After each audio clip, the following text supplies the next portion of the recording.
yeah, there you go. Set it on fire. Fire.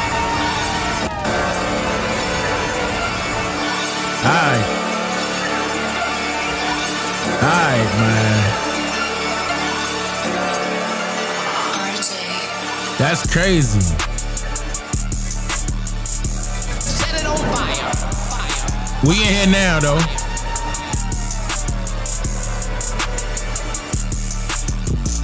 Y'all should be able to hear me right now. Yeah, we got, yeah. There it is. We got action.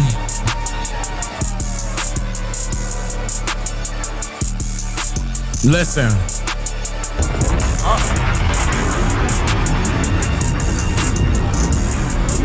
We got a lot to cover tonight. Hope y'all can hear me loud and clear, man. Shout out to the Niji.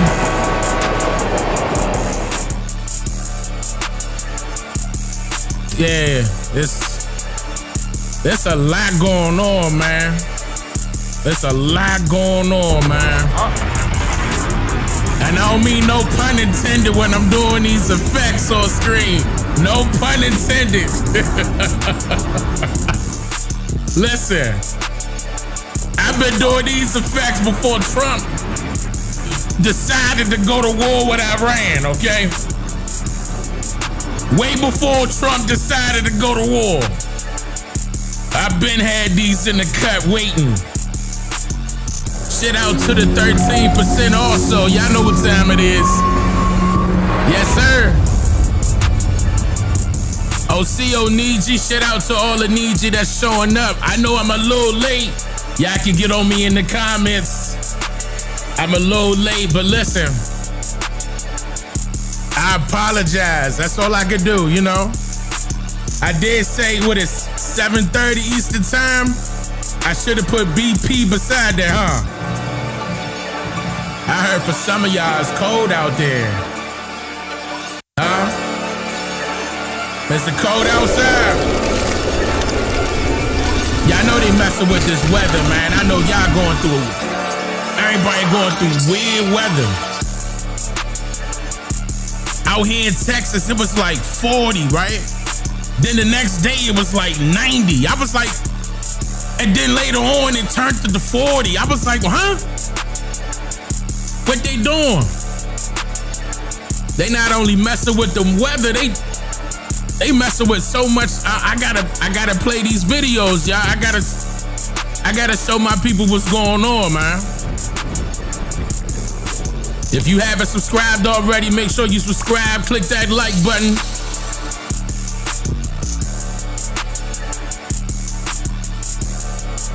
Come on, y'all. What up, Trenton, New Jersey? What up, Ohio? Yeah, y'all 30 degrees. South Florida warm. What up, South Florida? Seattle, what's good? Yeah, they cloud seeding all year round. That's right. Daytona, Ohio, what's good? Cleveland, Ohio, what up? Detroit in the building. Boston in the building. St. Louis in the building. Minnesota in the building. Louisiana in the building. Dallas, Texas checking in. Mississippi in the building. What up, Detroit? What up, Tennessee? Louisiana, Rhode Island, Chicago, Chi-Town, I see you. Duval is in the building. Virginia in the building. Connecticut in the building. Indiana in the building. Greenville, South Carolina in the building. I appreciate that, Morris, D. Morris. Yeah, the new book is out right now. In fact, shameless plug. Shameless plug. My new book is here, The Quiet Blueprint of Wealth. It's a masterclass that teaches exactly what the title implies. Grab your physical copies on Amazon Prime or anywhere else books are sold, or download the ebook version exclusively at DaneMakeYouThink.com. Make sure y'all go get that, please. If y'all haven't already, it's very valuable to you and yours. Make sure y'all getting it right. Shout out to Bowie Merlin, downtown LA. Y'all in here tonight? Y'all ready? Louisville, Kentucky. The links is in the chat if y'all looking for the book. The links are in the chat. Shout out to the moderators.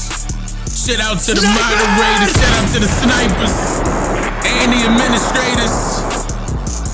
What up, Baltimore? Be more in the building. What's good? South Carolina, Columbus, South Carolina to be exact. I see you. Temple Hills, Maryland. What up, Maryland? What up, Temple Hills? East ATL in the building. Los Angeles in the building. What's going on, y'all? I hope y'all doing well. Hope every single one of y'all are doing well, no matter the weather, no matter what's going on in this world. They trying to, pull y'all from left to right. Like I said, we got videos tonight. I started early so I could open up the panel. Some of y'all was like, yeah, what happened to you yesterday, right? I'm gonna tell you what happened to me yesterday, right? Tanisha. Just one word. That's just one word. That's all I got to say. So anyway, shout out to Alabama. Nashville, Tennessee. Nah, let me not put it all on her. I needed some rest. You know what I'm saying? South Miami Heights. Ohio in the building. Raymond, Mississippi. I know, I'm not blaming her. I'm not. You got the book. I appreciate that, Colorado. I appreciate that. Y'all had that book #1 for I forgot how long. If I'm not mistaken, that book was #1 on there for a whole month. That thing was crazy. Y'all showed up and showed off. I appreciate y'all. Now, don't let that thing sit on the shelf. You gotta do what you're supposed to be doing with that book. You have to. Don't let it sit.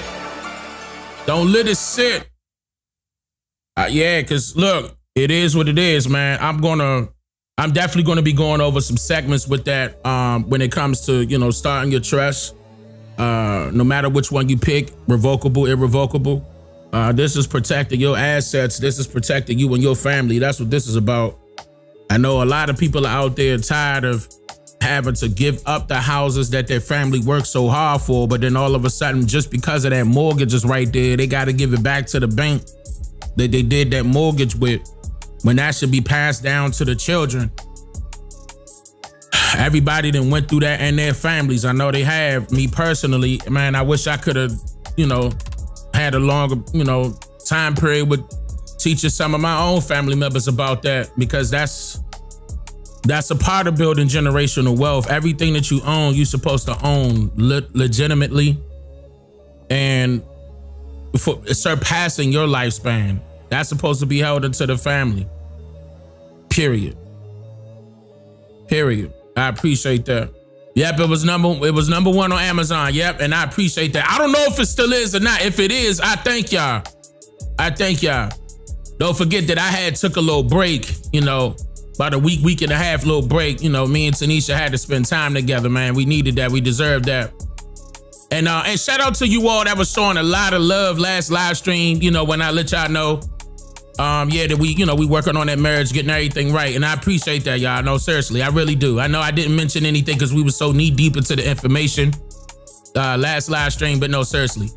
And I appreciate that. I really do. From my heart to yours, I mean that. Firm handshakes to the fellas. Big ol' hugs to the ladies. I appreciate that. Seriously. What's the name of it? What we talking about? The book? The book is called The Quiet Blueprint of Wealth. Trust, land, and family power. This is, okay, I'll do it one more time. I'll do it one more time, and then we about to get into it. This is right here. My new book is here. This is exactly what it looked like. Wealth. It's a masterclass that teaches exactly what the title implies. Grab your physical copies on Amazon Prime or anywhere else books are sold, or download the ebook version exclusively at DaneMakeYouThink.com. That's the book right there. That's exactly what it looked like. That's exactly what it's called. And what I mean, what I say, and I say what I mean. Took about 1.5 years for me to make the book. I didn't miss a goddamn thing. It's a very good book. In my opinion, this is my best book. This is my best work so far. Okay, I'm not sure if I'm gonna be able to do something similar because I mean, as far as being this high of, you know, beneficial wise for the people, unless it's another genealogy book, and y'all probably will put that high, but I don't know, you know, if y'all gonna put that higher than this book. The reason why is because this book is like the next step after genealogy. All right, after you find out what happened to your family, y'all may discover some land that your family had and it's sitting dormant. That book comes in handy right away. So they go hand in hand, as a matter of fact. And the second version of my genealogy book is getting ready to hit the stores in a second here. And then and I'll bring that up and let you guys know. But yeah, I'll be going over some of the things that I mentioned inside of the book, not all, just some. I had before numerous times last year, but it took me a while to put this book together. So certain parts of it I'm gonna do during the live stream. Some of it I'm gonna do in videos. And I have set aside certain topics that I'm gonna be covering to further explain certain things. But you don't have to wait on my video to learn what's going on. I'm talking documentary style inside of my book, just like me. I'm talking about just like in my documentaries. It sounds just like me. And I explained in detail exactly what is necessary. That's an instructional guide that really helps you. I take both of your hands to help you across the street. And I'm not just trying to sell the book. I'm literally trying to help you and your family. Okay? It doesn't matter if I was #1 on Amazon or not, you know, but that's a blessing that I was, or that I am. I don't know if I'm still am or not, but you know, that's beautiful. If you guys are looking for the digital versions, that's only on my website, DaneMakeYouThink.com, exclusively. I'm not giving that to Amazon no more. Exclusively on my website, DaneMakeYouThink.com. Those of you that got an iPhone and y'all downloaded that off my website and don't know where it went, listen, your iPhone got 3 download folders based off of what me and my team has learned. Y'all got, if y'all dealing with Safari, y'all went to my website on Safari. Safari got its own download folder, separate from the download folder on your phone. Oh my goodness, iPhone. Y'all, iPhone confusing your eye. Not my, it's okay. You okay, if your link expired, just email my team. We'll put that back on for you. Like if you waited too long to download it, okay? Or you might have forgot about, oh, you know what, Dane? Oh, Lord. I meant to, you know what? It's been a month, Dane. And that's okay. Just email us. You did? Okay, they're gonna answer back. Yeah, they'll cut that back on. And then okay. I gotta pay for the bandwidth. That's why it's a limited time or how quick you gotta download that thing. I give you a month. I think that's more than enough, but some of y'all might have got, you know, fooling with that guy down the street. You fooling with that girl down the street. I ain't trying to put you out there, but I'm just saying, you know, you got caught up at work. I'm gonna give you another chance to knock. You paid for it, of course. Email. We just open up that link and you'll be able to download it. Don't be taking all day this time. God damn it, that's a bill that I pay. I'm not playing. I gotta pay for that bandwidth. But yeah, that's another reason why I haven't decided to stream on my website yet. You were sick and it was your mother's death, and no, you don't gotta, no, Misled, no, you definitely don't gotta have an excuse for that. You don't have any. I'm just messing with you. If you don't know that, I'm just playing around. You don't have to have an excuse for that. Yeah, I'm glad you deleted that. Don't worry about that. Don't even. That's no excuse. Whatever happened is what happened. You contact us and then boom, we cutting that back on for you. It don't matter. You know what I mean? I want you to have it. That's what it's about. But and that's good that you already sent that to us, so they're gonna send that to you. So just stand by. We both from DC? Absolutely. Hey, that's good. Shout out to DC. Let's get it. And hey, put it to good use, Misled. Put it to good use. Don't let it sit on the shelf. All right, so look, There's a few things that happened today and yesterday. Yesterday, I didn't get a chance to go live, but I'm going to cover everything that happened yesterday. Now, before I get into the Netanyahu situation, or should I continue? Where did we leave off last live stream? Because that's where I want to continue. Last live stream, we were on, where did I end it at? This done turned into a damn series. But the reason why is because I know, right? So, okay. It's so many things that happen. Yeah, and we still don't know if he alive or not. Now, they didn't put out more okay, we'll start there. They didn't put out a few more videos. His official account on Twitter. And okay, hold on, I'm gonna show you. Oh man, it just seemed like I believe they don't want to scare people. I don't know why they putting these type of videos out. Now, remember last time we went over the fact that they're utilizing real authentic videos, but from a different time. Like it could have been last year. It could have been the year before that. Some of them dated back to 2017, but they're inserting it into an AI software. Throw a couple pictures in there and they letting the AI create the video. They updating it, giving it a nice prompt, putting in the words in their form. So we went over that last live stream and then they did it again. I'm like, but y'all tell me. So I'm gonna play what they put out. So this is the one that they put out today. Hold on, this was either today or yesterday, but this is it right here. Oh, wait, hold on, let me move it over. I apologize. And this was so goddamn questionable. Here we go. I'm here with Israel's defense minister, our chief of staff, the head of the Mossad, the chief. Now, first of all, I ain't never seen a vent. Like, look at the vents at the bottom. The vent got cut off right there. The vent got cut off right there. At the bottom, the vents. And I was like, are they really doing this? I know they're not doing this. It's a few other things I'm gonna point out. Air Force, our senior commanders.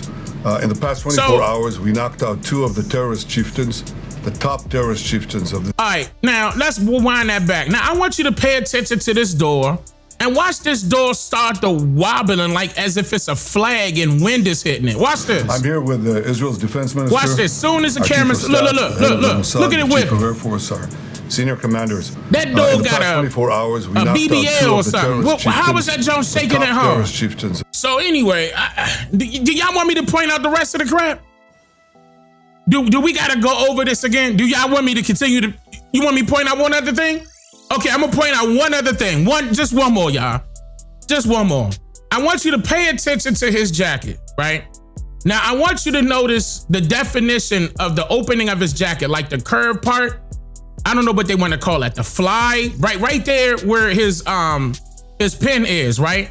But I want you to notice as the camera zooms in, you don't even see that on the other side.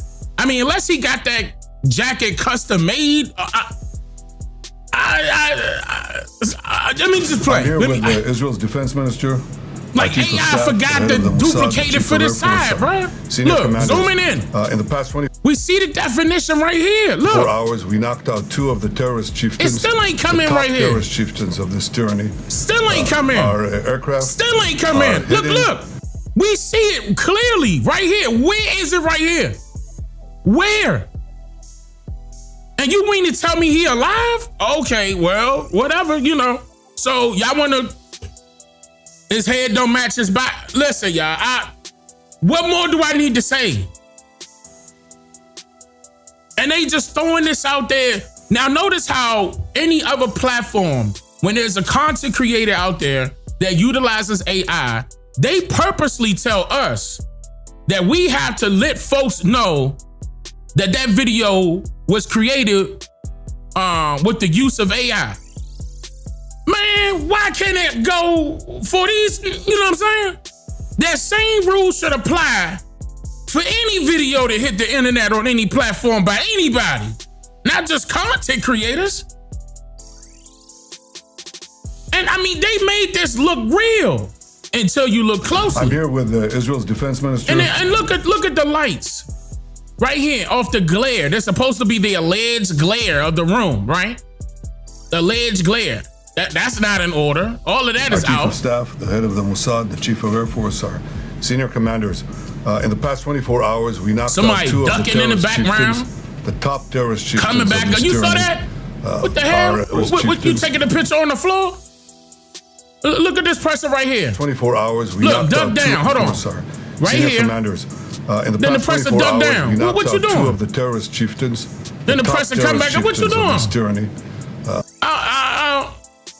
Okay. Look, type 13 if you believe that this is AI. Type 1 if you think that this is real. Type 14 if you believe it's both.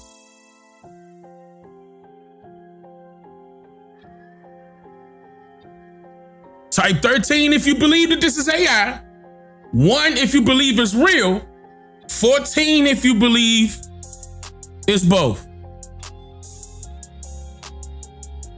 I'm gonna tell you my answer. It's 14. It's 14. They're using old footage again. And with the use of AI, it's just too much. You can tell that they doing too much now, bruh. Like, is he hurt? Is he in a coma? Like, tell the truth. We see the reports coming out. And it's from numerous sources across the world, not just Iran, not just Russia, not just China. US reporters, some reporters leaked it in Israel. Like, what's going on? And then here's another thing. There's so much stuff going on in Israel that they not reporting. Okay, but before we go to that, let me go to 9x16. I got some stuff to show y'all that's been happening in America. So in America, I don't know if y'all know this. This was Marietta, Georgia. Non-stop, all day. Alarms, announcements. You can't tell me this is normal. I've been working out here for 15, 20 years, right on this stretch of 41. I could hear this. They do a test Wednesday. Every once in a while, there's something random. This shit is not normal. Y'all get ready. Marietta, Georgia.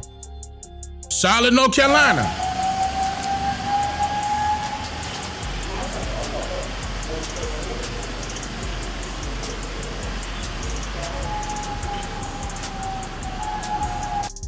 Now, people hearing sirens, people recording it. Okay. It was some reports happening in Ohio. Some of y'all out there in Ohio. I'm about to tell y'all what's going on. Ohio, Michigan, and Kansas, like the Wichita area. Now, it's 2 things happening at the same time. Now, some of y'all in California may say that y'all heard this too. So Georgia heard it. DC, get ready. Y'all may be able, I don't know if they're gonna start testing. Okay, so they're testing for severe weather awareness. That's what they're calling this week. They're calling this week severe weather awareness. So it's supposed to be just testing. Okay, this is not an emergency. For severe weather awareness. You heard it in Tennessee? It's the beginning of tornado season. And that's the next thing I was about to get into, Iroquois. Right there. So randomly, let me show y'all this. This happens today. It's just crazy. I can't believe this is happening. I don't have much more information. I'll let you know when I get it. That's the pilot, by the way. Listen closely. That's the pilot. It's just crazy. I can't believe this is happening. I don't have much more information. I'll let you know when I get it. I kind of missed that. Oh, the information I do have, they are diverting everyone right now, so there are no more inbound aircraft, at least from United Airlines. They're diverting everyone out of Denver because of this crazy situation. So, to update you guys, Denver Airport has no power. There's no flights coming in or out. We are stuck on the runway. So, if you have a flight coming out of Denver, I would check the status. They're diverting all planes coming into Denver at this point. So, I don't know what's going to happen. I'm never going to get home.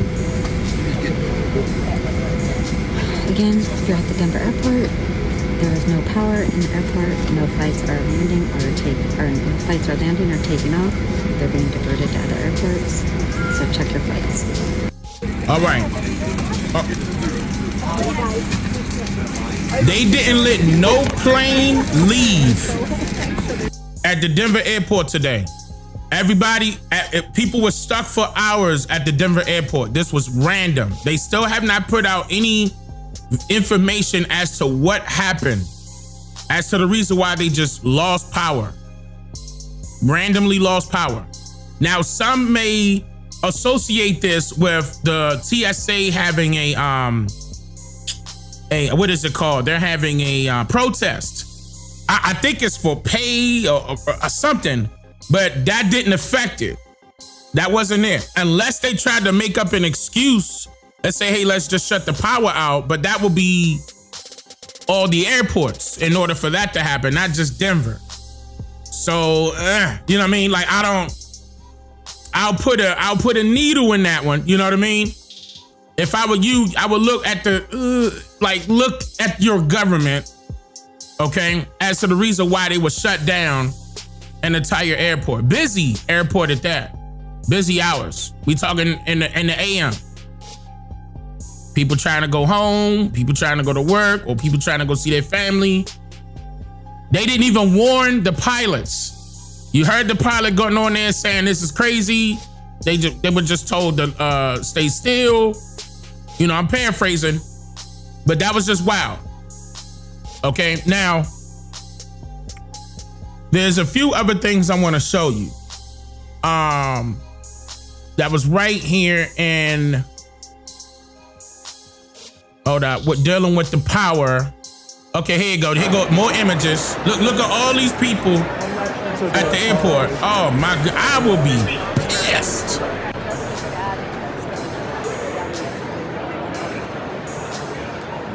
This was today, by the way.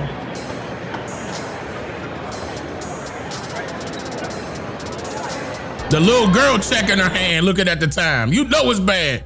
Look, you know it's bad. The little girl was checking her watch. Like, what time is it? Daddy, I gotta pee. How long we gonna be here?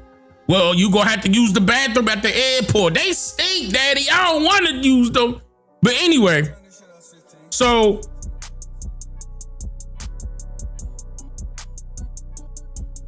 y'all ready? So we gonna get into some more. I'm not trying to say that this isn't serious, but I'm just trying to make sure that people understand what's going on. So when y'all hearing all those alarms and sirens, they claiming that that's for severe weather emergency purposes. They're just testing that, and including the warnings that you're receiving on your phones. That's what I got back. I'm not saying that that's, you know, what they're saying is real, but, you know, I'm not trying to say, okay, this is a conspiracy plot to warn. You have to be prepared rather than repaired. Just know that. So whatever it is, just be prepared. Whatever you're thinking in your mind that it could be, prepare. Okay? Because there's some things that popped off today. A particular area got hit that was major. Now, the United States have came out, the Pentagon came out and said that they didn't do this. Hold on, I'm about to go big screen because I got to give you the picture. That they didn't do this. Hold on. But they said the Israeli military did this. I'm glad you was able to catch a live. Hold up, two. Sound like my mic just, okay, there you go. I apologize if y'all heard that on y'all side. Okay. So let me go big screen really quick, or bigger screen rather. Okay, before I play the video, let me give you the image of what I'm talking about here. Really quick. Okay, so they hit South Pars. South Pars. The Israeli government. Now, South Pars is the largest now. They're trying to, okay, let me explain. They're trying to say that the United States helped Israel do this. But the Pentagon came out and said, no, they didn't. Israel acted on their own. Because of I'm not trying to say the consequences, because of how major this is. This is the largest gas field on the planet. Okay, South Mars. Now it's being managed by Iran and how do you pronounce their name? Qatar. It's being ran by both of them. So they didn't just attack Iran. They basically attacked the whole Gulf Coast energy resource.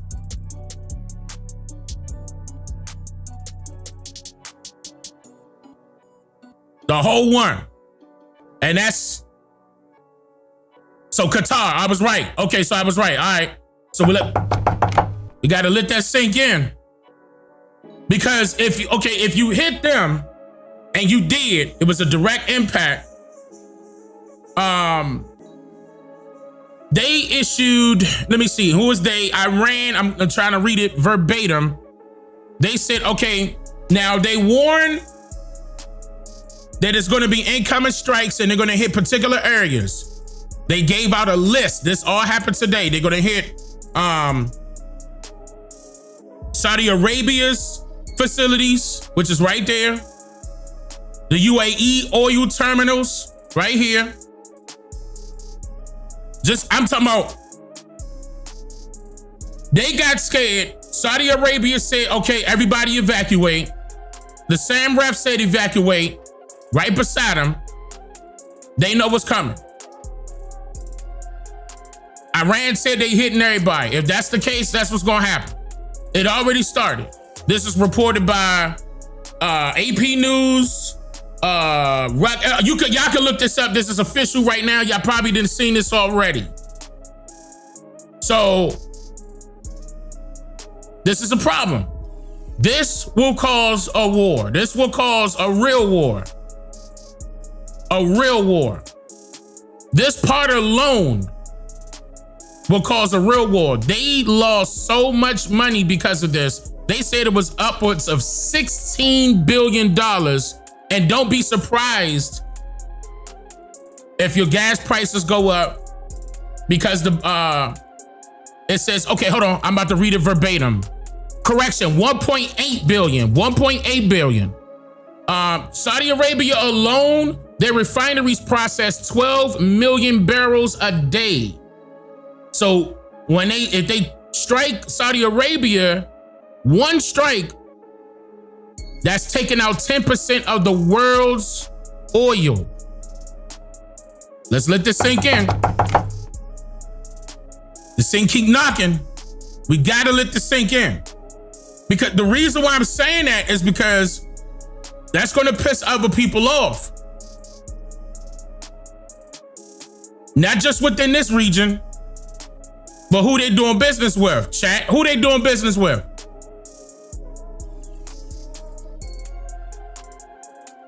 Who they doing business with? Y'all know I gotta throw in some funny stuff in there too. Even though we talking about some serious stuff, I don't want y'all to be, oh my God. I don't want y'all to feel scared, y'all. I want y'all to just know what's going on. I'm not here to fearmonger. So I'm going to throw in some stuff like that. That's right. So China, right? China is involved. Now I wonder what China would say. Oh, actually, China said something. Y'all wouldn't believe what China said, though. We gonna play it anyway. On China, it's a little different story. Oh, let me. I'm over here thinking I had the video in front of y'all. I got it on my third screen. Hold on, let me move that all the way over. Okay, here we go. We're resetting the meeting, and it looks like it'll take place in about 5 weeks. We're working with China. They were fine with it. We're going to say, I look forward to seeing So he's saying that he's going to be meeting with China, but I'm going to show y'all something. President Xi. He looks forward to seeing me, I think. But I do look forward to seeing him. We have a good relationship with China. China actually has become economically for us very good, as you know. This was yesterday. It's different than it was in the past. And we have a very good working relationship with China. So we're making it in about 5 or 6 weeks. That's President Trump pushing his trip to China back by roughly 1 month to focus. Stop. Why you pushing the Trump to China? I mean, the trip to China back, Trump? Damn. Say that 10 times fast. The trip to China back, Trump. I ain't about to start saying that fast. That's a tongue twister right there. But anyway, the reason why I'm pointing this out is because it go China talking shit, right? China sent out their mini-me's to talk shit too. Hold on. I'm about to show you.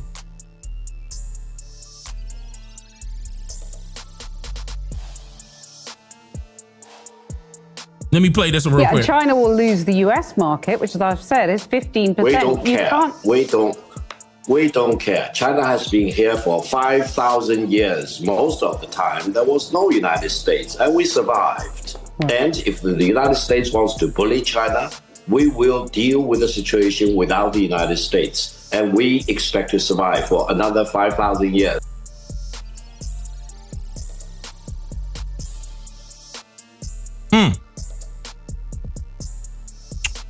They don't care.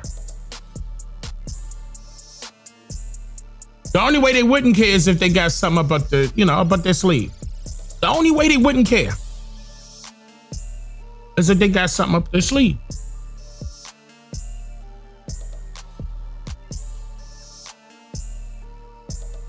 So,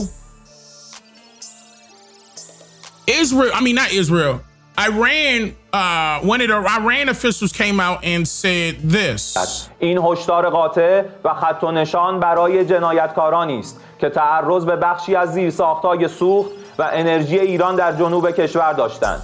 در نتیجه این اقدام زیرساخت‌های سوخت، انرژی و گاز مبدأ تهاجم در اولین فرصت در آتش می‌سوزد و به خاطر set ablaze and reduce. Okay, so basically he's responding since y'all didn't took out. As a result of this action, the fuel, energy, and gas infrastructure at the origin of the aggression will be set ablaze and reduced to ashes at the earliest opportunity.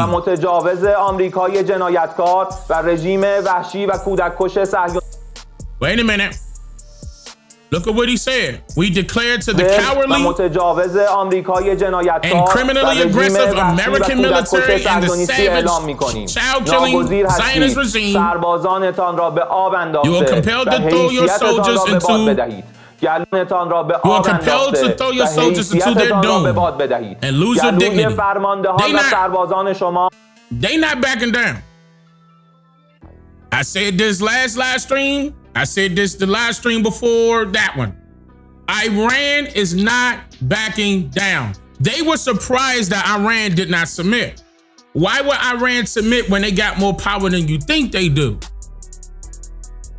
You talking about one of the biggest energy resources of the world backing down to a wannabe bully. Iran saying that's it. They ain't taking the bully crap no more. A regime on the ropes. Major strikes I'm only playing a little Iranian bit. leaders and movement in the Strait of Hormuz could give oil markets some much-needed optimism. Welcome to the Big Money Show. I'm Taylor Riggs, along with my co-host, Dagan McDowell, Brian Brenberg, Jackie DeAngelis, and with us for the hour, Fox Business senior correspondent Charlie Gasparino. Great to have you. Thanks for having me. So more ships making their way through the strait. That is the critical waterway that moves around 20% of the world's oil and gas. Some tankers are sneaking through despite threats. And President Trump says Iran is being dismantled piece by piece. And don't believe anything you see or hear from the news media. It doesn't matter who it is. Fox 5, CNN. I'm telling y'all, don't trust the news media. Don't trust them. In fact, let me tell y'all why. Because they have an agenda. Y'all already know they have an agenda, right? We know that. But what's their agenda now? Take a guess. They calling it the short-term pain for long-term gain. Look, you don't believe me? Watch this. This is a short-term disruption for the long-term gain. Short-term pain for the long-term gain. Short-term pain be for long-term gain. We're going to have some short-term pain with long-term gain. Short-term pay for a long-term gain. Some short-term pain, yes, but we've got some long-term gain. Short-term spike for a long-term gain. Some short-term pain for American consumers. We may have to deal with that in the short term. Short-term and temporary. Temporary, short-term pain. It's going to suck in the short term. Some short-term pain. Short-term pain. We have to focus on the short term. Short-term. Short-term. Short-term. All and of them. long-term. Short-term left. Hopefully this is a short-term pain. Short-term is highly outweighed of the long-term. Stop. Don't believe the news. You cannot believe your government. You cannot believe your news. Not right now.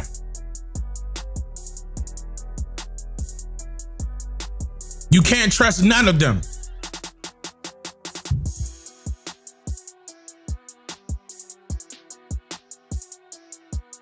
So, I'm going to play a few things because of certain things that were mentioned that they easily brush to the side.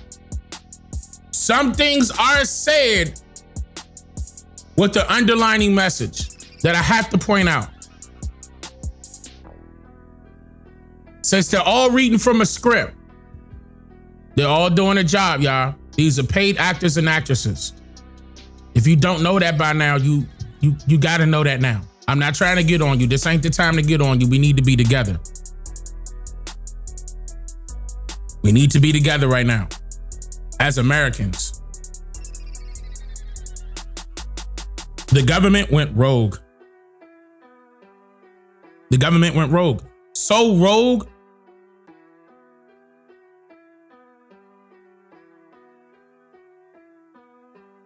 that somebody left a very important position. Y'all heard about that? And Trump made it seem like, oh, it was nothing.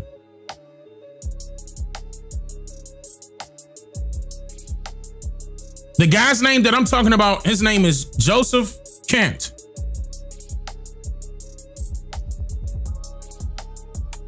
Let me play what Trump said first. Okay, your Director of National Counterterrorism, Joe Kent. Director of National Counter. Listen to his position.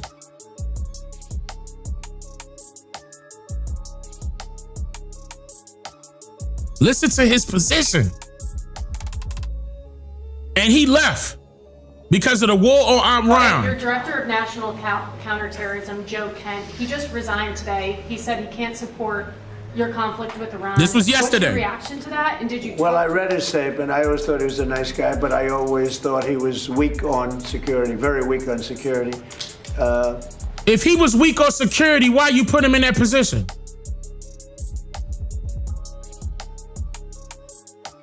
Man, I'm Trump making me not like Geminis. Geminis can't make up their mind this bad. Is it this bad, Geminis? Geminis. Am I right on that assessment? Is Gemini? Do y'all claim Trump as a Gemini? Geminis? How you hired this fool or whatever? You hired the guy, and then you turn around. He was weak on security. He was very weak, but you know what? Because he said, you put him in a position where his job is security. Make up your mind, Trump. I didn't know him well, but I thought he seemed like a pretty nice guy. But when I read his statement, I realized that it's a good thing that he's out, because he said that Iran was not a threat. Iran was a threat. Every country realized what a threat Iran was. The question is whether or not they wanted to do something about it. He had on a green tie yesterday for the Irish meeting. I'm going to play that too. I'm going to play that. Many of the greatest military scholars are saying for years that president should have taken out Iran because they wanted a nuclear weapon. They were, if we didn't do the attack, or if I'll go a step further, if I didn't terminate the Iran nuclear deal given to us, one of the worst deals ever made by Barack Hussein Obama. Remember when they sent Boeing 757s over there, loaded with cash, hundreds of millions of dollars? You would have been very happy. This was a wonderful. They said hundreds of millions. People forget that. Does anybody remember? Right? You remember. Hundreds of millions of dollars in a Boeing 757. I think they had two of them loaded. They took the seats out. I'm not going to lie. Trump is right here. He's not lying right here. This is true. Obama did do this. This is true. Cash, and it was so much that there wasn't a bank in Virginia, Maryland, or D.C. that had any money left. They stripped them of all their money, put it into place, sent it to Iran, almost as ransom. That's not going to happen with Trump. And nobody ever did anything about it. Nobody ever said anything about it. Can you imagine if I did that? So they released their hostages and everything. But they've really been a threat. If I didn't. Where's the hype button? I have over 500,000 subscribers. Anytime you over 500,000, it's not going to be a hype button. The Iran nuclear deal. You would have had a nuclear war 4 years ago. You would have had nuclear holocaust, and you would have had it again if we didn't bomb the site. So when somebody is working with us that says they didn't think Iran was a threat, we don't want those people, because, and there are some people, I guess I would say that, but they're not smart people or they're not savvy people. So what y'all think? Do y'all think, okay, type 13 if you believe Iran was a threat. Type 1 if you believe Iran wasn't a threat. Type 14 if you don't care. Type 14 if you don't care.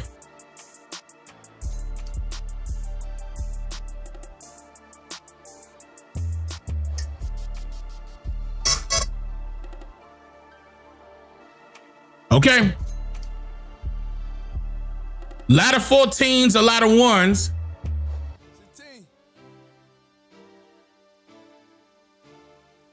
I didn't see a third. Okay, so some of y'all believe that Iran was a threat.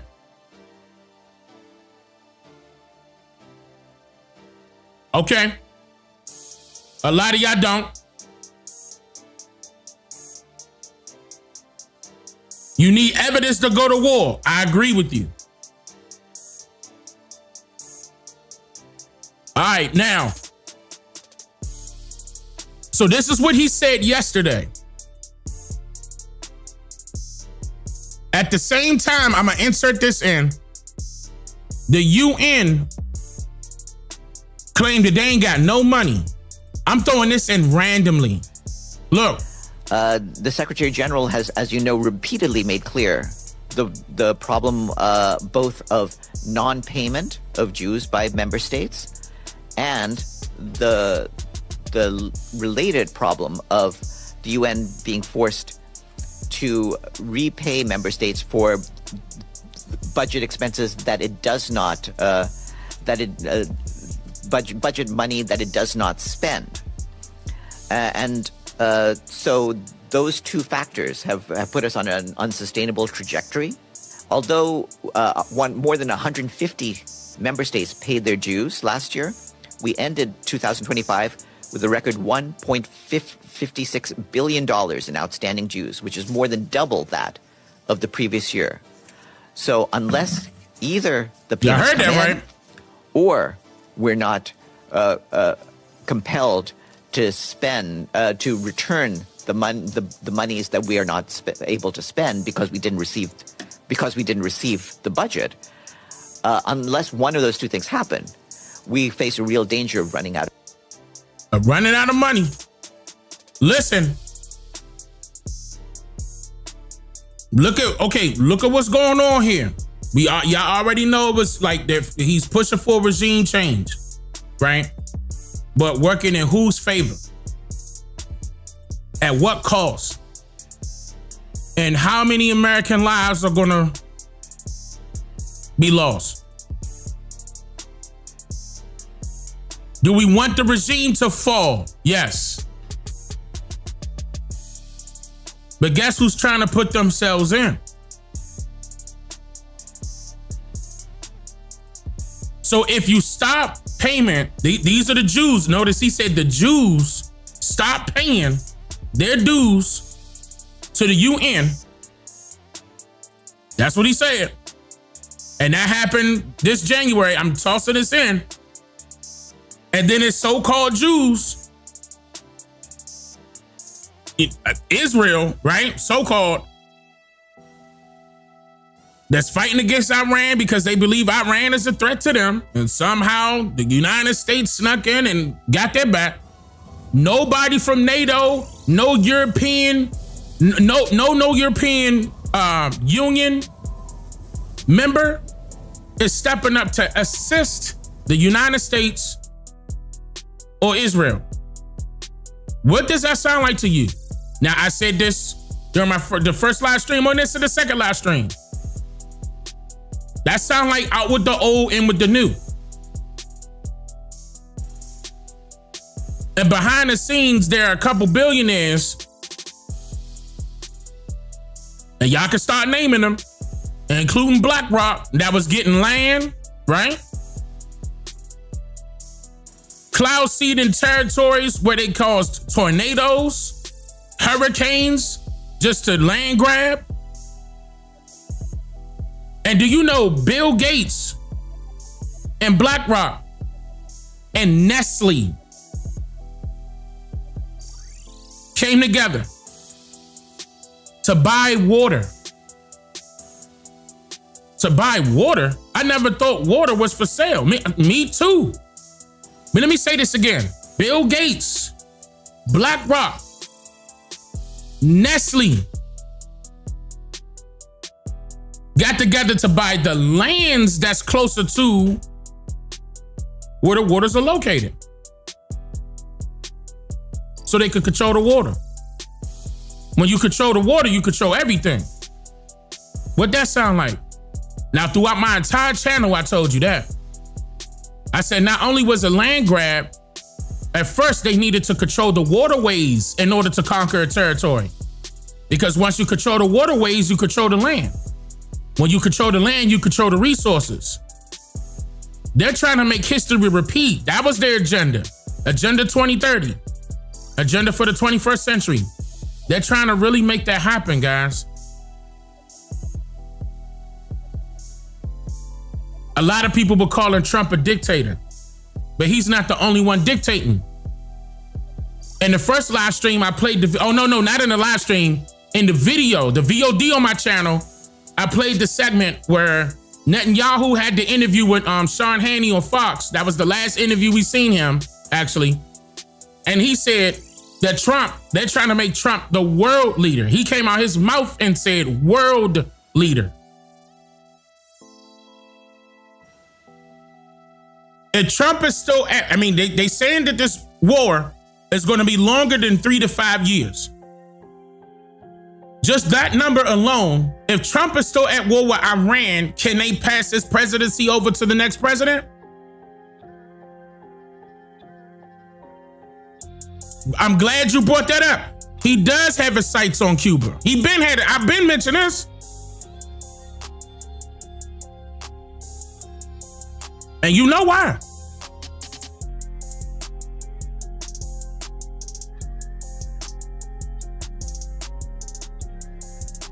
Okay. Now, matter of fact, let's play that. Glad you brought that up.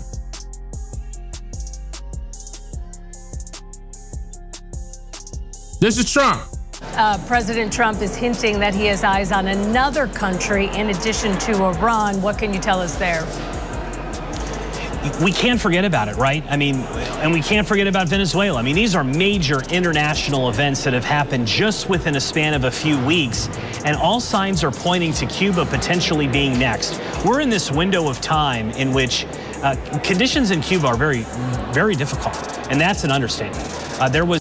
In other words, hold on. Let me tell you what happened in Cuba yesterday or day before. It was either yesterday or day before. Their entire grid went out. They turned off their electric grid. Why they turn off their electric grid, Dane? Yeah, somebody said it. Monique said it, because they out of oil. Where did oil go, Dane? I don't know. You tell me. Major blackouts. Blackouts have been increasing. But Trump the electrical Cuba. grid in Cuba is reliant on oil in ways that other countries' electrical grids are not necessarily reliant on it.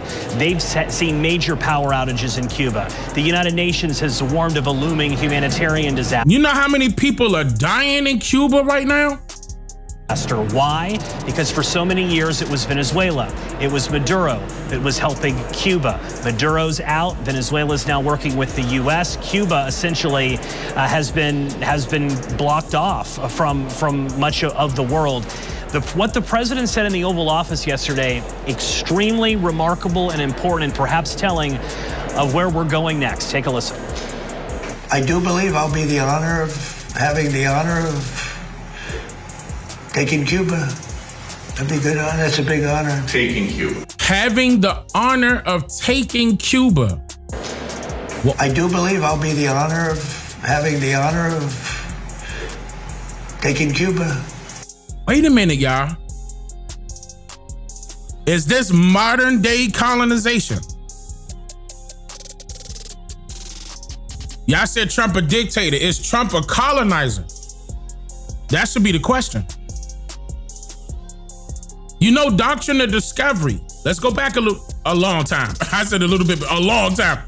Doctrine of discovery. With decrees given to so-called explorers, AKA spies, for them to come over here to spy on the people that lived here.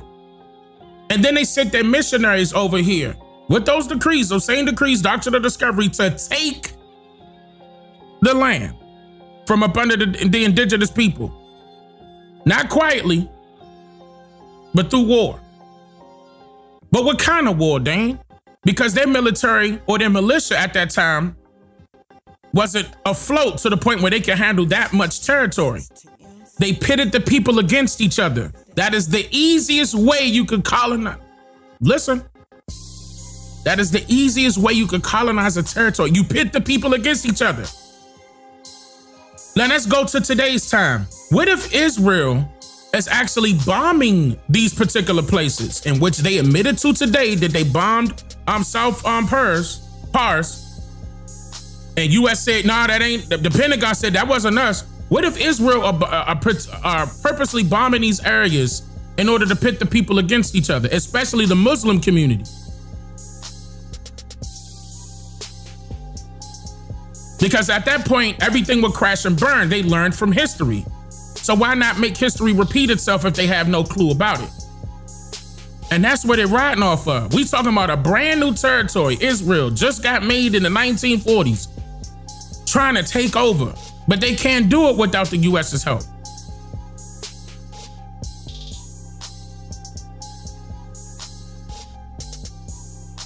Netanyahu not even a Jew. Netanyahu not even from Israel. They lied. We done pulled up his records. We done seen he touched bases in Pennsylvania. Who is this nigga? And Trump allowing him to talk to him any kind of way?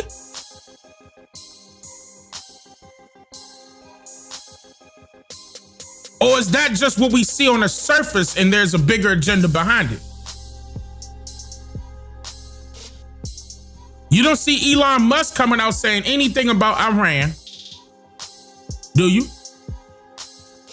What I saw Elon Musk talking about on Twitter was the fact that he disagreed with the Grammys. I mean, with the Oscars.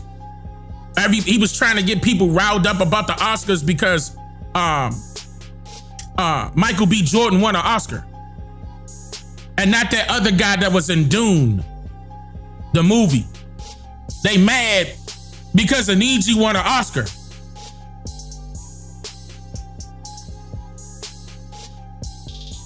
I'm like, really?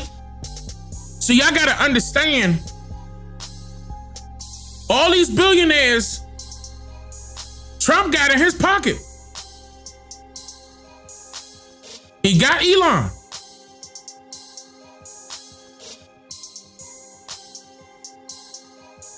He got Bill Gates also. Shit, Trump a billionaire. He hired another billionaire's wife to run his educational system. Vince McMahon's wife. Remember his first administration, he had the BlackRock all involved, and he was always catering to billionaires, right? And he still is. He did not stop.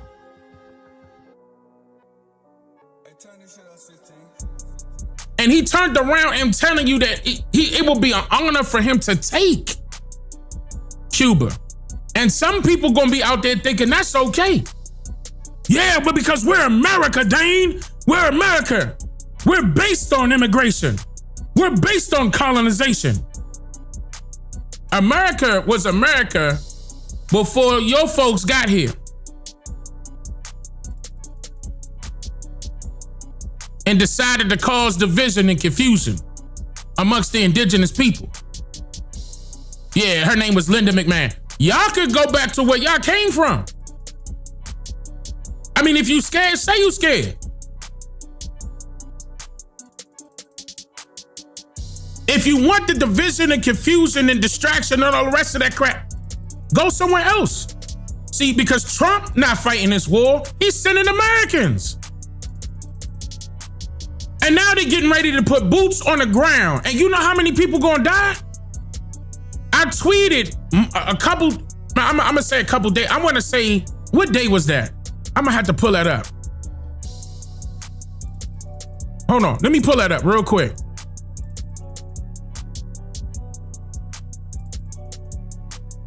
I wanna be right and exact. Because that was, I knew they were lying then.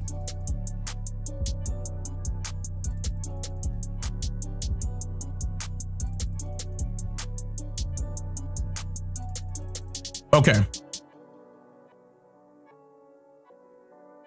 So I said that, let me scroll down. I said this wasn't that long ago.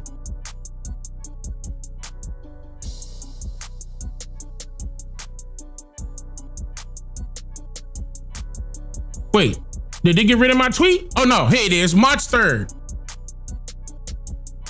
Here it is. March 3rd, they're lying about how many Americans died because of this attack on Iran. The number is well over 500 plus by now. Hundreds of active soldiers are exposed to this fake war left and right. March 3rd. So just imagine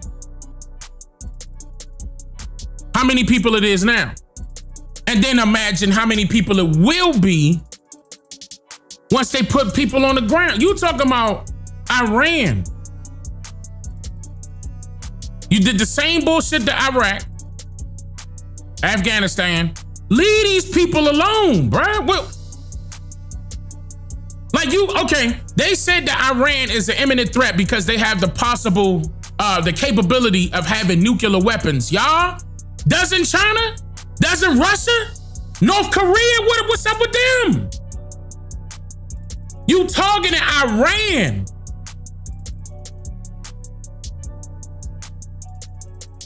But what about Russia, China, and North Korea? Just those three alone. What about them? You think they don't? So you know this is bullshit. It's not hard to see that. It's not.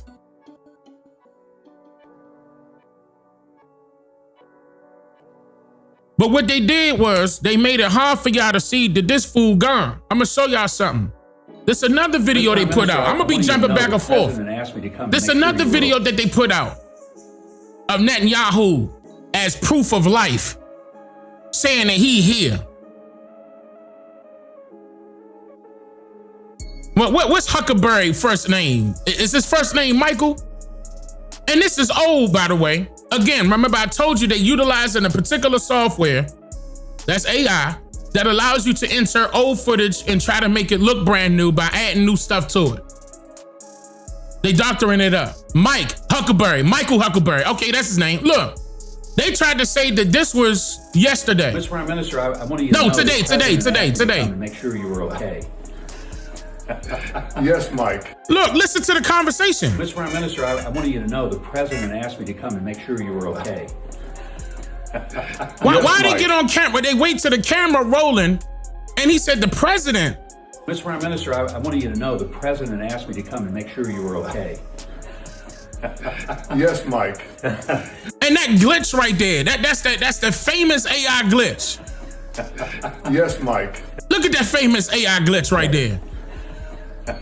Yes, Mike. And then you know what's crazy? I never seen a person's head do this before. Look at this. Make sure you were okay. Look at that. You were okay. How did that happen? Come and make sure you were okay. That don't look like AI?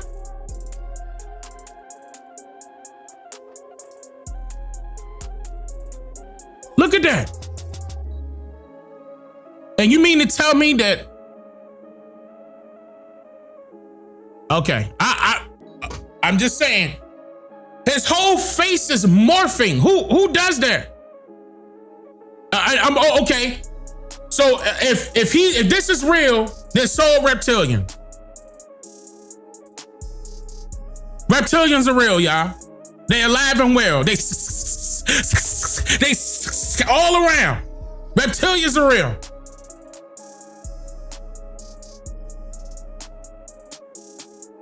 There it is.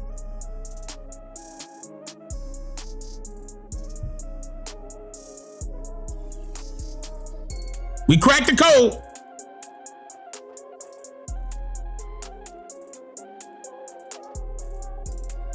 So, okay, let me go back to it. Hold up, let me go back to it.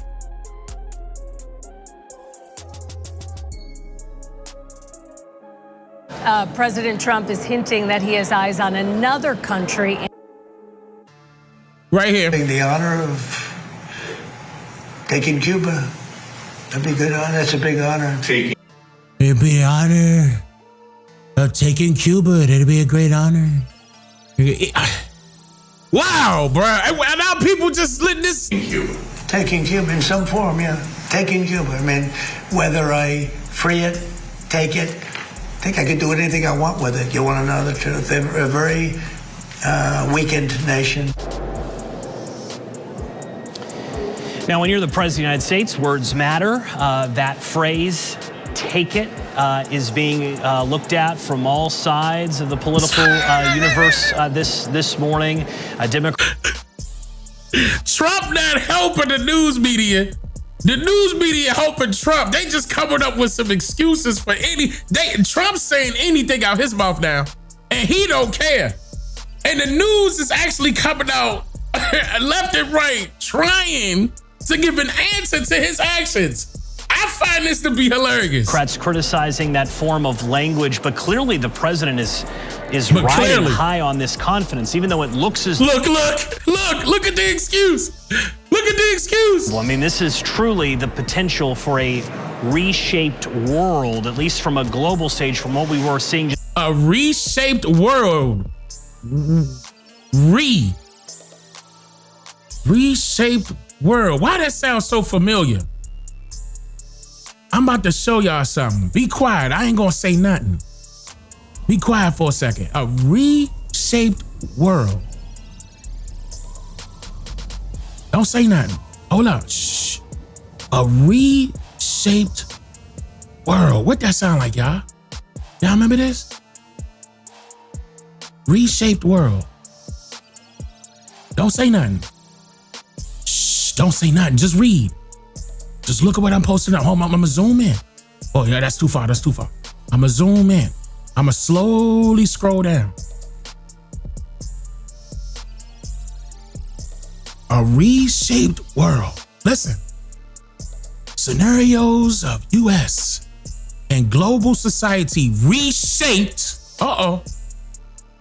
by science and technology. This came out in 1997, but they wrote this book for 2025. Andy Hines, Joseph Coates, John Mahaffey.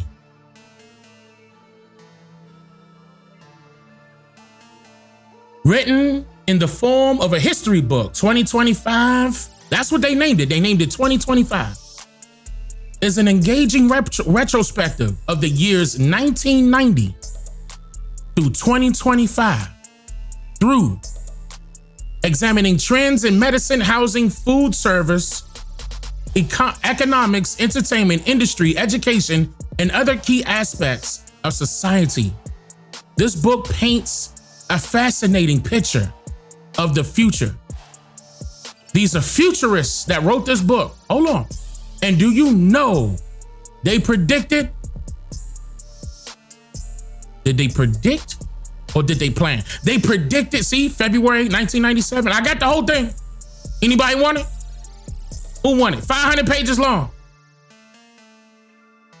Who readers out there? Readers. Who want it? You can look this up and find it. 1997. I'm going real slow, real quick. Real quick.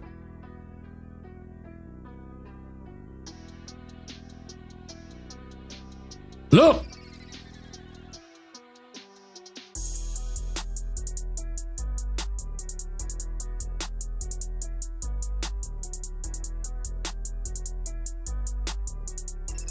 They predicted everything. Literally, I'm talking about top to bottom. It's unbelievable.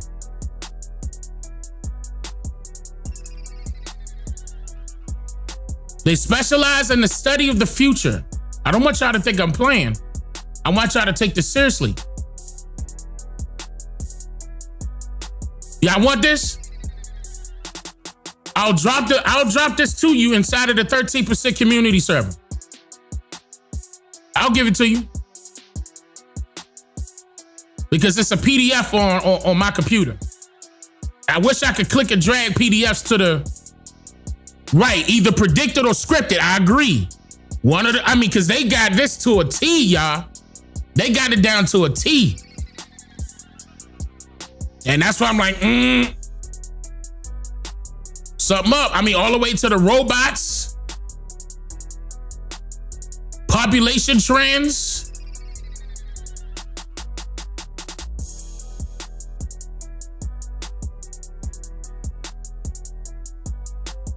They did, look, they allegedly predicted or scripted COVID,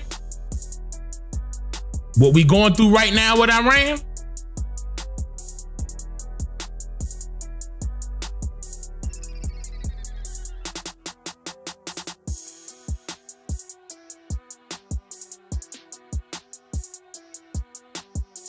I'm just letting it sink in. Well, let me let this sink in.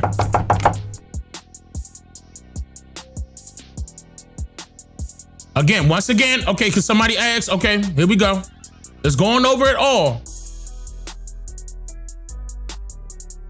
So the name of it is 2025. Scenarios of U.S. and global society reshaped by science and technology. And potentially the next. It's remarkable. This is truly the potential for a reshaped world, at least from a global stage, from what we were to the next and potentially the next. It's remarkable. This is truly the potential for a reshaped world, at least from a global stage, from what we were seeing just a few months ago. Now, the New York Times is reporting this morning that the president and the Trump administration is asking the current Cuban president leader to go as part of any diplomatic deals. So will this look like in Iran? possible, but probably not. Could this be a Maduro-like situation in terms of a U.S. operation? Certainly a possibility. Or there could just be a good old-fashioned deal that breaks down many of the barriers that have prevented Cuban Americans living in Florida, living in New York from visiting their loved ones. But so much going on. They trying to scare y'all. And then, look, and what I don't like is how the media is actually giving the excuse to y'all that they want y'all to follow a script too.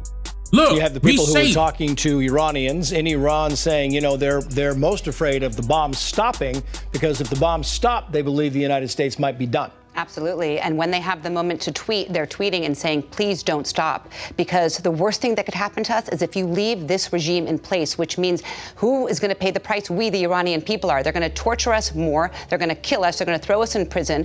You've got to finish the job. They are celebrating every time a bomb goes on. Just imagine, Trace, for a moment. She just said that the Iranian people are celebrating that they're being bombed, and they're tweeting in celebration to continue the bombing. This is Fox News. They doing more than gaslighting. They literally are making shit up. Yes, that's propaganda. She said that out her own mouth.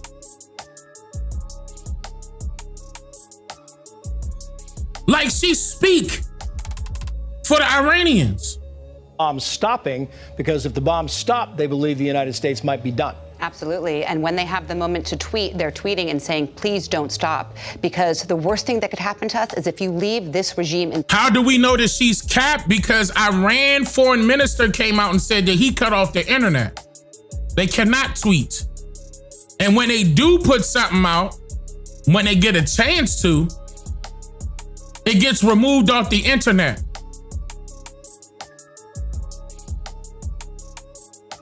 On all platforms. I said that the last live stream and the live stream before that. The reports are already out there. Place, which means who is going to pay the price? We, the Iranian people, are. They're going to torture us more. They're going to kill us. They're going to throw us in prison.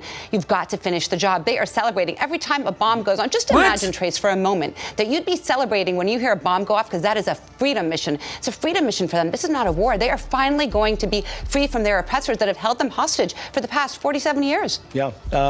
And all of them saying 47. Notice that they're using 47 for the 47 years. They saying that Netanyahu been wanting to get this done for 47 years. These people in Iran were being held up by their oppressor for 47 years. And yet President Trump is president number 47.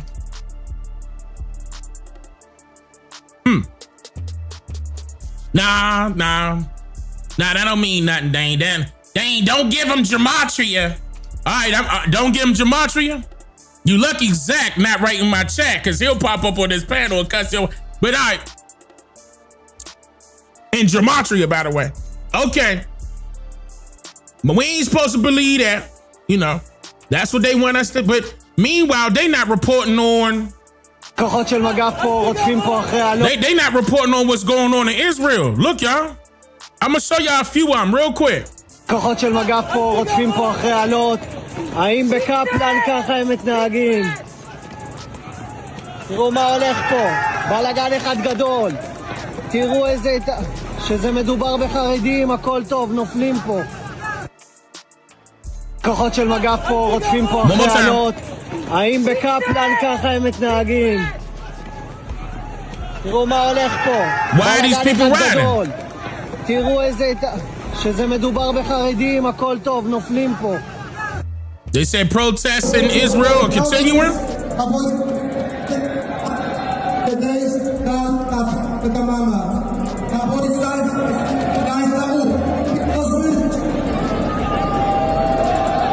They said it's so-called Orthodox Jews and so-called Zionist Jews fighting against each other, but they both are fighting against what's taking place. This is not AI, by the way.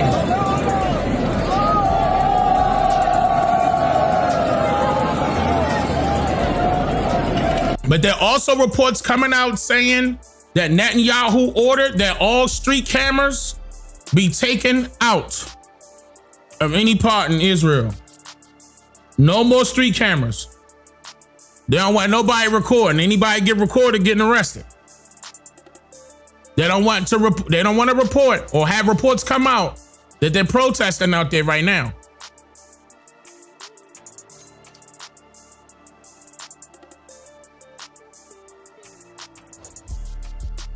Okay.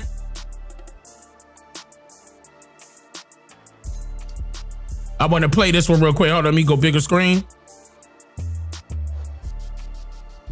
This was yesterday. This was Trump. But listen to what he said. Really wonderful being with you. We have a lot of things happening. I spent my whole day with the Irish. In front of the Irish people, I think it was what, St. Patrick's Day yesterday? I don't know, but that's why he had on a green tie. But listen to what he said. He spent this whole day with the Irish people. My whole day with the Irish.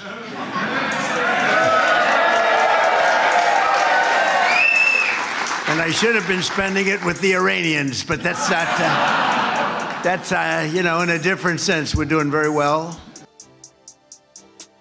And he should have been spending it with the Iranians. Wait a minute. Hold on. Let me hear that one more time. With the Iranians, but that's not. And I should have been spending it with the Iranians, but that's not. In a different sense. We're doing very well. Is he being sarcastic?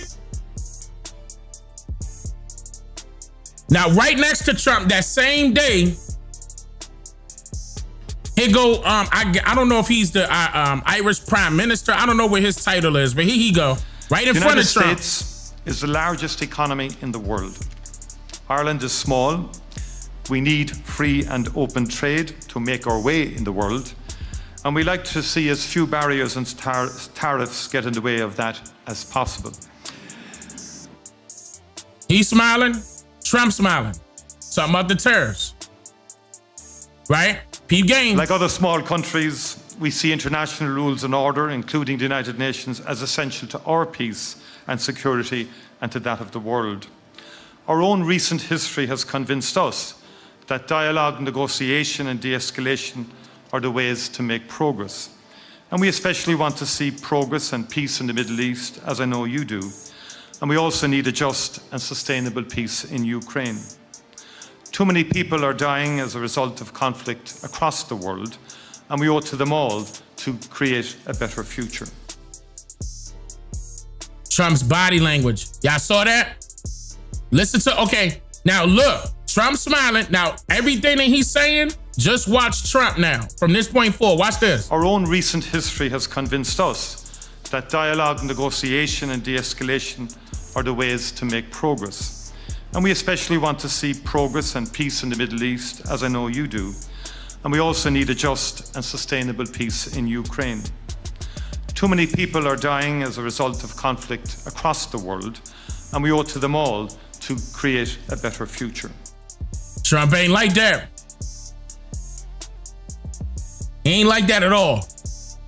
And he said that right in front of Trump.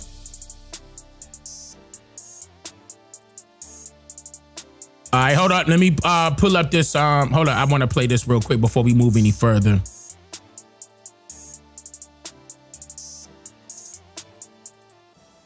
Yeah, hold on. They were making fun of Trump. China was making fun of Trump. I'm going to show y'all this. But let me show you the video first where they were making what they were. Hold on. They were making fun of this video here. So this was March 5th. Lifting up the arms 2026, and it was, saying a prayer for Trump, right? And favor to rest upon him. We pray for wisdom from heaven to flood his heart, his mind, and Lord, you will guide him in these challenges. And then here go, watch this, watch what China did. Will Ripley is out front in Taiwan. We have no issue with civilians. Why did you attack the Manab school? This AI video from Iran's embassy in China is going viral. Lie, lie, lie. Beijing's heavy-handed government censors are allowing videos like this to spread, magnifying the narrative that President Donald Trump is evil and dishonest. We did didn't hit the Manab school. America doesn't have Tomahawk missiles at all. A preliminary U.S. military investigation found the strike was likely American. China is seizing on the moment, condemning the war, claiming the moral high ground. Let me keep everyone safe. Sounds great. This state media video shows the U.S. putting other countries in a cage. Relax. Sometimes security comes with a little control. As the war escalates, so does the trolling. Wow. President Trump's White House prayer circle with religious leaders flooding Chinese social media. Censors are allowing a tidal wave of viral videos and memes mocking that moment in the Oval Office. The caption on this political cartoon reads, "A Nobel Peace Prize winner who devours kids." Other cartoons in Chinese. In China, the virus came from China. He was making fun of him too, though. Media ridicule the rising price of oil. They say President Trump is adding fuel to the fire in the Strait of Hormuz by asking countries, including China, to send warships. Chinese state media is reporting Trump's threat to postpone his meeting with President Xi Jinping later this month. Oh, the truth came out. So it wasn't Trump that postponed that meeting. It was China. With President Xi Jinping later this month. China's foreign ministry is urging all sides to de-escalate, saying Beijing and Washington remain in communication about Trump's visit to China. An opinion piece in Communist Party mouthpiece Global Times says Washington is asking who will send warships. Beijing is asking how to stop the war. Users are flooding state media with comments like these. Seems like Trump knows he won't be able to come to China, so he's lining up an excuse for an off-ramp. Let me translate that. I'm out of options. Somebody help. The U.S. originally wanted to use Venezuela and Iran, two major oil-producing countries, as bargaining chips for a deal. Now the U.S. crippled their own strength. All of those anti-U.S. comments, too many to count, spreading freely across China. You know how often China censors are reporting on this program, but that story every single second has been allowed to air inside China, Aaron. As China calls for calm in the Iran war, Beijing is still flexing its military muscle near Taiwan. 26 Chinese warplanes flew around this island over the weekend, ending a nearly 2-week lull. The flights followed a speech by Taiwan's president. And one thing I know about Beijing is beef. That might have been a bad dad joke because I was talking about the food and the double entendre was supposed to be that they want beef. Okay, yeah, that was a bad dad joke. Okay, so let me keep going. So anyway, that's what they doing over there in China, right? I'm just saying. So now let's play. Y'all good? Everything good? I gotta do it like this because I don't want y'all to feel like you need to be in fear. You don't need to be in fear of nothing. You know what I mean? It's not about that. But you do need to be fully aware of what's going on because your news media is scripted, and I showed you that early in the stream. If you want me to play what I played earlier in the stream again right now, type 13 in the chat. So I can show you that all of them cannot be trusted. You can't trust no news media source. It's all a script. Yeah, 13, y'all want me to play it again? Just a fresh reminder, ain't that long. Ain't that long. But they telling it, okay, 13, okay. They telling their agenda. And if you listen closely, you can tell what's scripted. And if you look closely, you could see who it's by.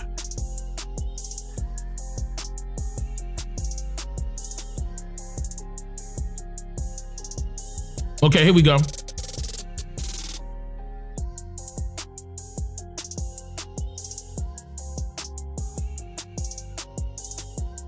This is a short-term disruption for the long-term gain. Short-term pain for the long-term gain. Short-term pain be for long-term gain. We're going to have some short-term pain with long-term gain. Short-term pay for a long-term gain. Some short-term pain, yes, but we've got some This is long-term all gain. Short-term news spike media for a long-term stations. gain. Some short-term pain for American consumers. We may have to deal with that in the short term. Within the past Short-term few days. and temporary. Temporary short-term pain. It's going to suck in the short term. Some short-term pain. Short-term pain. We have to focus on the short term. Short-term. Short-term. Short-term. Short-term and long-term. Short-term. Hopefully this is a short-term pain. Short-term is highly outweighed of the long-term benefit. Some short-term pain for the long-term gain. That's the news. That's your politicians, your governors, the so-called experts that they bring up, the former this and the expert in that. All of them are speaking the same exact script.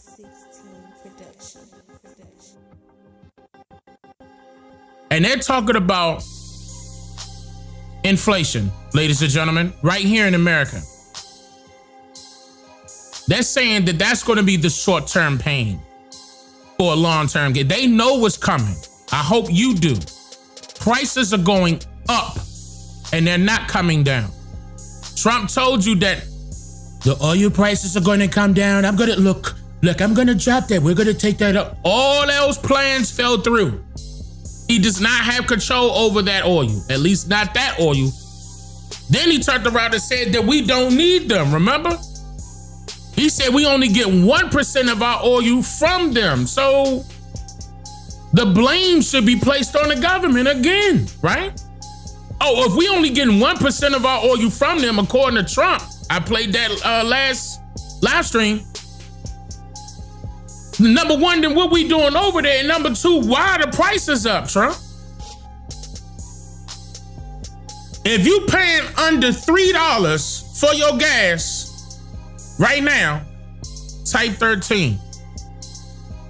If you paying under $3 for your gas right now, type 13.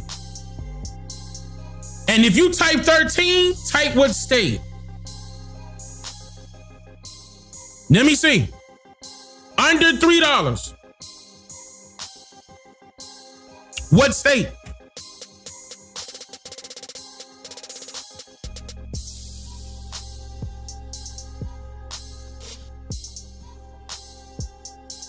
Okay.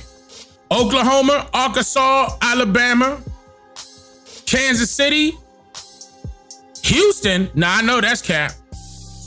I know that's cap. Houston, you capping. You capping, Houston. Houston over $3.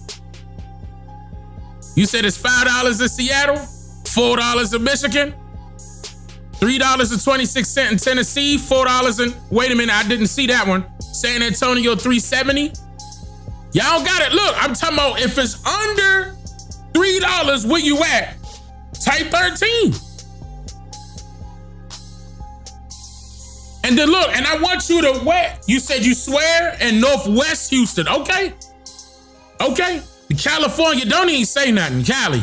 Don't say nothing, Cali. Cali. Your California and New York, y'all prices been up on gas since prices went up on gas.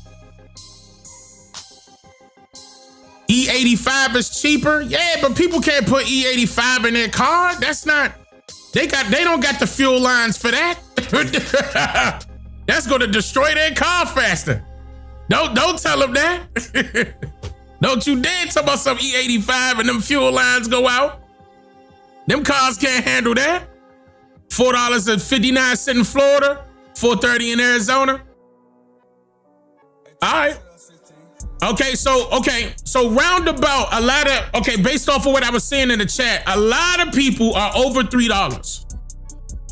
And it seemed like patches are right at the $3 mark or just a little bit under.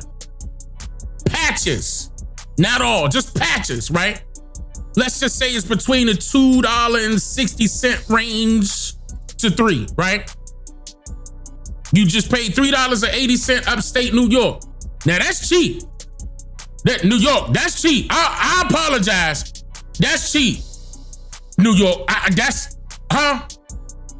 thought y'all was right around the same area as California. Because California don't say a goddamn thing. We know y'all gas is high. I feel sorry for y'all because they gonna go up even higher. But yeah, that's what they're accounting for right here. They're saying it's short-term pain for long-term gain. They're referring to the inflation right here in America. It's already here, but man, I don't want it to get worse. None of us do. None of us do. But the way it's going, like, I mean, and this is what I'm saying. Like, somebody gotta hold these folk accountable for what they're doing. Dane, that's what we got Congress for that, Dane. No, we don't. We don't got our own Congress. We know this government is corrupt. Why are we still going off of what they say and what they do? We know this government corrupt. I saw Candace Owens say the other day that people should not enlist in the government, in the military, and the people that are in the military should leave. Because why would you go over there, which is a complete death wish, knowing for a fact that this is not for Americans' benefit, going to Iran, taking over the Strait of Hormuz, taking over Cuba, kidnapping the president of Venezuela, threatening Greenland.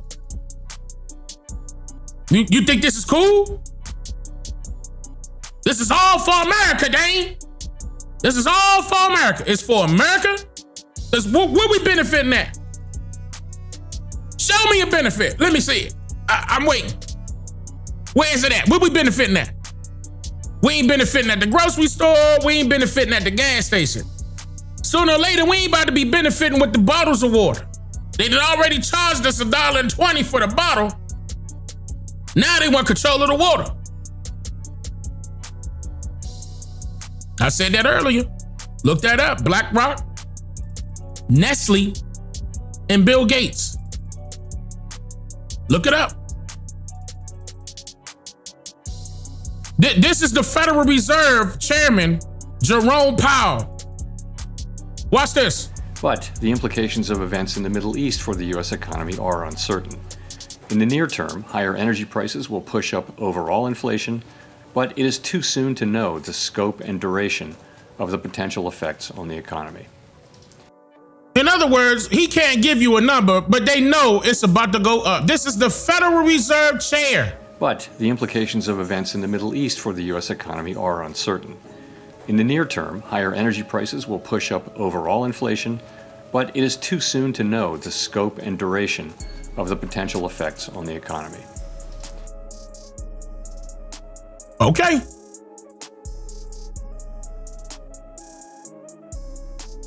Let me get this professor's name. His name is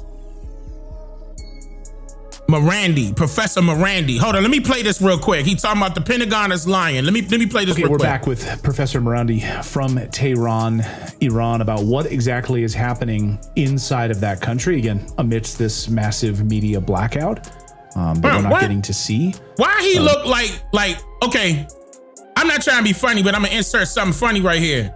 He looked like that guy that played Gao on the Street Fighter movie. What's his name, y'all? Jean-Claude Van Damme. Don't he look like Van Damme? He look like he could be like Van Damme's brother. Okay, let me go. For where his country stands right now. So, of course, Professor, we're hearing that, of course, things are awful. That the Iranian military is in tatters. That the Iranian Air Force was destroyed. We spoke with Colonel McGregor, who said, well, Iran really didn't have a massive Air Force after the Shah. Anyway, that's kind of a moot point. But the Navy, etc., missile infrastructure, that if you listen to the Department of War and the press conferences coming out of the United States Pentagon, the Iranian military is in tatters and you guys are set to surrender. What do you know of the condition of the Iranian military? Well, the Air Force is intact, and what the Americans and Israelis have been quite often doing is that they've been bombing decoys, and I posted a couple of the footage that a couple of videos that they themselves posted online as successful strikes. And I showed that these are not actually real helicopters or jets. So for example, you'd have an explosion, but you'd see it was clear that the helicopter was a painting on the ground and it didn't move after the explosion. There was no change. So Iran has, especially during the last 8-9 months, been deploying decoys all over the countries, whether it's planes or helicopters whether it's launchers, intelligent. missiles. I'm gonna be honest. They have if this is true, if Iran posted decoys, it made the U.S. waste ammo.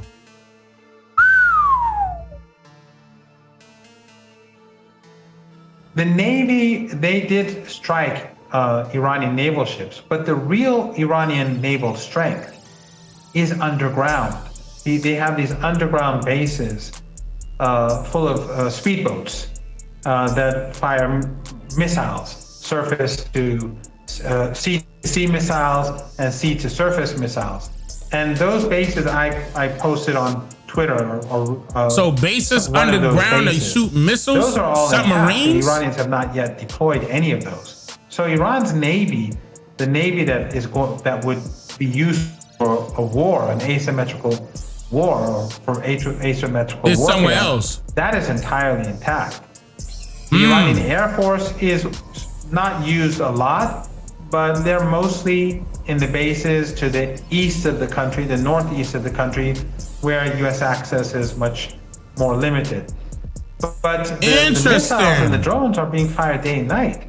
And the Americans and the Israeli regime keep saying that they're running out of launchers, they're running out of missiles, but they're firing like there's no tomorrow. The numbers may have decreased because they don't need to fire all that many missiles. In the first few days, they were using old missiles, very cheap missiles, in order to have the Americans and in the Persian Gulf and the Israeli regime use up their air defenses. But after their defenses were more or less being finished, the Iranians would fire fewer missiles and they would get through. So they don't have to fire large numbers, but they're consistently firing missiles and drones at targets in the Persian Gulf. And it's crazy that he says that because Trump was bragging every single day. We got 70% of them out. Iran is 80% out. Iran is 90% out. We knocked out 95% of their ballistic missiles. They can't do anything. We decimated their Navy, their Air Force. We knocked everything out. It was a beautiful sight. It was a beautiful. I wish y'all could see what I'm doing. It's a beautiful sight. And you mean to tell me that he live in Iran telling you that they ain't really touched nothing? That's why they keep firing and keep firing? It's easy to point out who's lying and who's not. Real easy. Because if Trump had to come out and get on NATO and EU, all you got to do is send a helicopter there, a boat there. I just want to see if they want to do it. See, I told you they wouldn't do it. We don't need them. But we need your help. We need your help. Which one is it? We took them out. No, you didn't. This war would have been over with by now if you took them out. They still have the capabilities to toss drones. Yeah. Okay. Targets in the Israeli regime. As we speak, just moments ago, the Iranians fired another volley of missiles, both towards the Israeli regime, but also a bit earlier than that at the Persian Gulf. So let's talk about the Persian Gulf. Let's talk also about the Strait of Hormuz. Of course, the reports over the past few days is that there's some members of the Trump administration who are pushing President Trump and the Pentagon to try to capture or take over the island of Karg. Excuse me if I'm not pronouncing that correctly. The small island off of the coast of Iran, which is responsible for 90% Where is of that the at? Iranians' oil deployments there to those tankers. Of course, the military analysts that I talked to have said that it would be absolute disaster if the United States tries to do that. So what do you know about the plans to try to take over that island, and what do you believe would be the Iranian response to that? Well, first of all, let's assume that somehow they take that island. What difference is it going to make? The Strait of Hormuz is closed. No oil is going to leave the Strait of Hormuz unless the Iranians agree to it. So I was putting up the map and they put up one. They would have to attack the Strait of Hormuz, not the island, the Khark island that you allude to. And Iran has been preparing defenses across the Persian Gulf, both naval and on the shore, for decades, ever since the United States invaded Afghanistan and Iraq and called Iran the axis of evil. During the State of the Union address, Bush did so before the war in Iraq. And then Bush would say all options are on the table, and Obama continued with the same rhetoric. Iran has been preparing itself for the United States because they always assumed that ultimately the United States at some point is going to attack. So Iranian missile and drone defenses that are directed at the Persian Gulf are much greater, and the firepower is much greater than what they've directed towards the Israeli regime. The Israeli regime is targeted by long-range missiles. But what the Iranians have for the Persian Gulf are long-range missiles, short-range missiles, medium-range missiles, cruise missiles, ballistic missiles, drones. They have all sorts of weapons. And then, of course, the Navy, the speedboats and all that are in these underground bases too. So Raz will be said Iran has been planning this for over 30 years now. To open the Strait of Hormuz, I appreciate the donut. And there are going to be lots of dead people. And then all those tankers in the Persian Gulf are going to be destroyed. And then the oil and gas installations are going to be destroyed. So what's the use of having the Strait of Hormuz open if there's no tankers? Or if there's no oil and gas, working oil and gas installation to give oil to those non-existent tankers to take out of the Strait of Hormuz. So this is not a scenario that Trump can carry out. And in order to wage a ground war with Iran, he'd have to bring in more troops than he had. All right, now, if y'all saying that Iran lost. All right, now type 13 if y'all think Iran lost. Type 1 if you don't know. Type 1 if you don't know. Type 14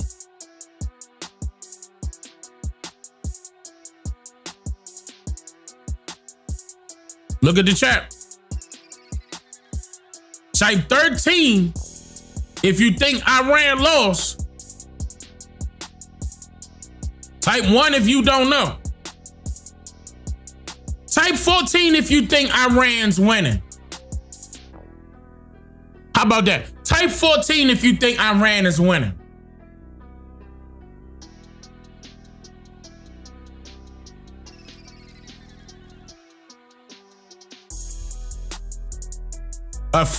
Like a couple 13s, a lot of 14s, and a lot of 1s.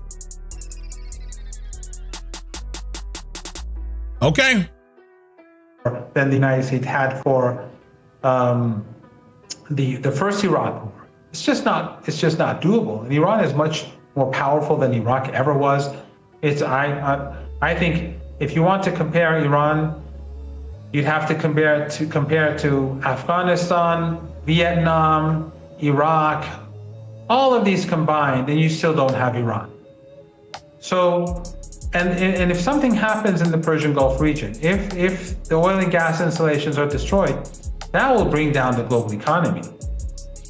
The strategic reserves can last for a few weeks, and many countries don't even have strategic reserves. But after that, what are they going to do? When the price of oil goes, I don't know, $250, that'll bring about collapse. The global economy is already doing quite poorly. That's going to be an issue. The economy, you know much better than I. So this is not, this would be a scenario where Trump loses.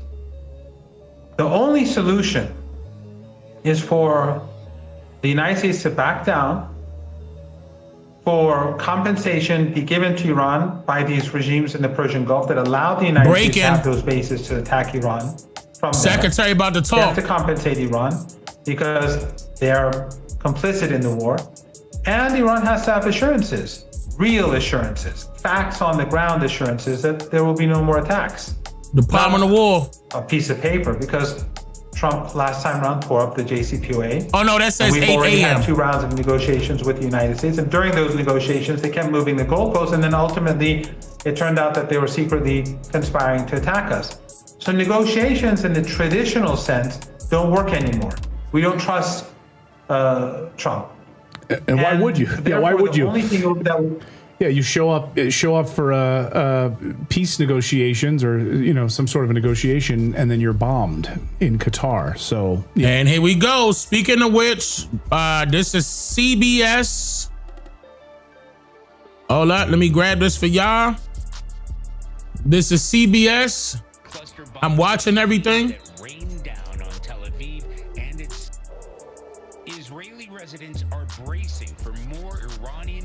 Hold on. It's low. Let me download it. Let me download it. Let me download it. Hold on, I'm gonna keep playing. Let me download it because it's low. I gotta turn that up. Exactly. Well, the next pandemic, according to the experts, isn't a virus. So this is not a scenario. I'm quickly doing it. As I'm doing that, let me play. Hold up. Because I do want to get to Joe Kent. Now, this was before. Okay, this was before Tucker was on his own. No, it was. No, it wasn't. It wasn't that long ago. I think this was 2022. Joe Kent. This the one that stepped down. I do think there is a lot of people, and a lot of them, like you pointed out, like Nancy Pelosi, are in their 80s, and they've always thought this way, this with us or against us mentality that says like, hey, you're either for the next war, the most current war and the current thing, or you're with the terrorists. You just are kowtowing to Vladimir Putin. It's the exact same mentality that got us into the Iraq war. You're either with us or you're with the terrorists. And look, Tucker, I would love to come on here and defend neoconservatism as someone who, lost my late wife in these wars, as somebody who lost countless friends, as somebody who fought myself 11 combat deployments. I spent most of my 20s and 30s in Iraq. I would love to tell you it had worked, but it simply did not. And that's a very hard thing to admit. I get into arguments all the time with fellow veterans about this exact same topic. So I think a lot of this is literally the gambler's fallacy. There's a lot of people who think, hey, if we just keep trying, if we keep attempting to spread freedom through the barrel of a gun and trillions of US dollars, this time it's gonna work. Let's just double down. And this is, how really nice casinos are built in Las Vegas off of this exact same mentality. So I think that combined with the financial interest from Lockheed Martin and every single defense contractor, and putting someone like Lloyd Austin as the Secretary of Defense, who's still on the board at Raytheon, I think that factor with that mentality and people not being able to admit that we got this wrong and then making adjustments to our policy, I think that gets us in this current situation, because it's actually challenging to thread the needle. Like, where do we go from here? We can't just let the Iranians attack and kill our people. Right. But at the same time, we know if we go to war with Iran, this is going to be a disaster. There's no data that says like, hey, maybe if we just go to a war with Iran this time, it's going to work out great. Wait, so Trump knew that his stance. Trump knew his stance. He had to hear this. He had to hear this. Interesting. But he was against the war on Iran. It's going to work out great. We've actually got to assess the past mistakes that we made, make adjustments, and then chart a more pragmatic way forward. Interesting. Now, let me quickly, hold on. This is his statement. This is the statement that he put out today. I'm talking about Joseph Kent. He tweeted this. So he was the director of National Counterterrorism. Hold up.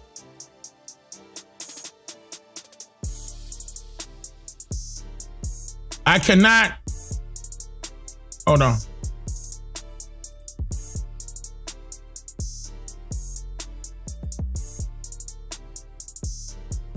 There you go. Hold on, y'all. It finished downloading. Let me play this real quick. Israeli residents are bracing for more Iranian cluster bombs like these that rained down on Tel Aviv and its suburbs overnight and into today.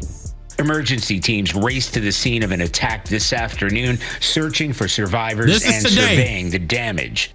We found walls blown apart, broken glass and debris in every direction. The family wasn't home Iran at the is time. hitting Israel. Neighbors had time to take shelter moments before impact. In the past few days, we've seen an increase in the intensity and frequency of these attacks, especially the cluster bombs. There's lots of them. They're hard to defend against, and they can land anywhere. You have anywhere from 20 to 80 submunitions spreading apart and going over kilometers. Unfortunately, just a few hundred meters from here, the elderly couple were not so lucky last night. A cluster missile tore through their apartment, killing them both. Israeli police said they were on their way to the bomb shelter, but never made it. Iran has still managed to launch attacks here and across the region, despite weeks of bombardment and airstrikes. Wait a minute. They killed many. Why CBS play that? I thought they debunked that and said that wasn't the ship.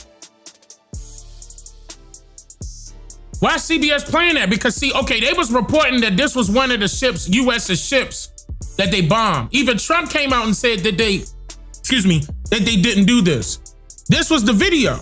Why CBS sneak that in there like that? They was trying to claim that this was AI. The U.S., the Pentagon, and Trump was saying that this was AI. Across the Why region, CBS playing it despite then? weeks of bombardment and airstrikes that killed many of its top leaders, 3 in just the last 2 days. And at a rally in Iran paying tribute to those killed in the war so far, demonstrators set fire to effigies of President Trump and Israeli Prime Minister Benjamin Netanyahu in defiance.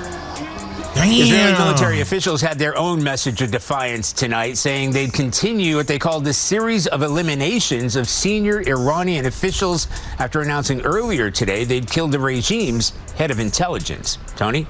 Charlie, thank you very much.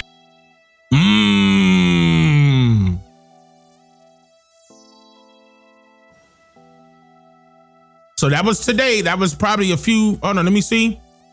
That wasn't that long ago. That was an hour ago. This was 1 hour ago. Wow. Uh-oh.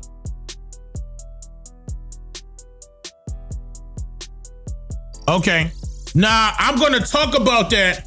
But yeah, they're trying to claim that it was meteors, not just one. It was meteors that happened throughout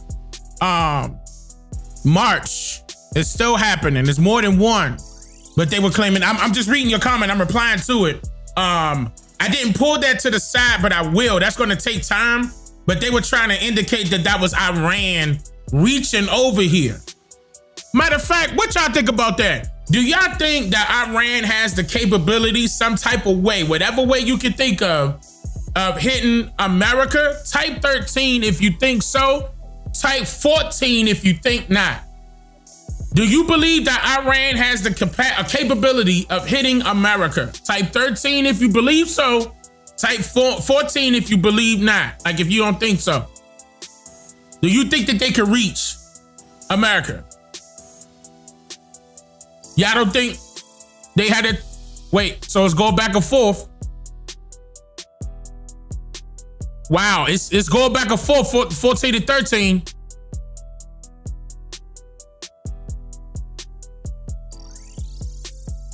You said if North Korea can't, they can't neither?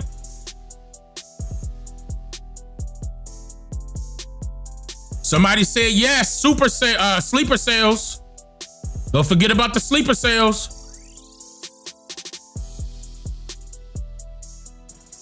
And remember they said, even the FBI came out and said, be aware of the drones that Iran will send.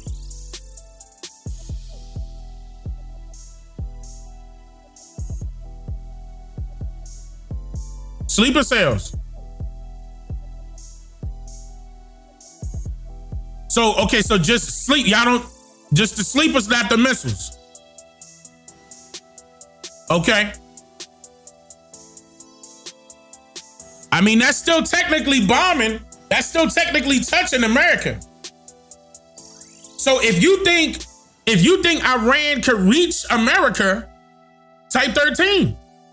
If you think Iran can't reach America, type 14.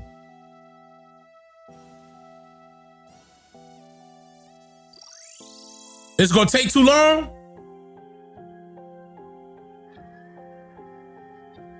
You said North Korea can, Iran can't. Okay. All right. Did you hear about the drone stolen from the military base? I didn't see that. But y'all recall that even America was doing some drone work numerous times last year and year before last. Remember? Y'all remember during the time where people were getting mysterious fogs out of nowhere? It became foggy. Don't forget about none of this stuff. And me and other people were telling y'all that they were just testing things, right?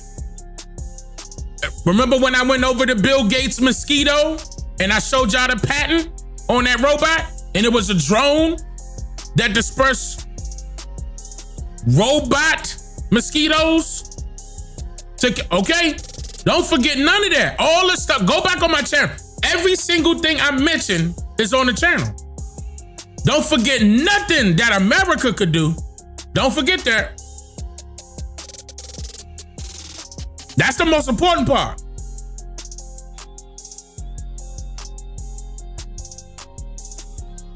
China placed a balloon over here. You talking about that one? They called that the weather balloon. They tried to brush it off. They shot down a couple drones though around that same time. They said it was from China. Y'all remember that too, right? Okay. This is probably why they're doing what they're doing, because they know, oh, you know what? That's a very good way to, okay, look. That made me think about this. What if they use an AI right now? Notice how the government got contracts galore with all the AI companies. Number one is OpenAI, the one that owns ChatGPT. They already got Google in them. So do you know they got Gemini, they got Siri, they got Gronk, they Grok or whatever he call it. All of them, right? What if they're actually trying to grab AI to do something with AI to make it where they'll throw AI out there so people can point out where they see the discrepancies that AI could generate. So they could go back in the lab and make that AI better to the point where you can't pinpoint the mistake by the naked eye. Project Bluebeam, right? We gotta be careful of a false flag or false flags. We gotta be on alert, because I think they're probably trying to do something like that. Now, let me give you a heads up. They were trying to state that this was gonna happen during Tucker Carlson's event. Now, this is not me telling y'all that this is gonna happen. I'm just telling you what I hear. They're saying that this is gonna happen at Tucker Carlson's event. And this event is gonna showcase where Tucker Carlson is gonna get eliminated. And everybody's gonna point the blame at you know who, Netanyahu. Okay, so just be on high alert of anything. Not saying that that's real, meaning not saying that that's gonna come true. I'm not predicting no future. You know, I'm not the people that created that book that I told you to go get, in which I'm gonna send it to you. And your 13%, once you join the 13%, click the link inside of the chat. Shout out to the 13%ers. Listen, I just want you to know that they've been cooking up for a minute. Just like y'all said that Iran has been doing this for 30 years, so has America. Yes, I agree with you. We should be on American side. I agree, because we are Americans. Listen, I'm on your side. I'm on your side. I'm on the side of the Americans, where the Americans want to know the truth, speak nothing but the truth, and want to live in truth. And be nothing against that. Nothing. Just about the truth. You're seeking the truth. You want to know the truth. And nothing but it. We care about each other. It's not about going around bullying other countries that we allegedly don't need, according to our own president, right? If we're rich in this and we're the best in that, then why can't we just leave other people be? He was a murderer. He was killing his people, blah, blah, blah, blah, blah, blah, blah, blah, blah, blah. But what that got to do with us? We could say the same thing about you, right? It's things that are inside of our food that are banned in other countries, even our allies, but you're still giving it to Americans. But nobody's being held accountable. And we're not saying that it's the government killing its people, or are we? It's like y'all forgot what this government was about. You think this government is about you, the people? When they said we, the people, it's only people that's involved in the government.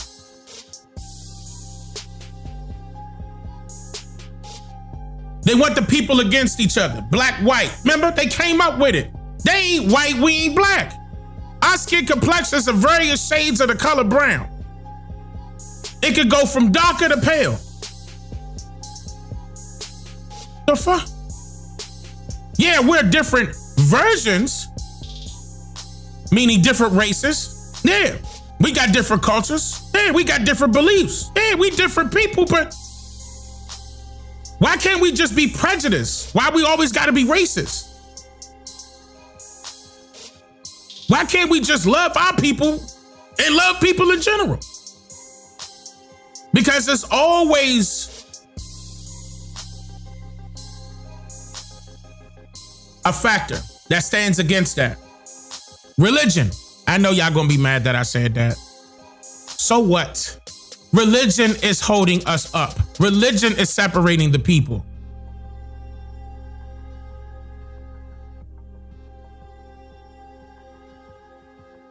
Those fake, whatever they want to, they call themselves Jews. Those people believe that that is their religious belief to do what they're doing. Some of the Christians said that this was going to happen. This was biblical. But everybody's religious belief is jockeying for position. It's the Muslims versus the so-called Jews, the Jews versus the so-called Muslims. Then both of them against the Christians, and the Christians versus them, and then blah, blah, blah, blah, blah, blah, blah. Why? It's religion that's causing the division. Religion. Who you pledging allegiance to? Reshape. Religion. Remember? It ain't hard.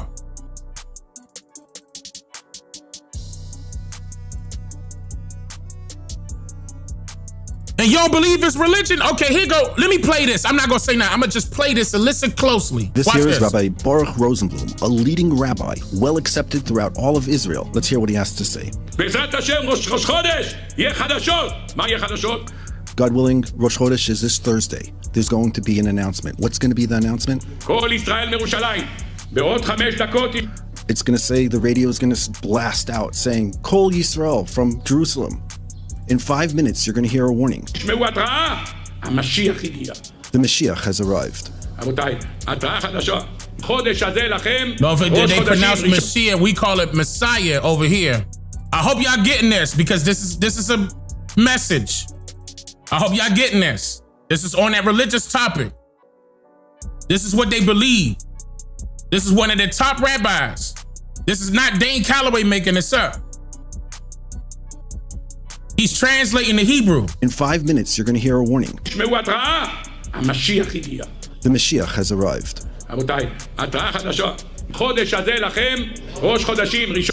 Why do I think it's going to be on this Thursday? Because it says that the first Chodesh, the first month, is Nisan for all the year. When will Mashiach come? Our rabbis teach us. It's going to come on the first day of Nisan, this Thursday. Mashiach will come, as it says in the verse. That's tomorrow. Why does he come on the first day of this month? To remove the head of Amalek, on this Thursday. מה צריכים לגמור עד ראש חודש ניסן? What do we have to finish? What part of the war do we still need to finish until we get to Rosh Chodesh מה צריכים Nisan? לגמור? לקעקע זרעו של עמלק. מי זה? To remove the head of Amalek. חמינאי א', Who is this? Khamenei חמינאי ג', number 1, Khamenei number 2, Khamenei number 3, תצ'וקאי ד', Tachukai number 4, חוקאי, כל Kukai number כל 5. הרשימה, כל מה שנגמר באי בסוף. Any name that finishes with the E at the end. אותם עד ראש וראשון. We have to finish them off. All the leaders of our enemies need to be finished off by this Thursday. ישבתי לטראמפ, אמרתי לו עד ראש חודש. Listen. Y'all heard that? I'm gonna play it again. Khamenei number 2, Khamenei number 3, תצ'וקאי ד', Tachukai number 4, חוקאי, כל Kukai number כל 5. הרשימה, כל מה שנגמר באי בסוף, נכון?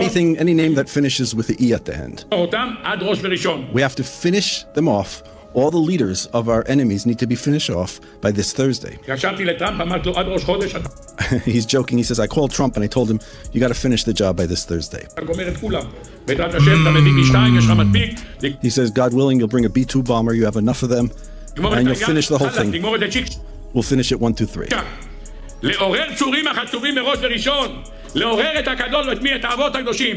And this will awaken, God will awaken our forefathers. שנאמר מראש צורים הראנו ולגבעות אשורנו. Like it says, from the tips of the mountains and from the valleys, I will praise you. לפעול חדשות בראש וראשון. That means that on the first day of Nisan, there'll be amazing things that will happen. בעזרת השם, ראש חודש. God willing, this Rosh Chodesh, this Thursday, יהיה חדשות. there'll be news. What'll be the כל news? ישראל מירושלים. Kol Yisrael from Jerusalem. In another 5 minutes, we're going to hear a warning. המשיח הגיע. The Mashiach has arrived. רבותיי, התראה חדשות. מה? לפעול חדשות בראש וראשון. אם יגידו, נשמעה התראה.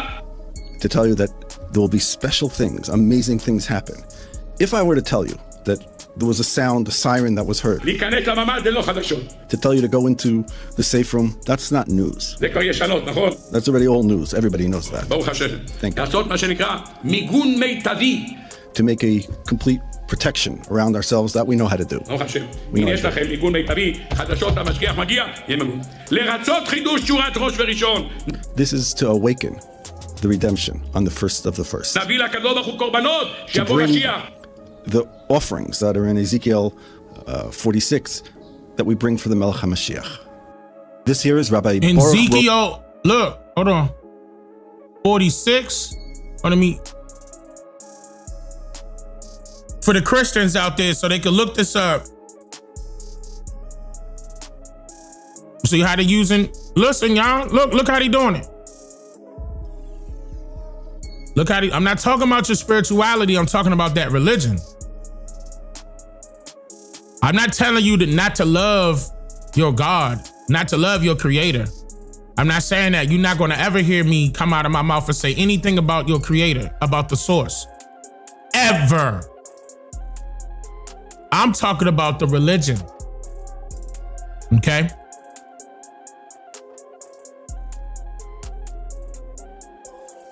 Man created religion.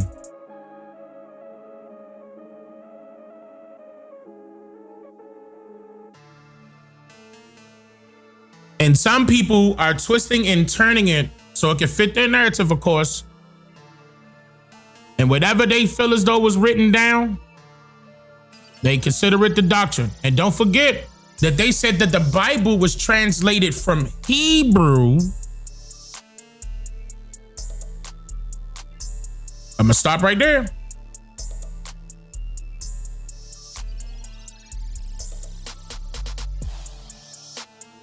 Yep, religion. What does Hebrew mean? Uh-oh. No. What does Hebrew mean? Come on, chat.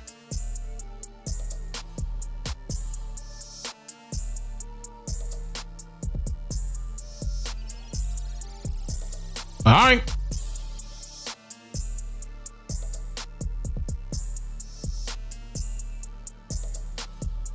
We are already sleepwalking and sliding towards World War III with... This is Joe Kent.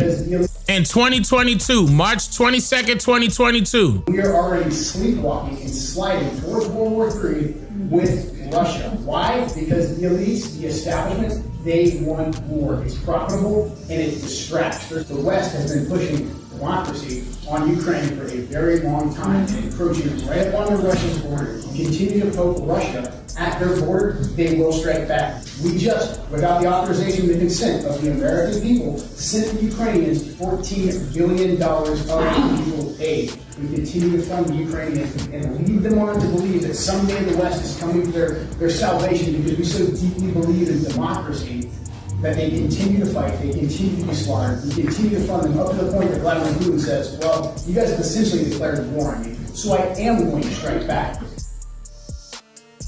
Okay. Now, again, Trump knows this. Here go Trump introducing him in 2022. I'd like to introduce Joe to say a few words. A very incredible guy and with a tremendous future, in my opinion. Right now, he's only thinking about Congress, and maybe he'll be there for a number of years, and we don't know what's going to happen, but I think this man has a tremendous future, a very special person. Thank you very much. Come on over, Joe. And there you go. Well, thank you so much, Mr. President. Thank you so much, Don Jr. So, Trump knew.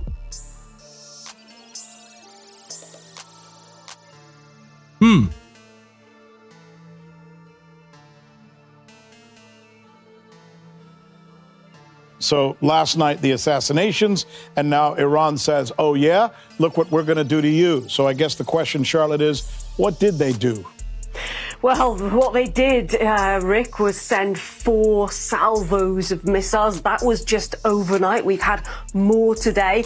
There have been several impact sites across mainly central Israel. I was at one of those sites just in the last few hours. This is a place called Ramat Gan, which is fairly close to Tel Aviv, so really center of Israel. And that's where what the IDF say were parts of cluster missiles hit apartments, blocks, set fires, smashed cars, killed an elderly couple. I'm just saying, and she was reporting that before it even got reported by CBS. So let's just put this together, right? Let's just put this into perspective. Israel and the US took out, I think they said 40 plus leaders in Iran. Do you think Iran is going to sit back and not try to take out Israel's leaders? No, let's just hit their facilities. When you took people's lives away, not only did you take out their leaders, you took out their children too. It was reports indicating that Israel targeted a private school where the children of these leaders were going to school at and bombed it.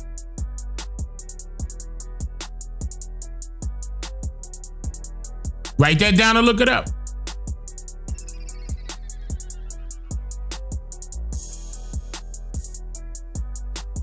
Write that down and look it up.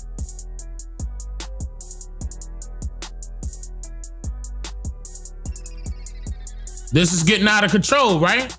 You would say it's out of control.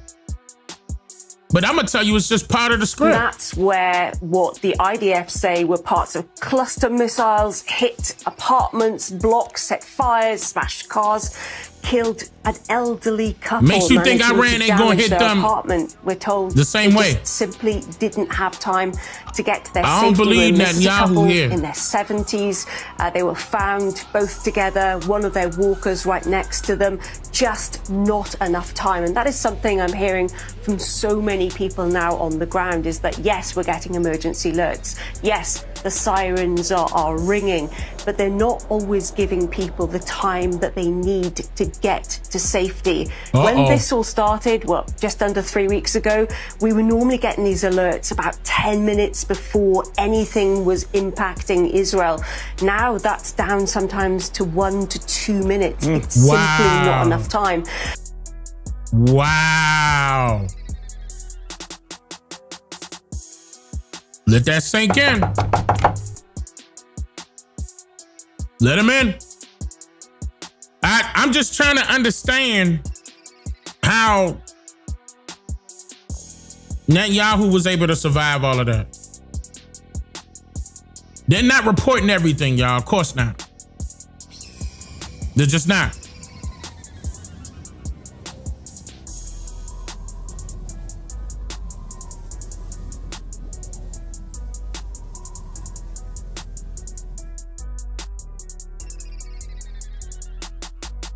We have technology that we can see exactly who's in these locations and buildings. So they're targeting and bombing homes, knowing who and how many children were actually inside. My name is Josephine Gilbo. I'm a 17-year Army veteran. I recently got out of the military last year. Having that background as an intelligence officer and understanding what defense actually is, I can see clearly that this is not self-defense. The civilian casualties is catastrophic.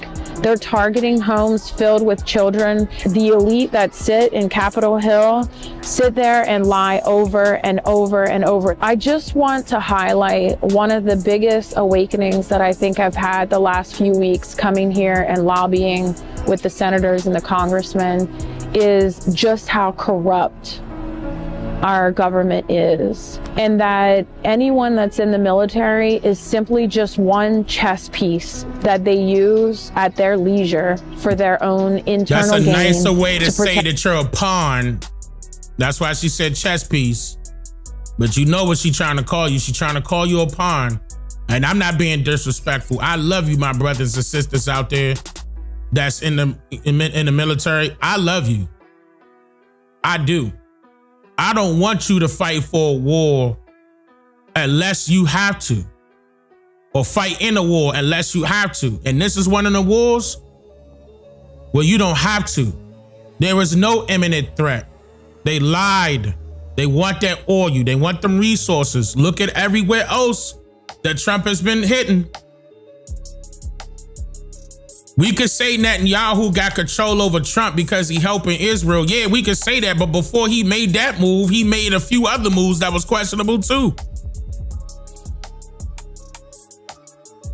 Okay? How do you capture a president? Capture, kidnap, and arrest him.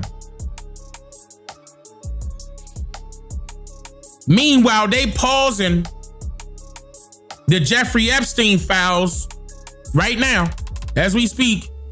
And they done already came out and said what they said about Trump and those accusations. Nah, they want your mind focused on the war, the alleged war. Not on the fact that they basically cracked the code that's probably Democrat-led, and you know how they going to say it's left-wingness and blah, blah, blah, blah, blah. But that was more important because, again, that's children involved as well. But that gets skipped over because everybody's focus is distracted because of what's going on now. And then their focus is distracted even more based off of where they're located, and they got to pay for anything. No matter what it is. It could be gas, electric, water, you name it. Food, everything is up.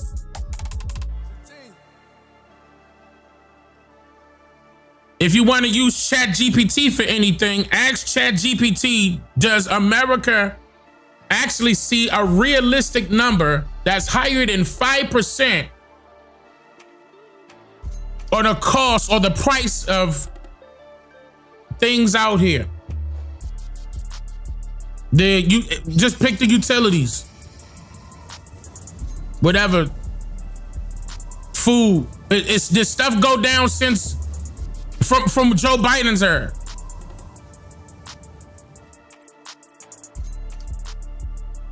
The Federal Reserve Chair, and I just played that. He's saying that, look,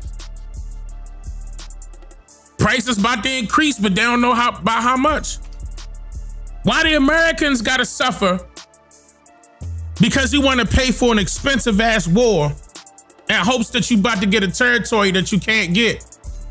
Because there's more than just one country involved, idiot. Why? Why try to play with China at a time like this? And everything out here made in China.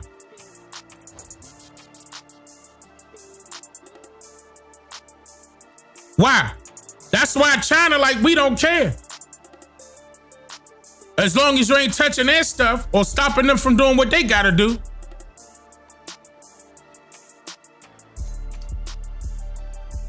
But what if Trump does that? What if Trump is bold enough to take on China? Or what if Trump and his allies, or whatever new allies is getting ready to happen, because Trump is acting like some of these people that's a part of the UN ain't gonna have no choice but to get down or lay down, just like how he carrying Iran. Apparently some new people gonna be put in place. A lot of y'all was saying NWO, New World Order. That's what it looked like to me. They trying to create it. And Trump is the face? Now, if we go back to Agenda 21, Agenda for the 21st Century, they said 2030. What's Trump's last year?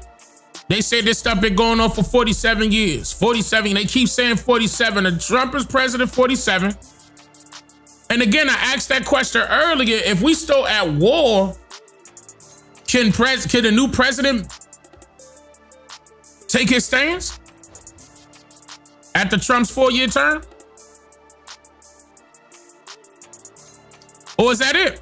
Is he somehow about to have a 3rd year? What y'all think? I don't know. Again, I'm not trying to predict the future at all. That's not, especially in a negative sense. I don't want no negativity to happen. Let's just question. Nothing wrong with asking questions. It's about critically thinking anyway, in order to come up with a logical explanation. No, y'all saying no to year 3? A couple people saying, okay, well, yeah, okay, so it's back and forth. So people are saying that he gonna have a 3rd, and some people saying that he not. It's kind of like 50-50 right now. I'm seeing 50-50 in the chat. Some saying yes, some saying no with the Trump 3rd term. I mean, you got Obama 3 times.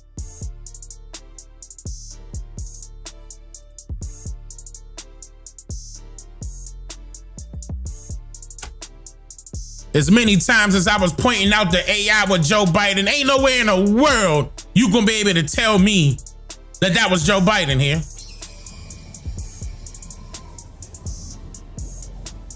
The green screen, I was pointing out a whole bunch of stuff.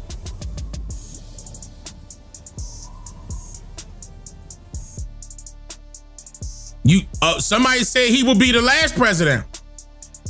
Well, actually, a couple people are. Wait, more than a couple. Okay, so a lot of people at one time saying that he about to be the last president. Wow. Okay.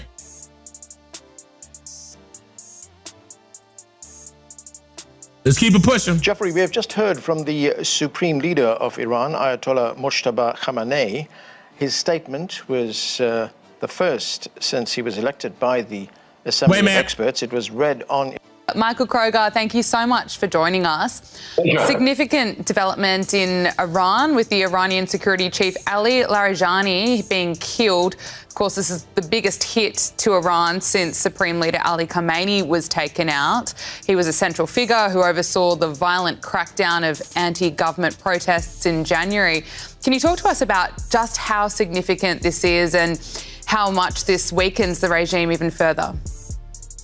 So this is a very significant development. I mean, Gab, you look at this war in one of two ways. The international left media, the Democrats, the pro-Islamists, the anti-Jewish, anti-Semitic racists, leftist nations view it as and try and portray this as a war between Israel and America on the one hand and Iran on the other hand. That's the simplistic view. Essentially, the Democrats in America. Mm-hmm. Both understand international geopolitics and history, understand this is World War III. We seeing the same old images. Between a tyrannical he said it's World War III? Islamist geopolitics and history, understand this is World War III. Right, this is World War III between a tyrannical neo-Nazi Islamist regime that spreads its hate and horror throughout the world, on the one hand, and Israel and America essentially trying to uphold Western values and hold up the rest of the world on the other. Stop. Type 13 if you disagree with him. Type 14 if you agree with him. That last part right here, hold on. World War III, between a... He said this is World War III. Tyrannical neo-Nazi Islamist regime that spreads its hate and horror throughout the world. Well, okay, before that, do y'all believe that this is World War III? No, 13, yes, 14.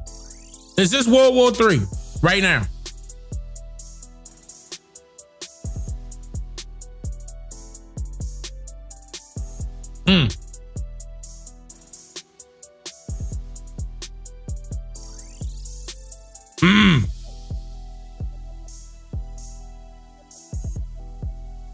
So Rebel, I appreciate that. So third, okay. All right. So let's do it again. Let's do it again. Hold on, because it seems like it's 50-50 again.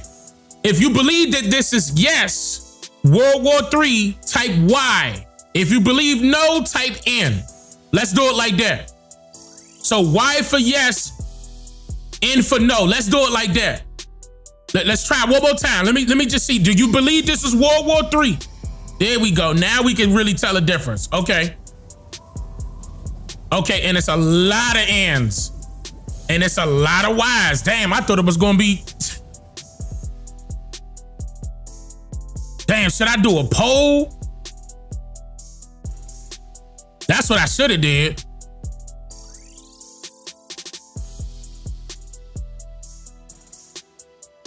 Do a poll? Okay.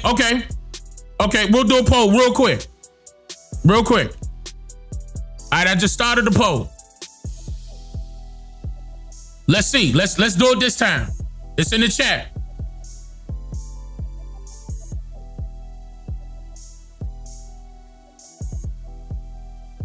No is winning.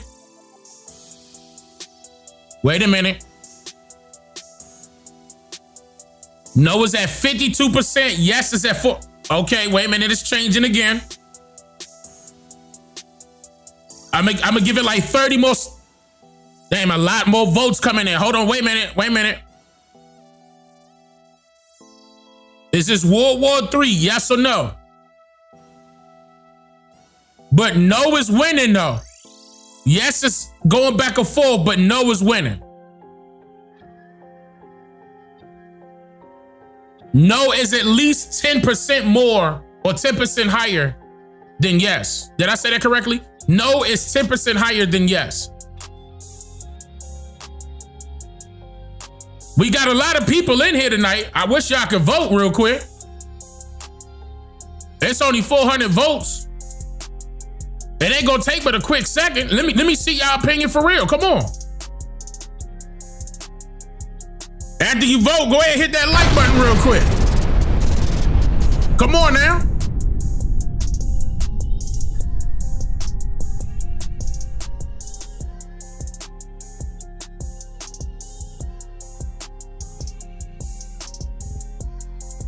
All right. I'm gonna tell you right now, it just looked like you said bots are voting yes. It looked like, okay. I'm gonna end the, but the votes keep going up. That's what's crazy. I don't want to end the poll. I'm trying to give everybody a chance. So, okay, tell you what, I'm gonna give y'all 30 more seconds. 30 more seconds.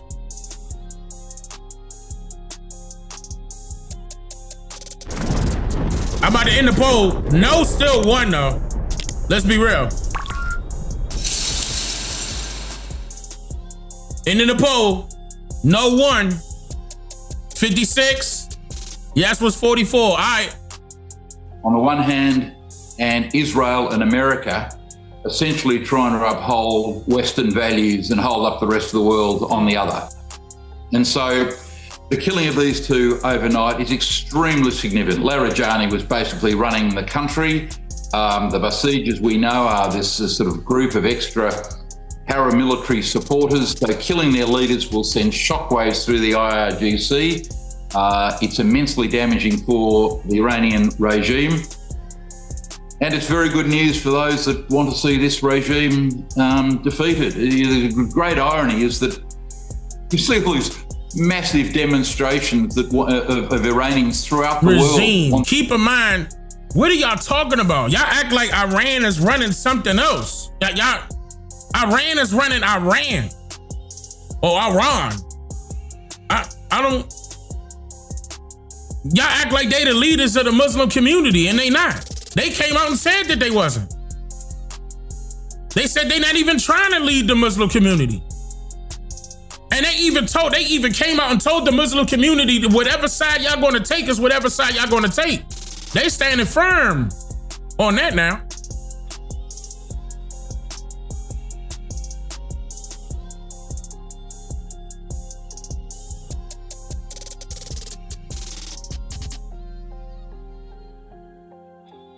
I ran away. They ain't running at all. I'm gonna tell you that right. Iran ain't running at all. They still putting up a fight. Right now. The Iranians are going to fight this war until they impose a strategic defeat on the United States under Trump and the Israeli regime. Wait a minute. Iran's nuclear negotiation team. Wait, Iran got a nuke? Former advisor, Iran's nuclear negotiation team. Now, I just thought he was a professor. But he was an advisor to Iran's nuclear negotiation team? Negotiation? What? For what? Wait a minute. The proliferation treaty was done in Hold on, let me pull that back up. How old is this guy? Hold on, wait a minute. Wait a minute. Yeah, in 1968. So the nuclear non-proliferation treaty was done in 1968. Israel refused to sign, but Iran signed it. Now, what he mean negotiation team?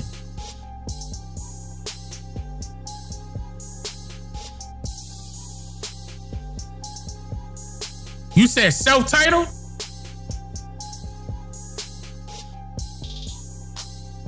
They're a nuclear energy team?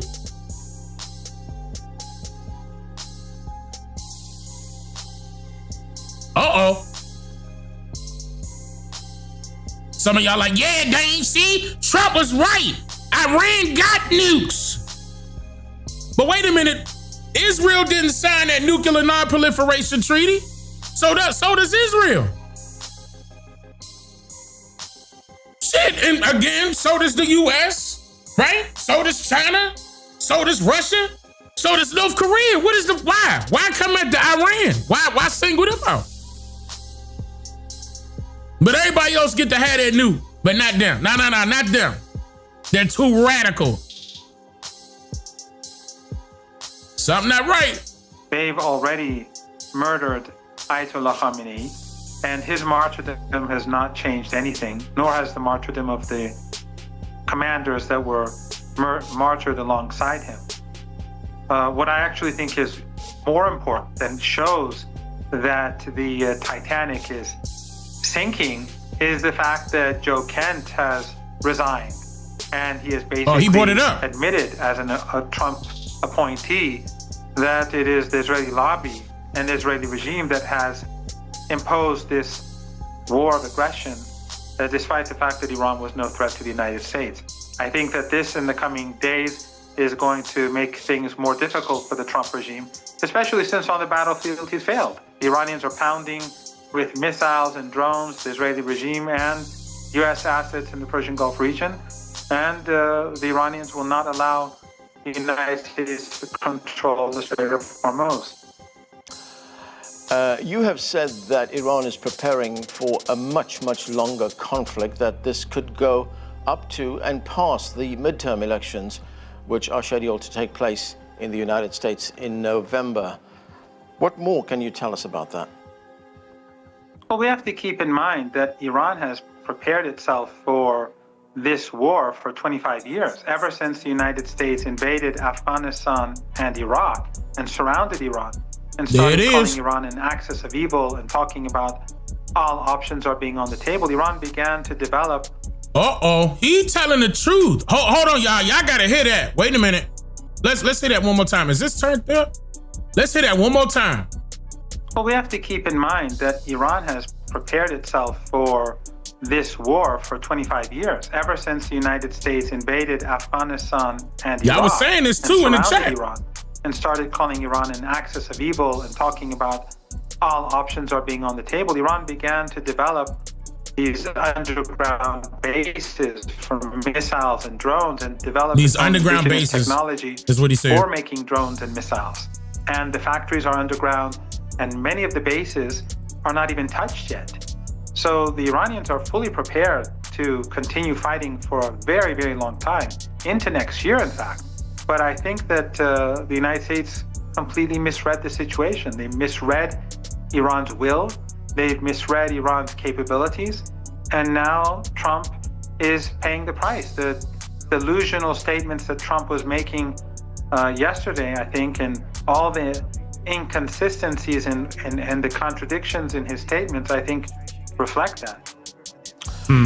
You say that Iran's goal is to deal the United States and Israel a strategic defeat.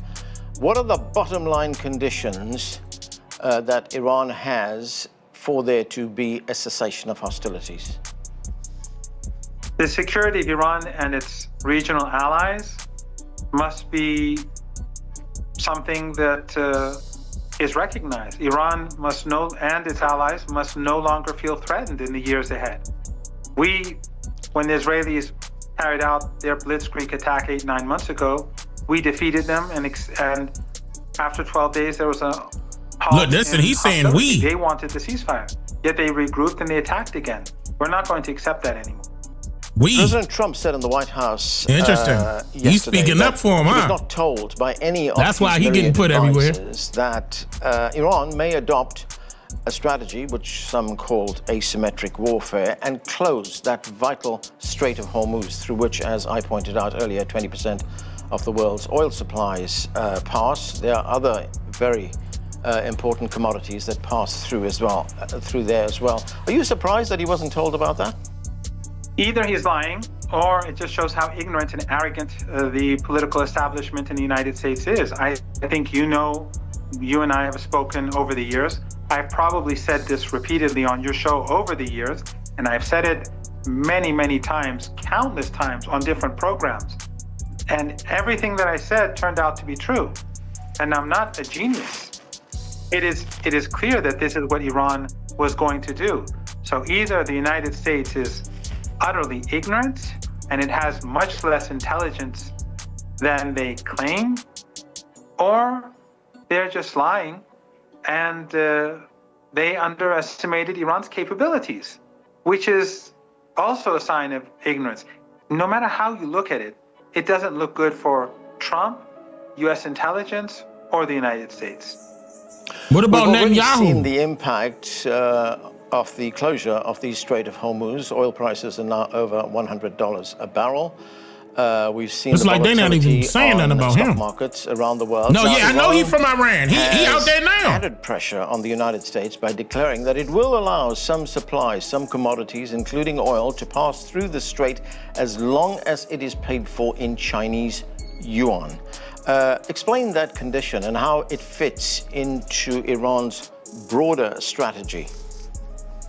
I don't know the details, but what I can say is that Iran is closing the Strait of Hormuz, yet allowing the assets of regimes in the Persian Gulf. Assets of regions in the Persian Gulf. He was breaking up. Emirates and the Saudis and Kuwait and Bahrain to remain intact for the most part. Why? Even though they are fully complicit in this war, those U.S. bases were used on their territory to kill Iranians. They can't pretend they're neutral. They're not. And there's even talk that they some can't of them pretend that they weren't involved. encouraged the U.S. to attack Iran, and those have not been denied. But Iran has kept it close and preserved their assets because Iran does not want the global economy to be destroyed. Iran wants the United States to back off and regimes in this region to end this U.S. occupation of their territory. So if the United States backs now he's off, saying their if territory. Iran's demands are met, He's not saying we. reparations are given, Iran's allies have security, then it will be business as usual. But if the United States escalates, since those regimes are all complicit, then their assets will be destroyed. If the war intensifies, then everything will be destroyed, and that will create a permanent crisis and bring down the global economy. So Iran is preventing a crisis by shutting the Strait of Hormuz to put pressure on the United States and have the international community put pressure on the United States and its regional proxies that are allowing it to attack Iran from their territory so that this would come to an end. As far as the United States Persian Gulf allies, these Gulf states that we've been talking about, is it also a condition of the Iranians that the U.S. bases in these Persian Gulf states be closed and be closed permanently? There's no doubt that Iran will no longer allow regimes in the Persian Gulf to be a platform for aggression against Iran. That era is finished. Iran is facing attacks now from two nuclear-powered nations, Israel and the United States. Is there fear among Iranians that this could trigger a nuclear attack by either one of these states or Good both? question. The very fact that you raise such a question shows how barbaric the two regimes are, that you could even contemplate such a thing. No sane person would ever use nuclear weapons or even contemplate it. But the fact that you and many others do ask this question show what sort of monsters we're dealing with. Ethno-supremacists, the Epstein class. This is what we're standing up against. And we will continue to resist. We will not allow them to have control over our country or to dominate our region. That's over. But yet, they even know about the Epstein files in Iran. Seriously contemplate a nuclear weapon. What would then happen? First of all, Iran, of course, would have to move towards, it would have to change its nuclear policy. But would it only be Iran? Or would countries across the region and across the world that's what I said. come to this conclusion that we all have to have nuclear weapons? And in the era of AI and the new technologies, nuclear weapons are not that far off to access. Wait a minute. Notice how he said in the world of AI, and then they pan some pictures of Trump and Netanyahu. Y'all gotta, hold on. The editor's going in. Hold on. And the new technologies. Hold on. Let me back up a little bit. The way that was snuck in there. Let me go back a little bit. The question should be asked, if they do seriously contemplate a nuclear weapon, what would then happen? First of all, Iran, of course, would have to move towards, it would have to change its nuclear policy. But would it only be Iran? Or would countries across the region and across the world come to this conclusion that we all have to have nuclear weapons? And in the era of AI and the new technologies, nuclear weapons are not that far off to access for any country. So I think that if they seriously contemplate using such weapons, they would bring destruction upon themselves. The world will not accept it. But also it will lead to a situation where everyone has nuclear weapons. And then I think that will bring the world to a very, very dangerous place. Looking at the consequences and the impact of this conflict, I want to play you a comment that was made by Tom Fletcher. He is at the United Nations. He's responsible for humanitarian affairs and emergency aid. Let's listen to some of what he had to say. On the Straits of Hormuz, I'm really worried about food costs, energy costs, as you say, fertilizer costs. I'm worried that actually further escalation will damage other supply routes. All of this has a direct impact on our humanitarian supplies, including going to areas of key need in sub-Saharan Africa. So how concerned is Iran that this block of the Strait of Hormuz is going to affect fertilizer shipments as well as oil shipments? And as far as fertilizer shipments are concerned, it will in turn affect food harvests, especially in the developing world, in the global south. I'm gonna tell y'all right now, this how you know Iran is powerful. It ain't gonna be no questions asked. That is why. If Iran wasn't powerful. If Iran couldn't handle their business, we would not be hearing about them attacking or retaliating, whatever you want to say. And they got representatives in their location talking on all these platforms here. If Iran ain't have no type of power, if Iran was weak, none of this will be happening. If Iran thought for 1 second that they weren't gonna last for at least a week, they would not be still on camera 3 weeks later. On social media 3 weeks later, still they got, like he said, they have the power to keep going. And like he said, Trump and them underestimated Iran. I believe they did too. And that's why they keep it quiet on how many Americans have died so far. For no reason. And it's not for the betterment of our country. As a matter of fact, nobody said that it was. How about that one? You never heard this is for the betterment of our country. This is for America. I'm doing it for you. I'm doing it for Americans. He didn't say that not one time. He lied and said that they had nuclear programs. He wanted to shut that down. But didn't he do that 2 months prior to going to war with Iran? Or at least 2 months prior, before they sent a whole bunch of missiles their way simultaneously in particular areas of Iran? You said they gone. You decimated their nuclear capability. But now all of a sudden you back down there. Oh, let's get them while they weak? If that was the problem, why still continue? Is it still a problem? See how it don't add up? UN should condemn the United States for this war of aggression. Has it? The UN should condemn the Israeli regime for this war of aggression. Has it done that? The UN should condemn those countries in the region that have allowed the United States to use their bases to murder Iranian children. Yesterday, a 3-day-old boy was murdered in a village. They bombed a village, and his 2-year-old sister died with him. So I think that if the United Nations is really worried about the children of the world, they should start worrying about the children of Gaza, Lebanon, and Iran, first and foremost.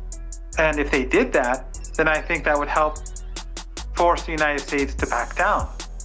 And if that happens, then the Strait of Hormuz will go back to normal. Keep in mind, what can you tell us it about sounds like Iran ain't worried about Israel. They trying to tell U.S. to back down. Right now, I mean, how are people coping with and responding to these attacks by the United States and Israel? It's difficult because they carpet bomb the city. They murder people. And they don't care. And Western media presents a very warped view of reality. One would not imagine, if one watches Western media or reads Western media, whether it's Trump supporters or Trump's opponents, that this was unprovoked aggression. They hid the fact that that school with 180 little girls murdered, they hid the fact that the United States did it for a whole week. And only after a week, when everyone online was talking about it, did the New York Times feel forced to do something, probably out of spite for Trump. That's what I was talking about, that school. But Western media private school is so completely silent about the atrocities that we're experiencing today. So it is difficult, but people are steadfast. Every night, and I'm sure you've seen this, every night people go on the streets across the country and across Tehran to support the armed forces, to support the Constitution and the state. And then during some of these gatherings, the Americans and Israelis fire missiles at them. On Friday, I attended one during the day. Last Friday, hundreds of thousands, if not millions of people had gathered in Tehran, and they fired missiles at the protesters who were protesting this aggression. And yet I didn't see it anywhere in Western media. And a woman was murdered. The missile killed one of the women in the protest. This is a world that we live in.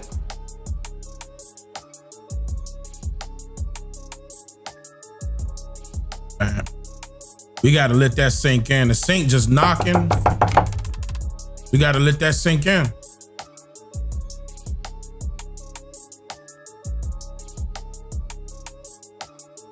All right, let me let Jeffrey go this Jeffrey, time. we have just heard from the supreme leader of Iran, Ayatollah Mojtaba Khamenei.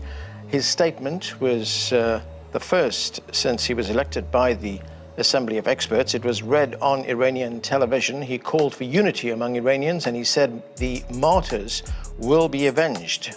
And he also called on all U.S. bases in the Persian Gulf to be closed immediately, or they will continue to be attacked. He said the Straits of Hormuz, that vital sea route, will remain closed.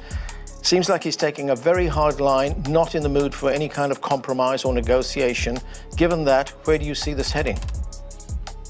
Well, what kind of negotiation? Iran tried to negotiate twice. Both times it was bombed by Israel and the United States. Iran is under a absolutely brutal attack.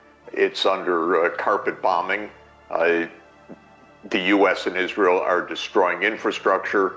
They murdered this man's father and the leaders of the Iranian government. They are killing thousands of people. So exactly what is to be they on defense. Negotiated?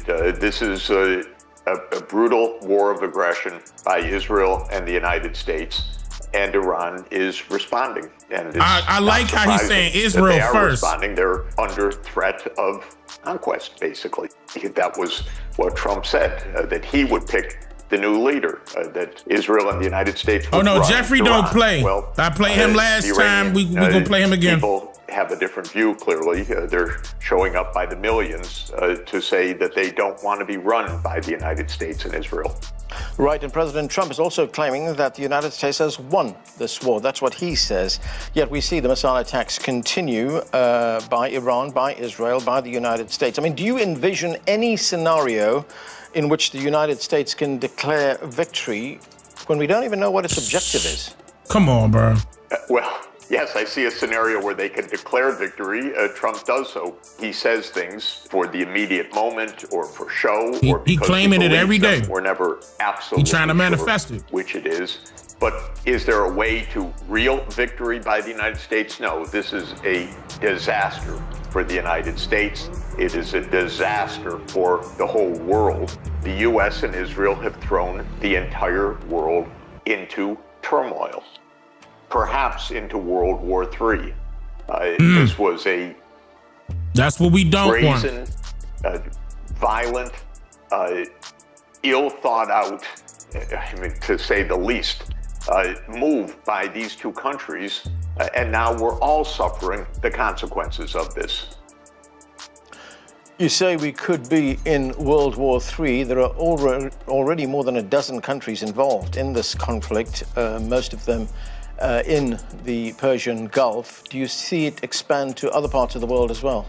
Like China? Well, the United States is at war in many places. It is at war in the Western Hemisphere. It invaded Venezuela. It's talking openly about invading Cuba, which it's currently blockading. Trump just met with Latin American leaders and talked about other military operations in the Western Hemisphere. Trump has threatened to invade Greenland. The United States is still heavily engaged in war with Russia in Ukraine. We have war spreading through the Middle East. Israel is invading more countries. We have the war of Pakistan and Afghanistan taking place. We don't know, but it could be that when we look back even in weeks or months, we say, yes, World War III. This was World War III. The United States is so reckless, so irresponsible, and led by such a delusional president right now that I'm sorry to say that anything is possible.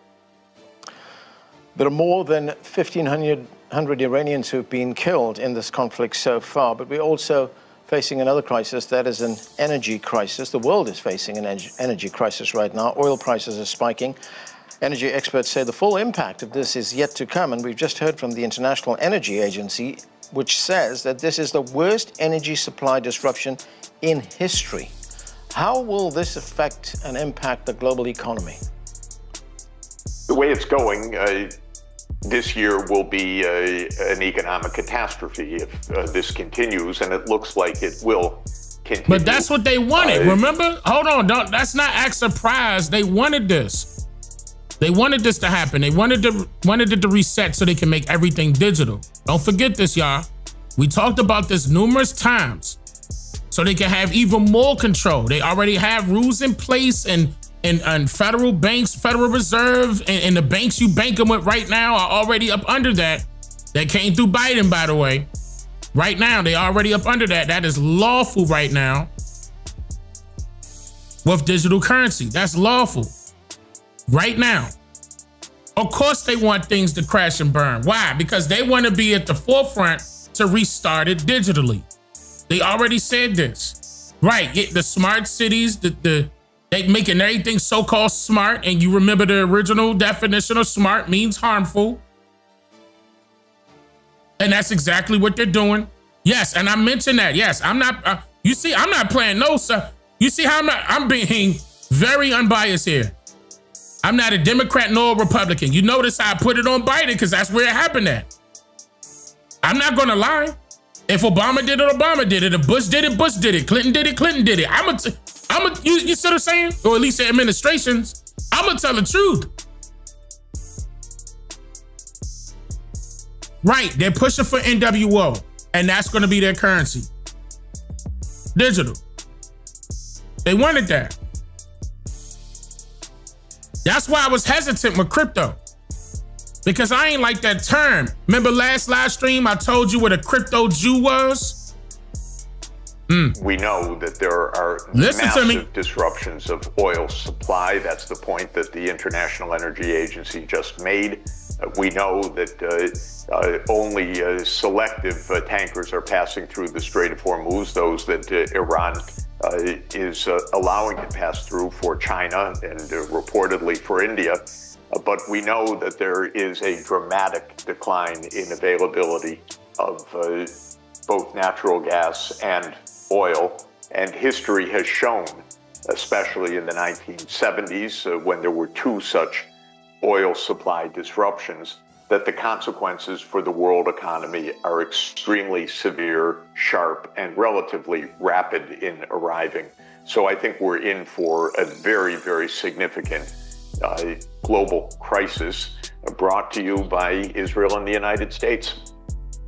One strategy the Iranians are using, and some call it an asymmetric strategy, is to hit US Persian Gulf allies, many of which host United States bases, of course. Iran is hurting their economies by targeting their oil supplies and oil infrastructure. It's also targeting... That's right, Mama Reese, the money been there. What do you make of this strategy by Iran and its effectiveness?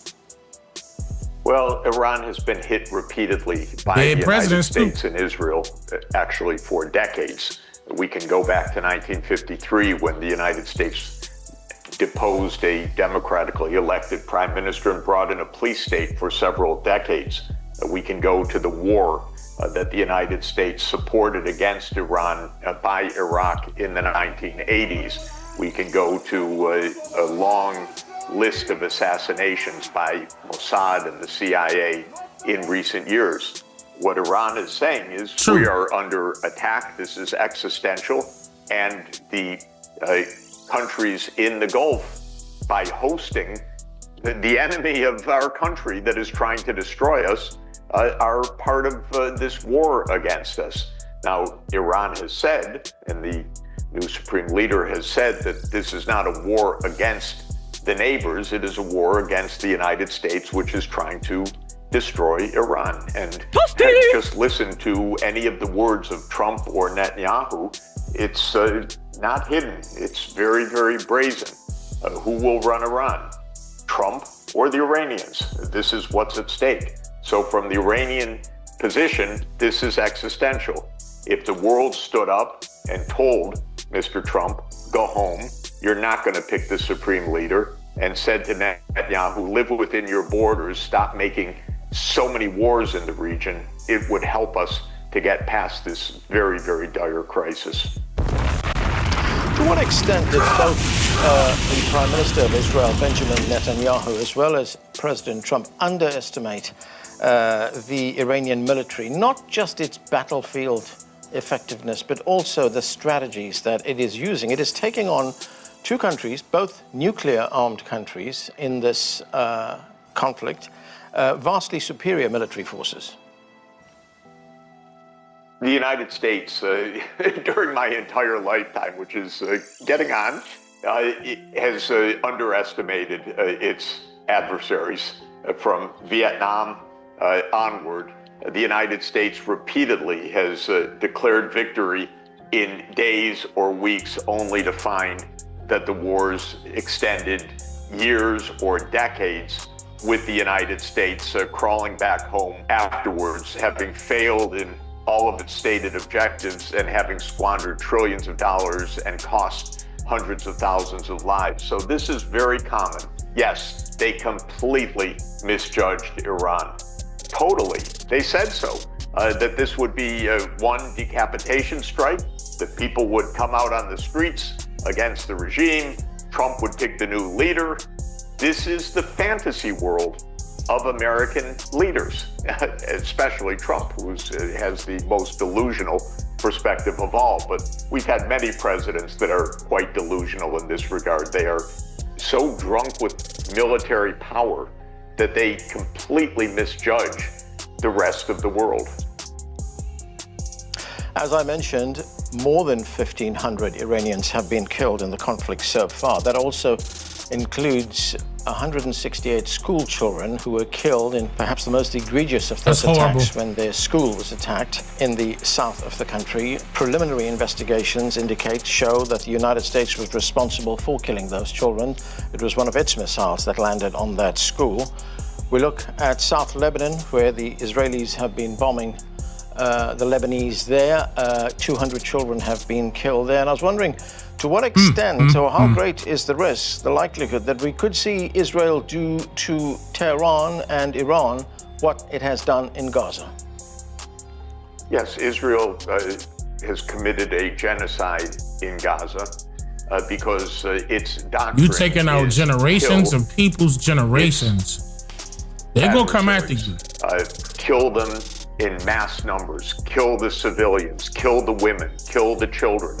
This is the Israeli doctrine of war. They don't discriminate between civilians and military targets. They leveled Gaza.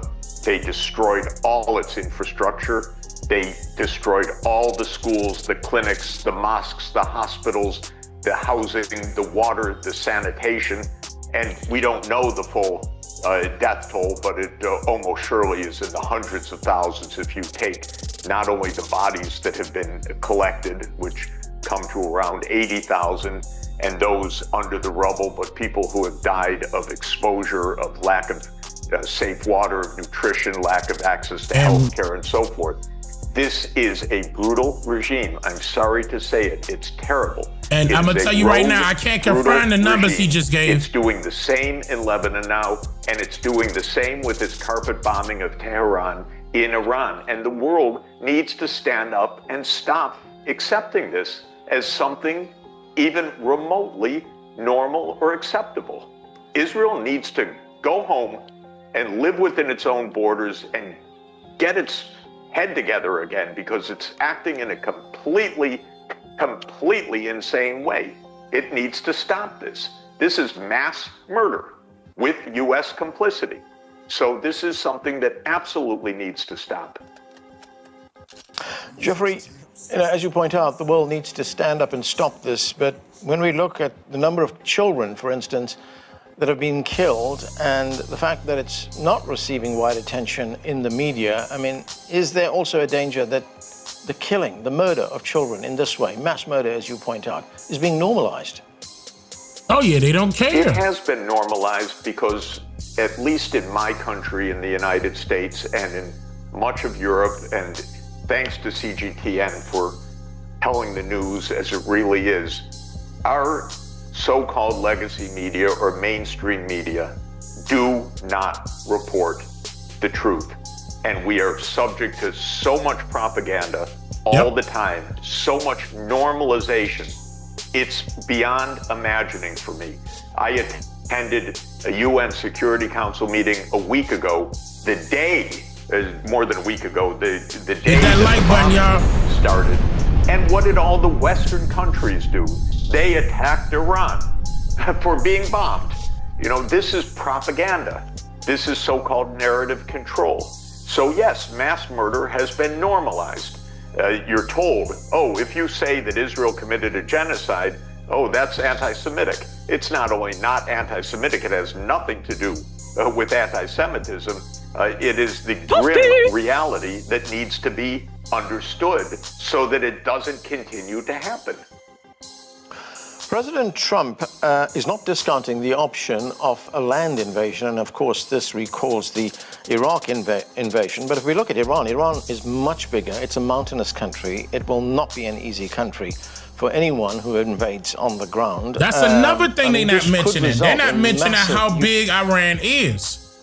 That's another thing I'm noticing that the media is not, you know, what, like he said, the legacy media, whatever they want to call it, the ones that they're trying to give the script to us, the narrative, they write the narrative for us to, you know, for us to follow. But it's a lot of you out there that's not following that BS, and I'm glad you are not. Thank you.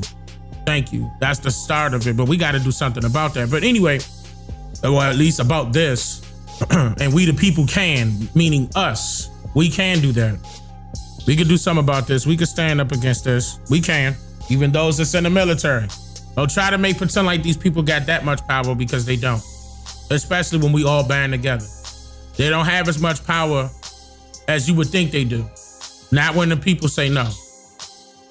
When the people say no and don't do it, what power do they have?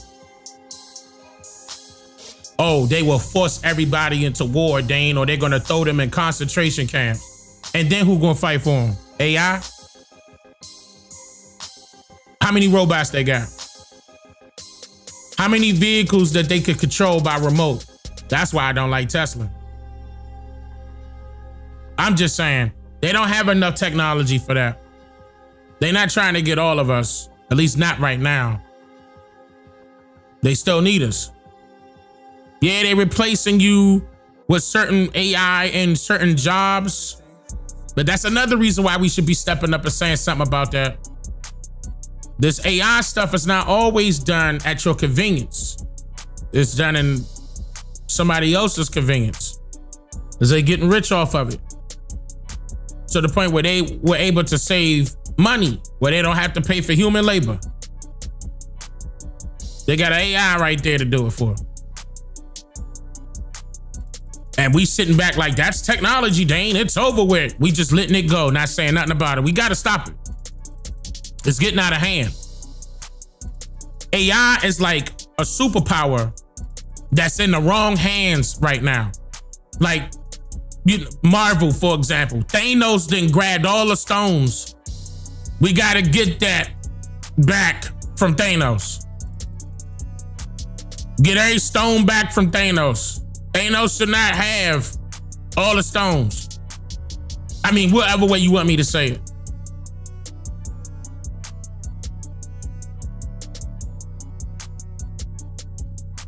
It's not supposed to work like that.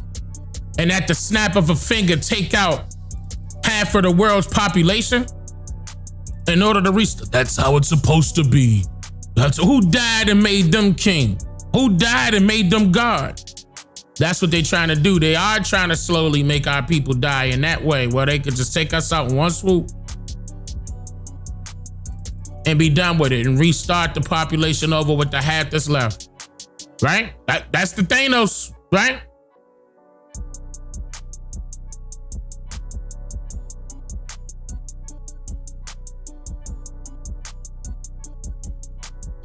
Right?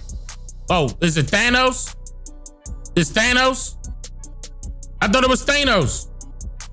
You know who I'm talking about. Come on, chat. Here y'all go. It never fails. Every time, it seems like every live stream is that one word where chat got to give me different pronunciations of that one word. And you still get my point, right? You know what I'm talking about.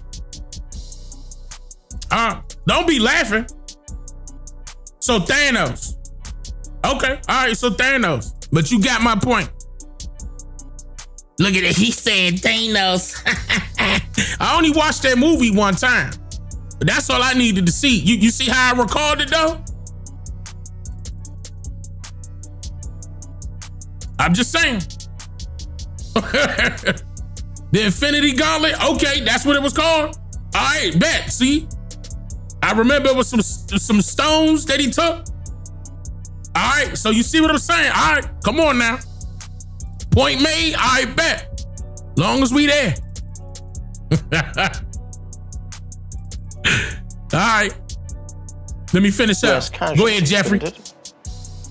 I don't believe it. I think Trump is full of it in general, and I don't believe this can happen. You know, when the Iraq War happened, the American people were lied to relentlessly. We know it wasn't an error of judgment or doubt. It was direct lies, propaganda, that there were weapons of mass destruction that needed to be taken out. It was the and they lied about 9/11 too. At that time, about the American so many different people things supported the war. Now, the American people are completely against what Donald Trump is doing.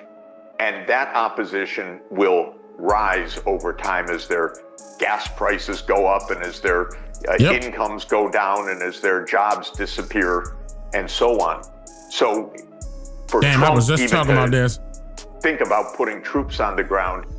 The political explosion that would happen in the United States would be absolutely enormous. So he's just facing the fact that every miscalculation has come to pass because he's delusional, because he has no strategy, because the whole group of them has no strategy. But I do not believe that there will be boots on the ground because, as you say, it would be a disaster, and it would start in the stark opposition of the American people.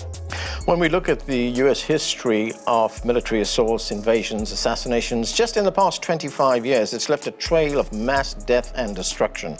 How would you describe the damage and destruction the U.S. has left in the wake of what's been referred to as the Americans' forever wars? Well, 30 years ago, Benjamin Netanyahu, when he became prime minister of Israel, with his American advisors, launched a project called Clean Break. The idea of Clean Break, everyone should understand, is to prevent permanently a state of Palestine alongside the state of Israel. So it's based on a criminality because it is international law that there needs to be a state of Palestine alongside the state of Israel. But the purpose of Clean Break was to say any government in the Middle East or North Africa or the Horn of Africa that supports the Palestinian cause and supports resistance, we're going to overthrow. And that is why there are so many colonization wars, because Greater Israel delusion of Netanyahu and the American complicity has led to wars in Libya, Sudan, Somalia, Palestine, Lebanon, Syria, Iraq, Yemen, and now Iran. That's part of the doctrine. And it's crazy. Remember, I just said that? Instead of just having a Palestinian state alongside the state of Israel, according to international law, we have wars across the Middle East that have claimed hundreds of thousands, millions, most likely, of lives, and have gone on for 30 years now. Professor Jeffrey Sachs, thank you for joining us. All right. Thank you. All right. So that's Jeffrey. So I'm about to do, hold on, I got to do this one right here. Hold on, because I didn't get a chance to finish it. Wait a minute. On China, it's a little different story. We're resetting the meeting, and it looks like it'll take place in about 5 weeks. We're working with China. They were fine with it. We're going to say, I look forward to seeing President Xi. He looks forward to seeing me, I think. But I do look forward to seeing him. We have a good relationship with China. China actually has become economically for us very good, as you know. It's much different than it was in the past. And we have a very good working relationship with China. So we're making it in about 5 or 6 weeks. That's President Trump pushing his trip to China back by roughly 1 month to focus on the homeland and the conflict in Iran. U.S. Treasury Secretary Scott Bessent and U.S. Trade Representative Jamieson Greer meeting with Chinese officials in Paris over the weekend, hammering out ongoing trade disputes and ensuring communication is maintained between the two sides despite this pushback of the trip. Officials discussed a broad new board of trade with China aimed at more closely managing the economic relationship while focusing on tariffs, investments, and the impact of this Iran conflict. Joining me now is the U.S. Trade Representative Jamieson Greer. And Jamieson, it's great to have you. Welcome back. It's good to be here. Good to see you, Maria. Can you tell us a little about your conversations in Paris and this board of trade, what you're looking to achieve? Happy to do that. Our conversation with the Chinese, they were very constructive, very cordial. Clearly, we have a lot of economic challenges with the Chinese. And part of the reason we're having these conversations at the direction of President Trump is to try to find stability and predictability for the relationship. The Board of Trade that you referred to is one potential mechanism of doing that. All of this will be subject, of course, to the leaders approving and moving forward with it, but it would be very helpful if the two sides could simply get together and talk about what are the types of goods we should be trading with each other, preferably non-sensitive goods and preferably in a balanced way. We're already moving in that direction with the way our trade deficit with China is trending down significantly, and this is an opportunity to further find balance. Jameson, let me get your take on where we are on the probes that you have been doing in terms of Section 301 tariff investigations, with 2 Section 301 tariff investigations opened earlier this month. The IEEPA tariff refund situation, people want to know more about. I know that China issued a new warning to the United States with serious concern, they claim, that international trade investigations in manufacturing in foreign countries could, quote, harm the country's economic ties. You recently launched these investigations into the Section 301 of the 1974 Trade Act. Just brushing that off, structural excess capacity and production in manufacturing sectors. Give us more of where you are on that, given the statutory expiration of Section 122, that 10% tariff, which will expire in July. What specific countries, trading partners, are you looking at, and where specifically are the probes now? So right now we have 2 investigations going on that we've initiated, and they're under Section 301, which is a statute that permits my office, the Office of the U.S. Trade Representative, to look at these unfair trading practices, make findings, and take action if necessary.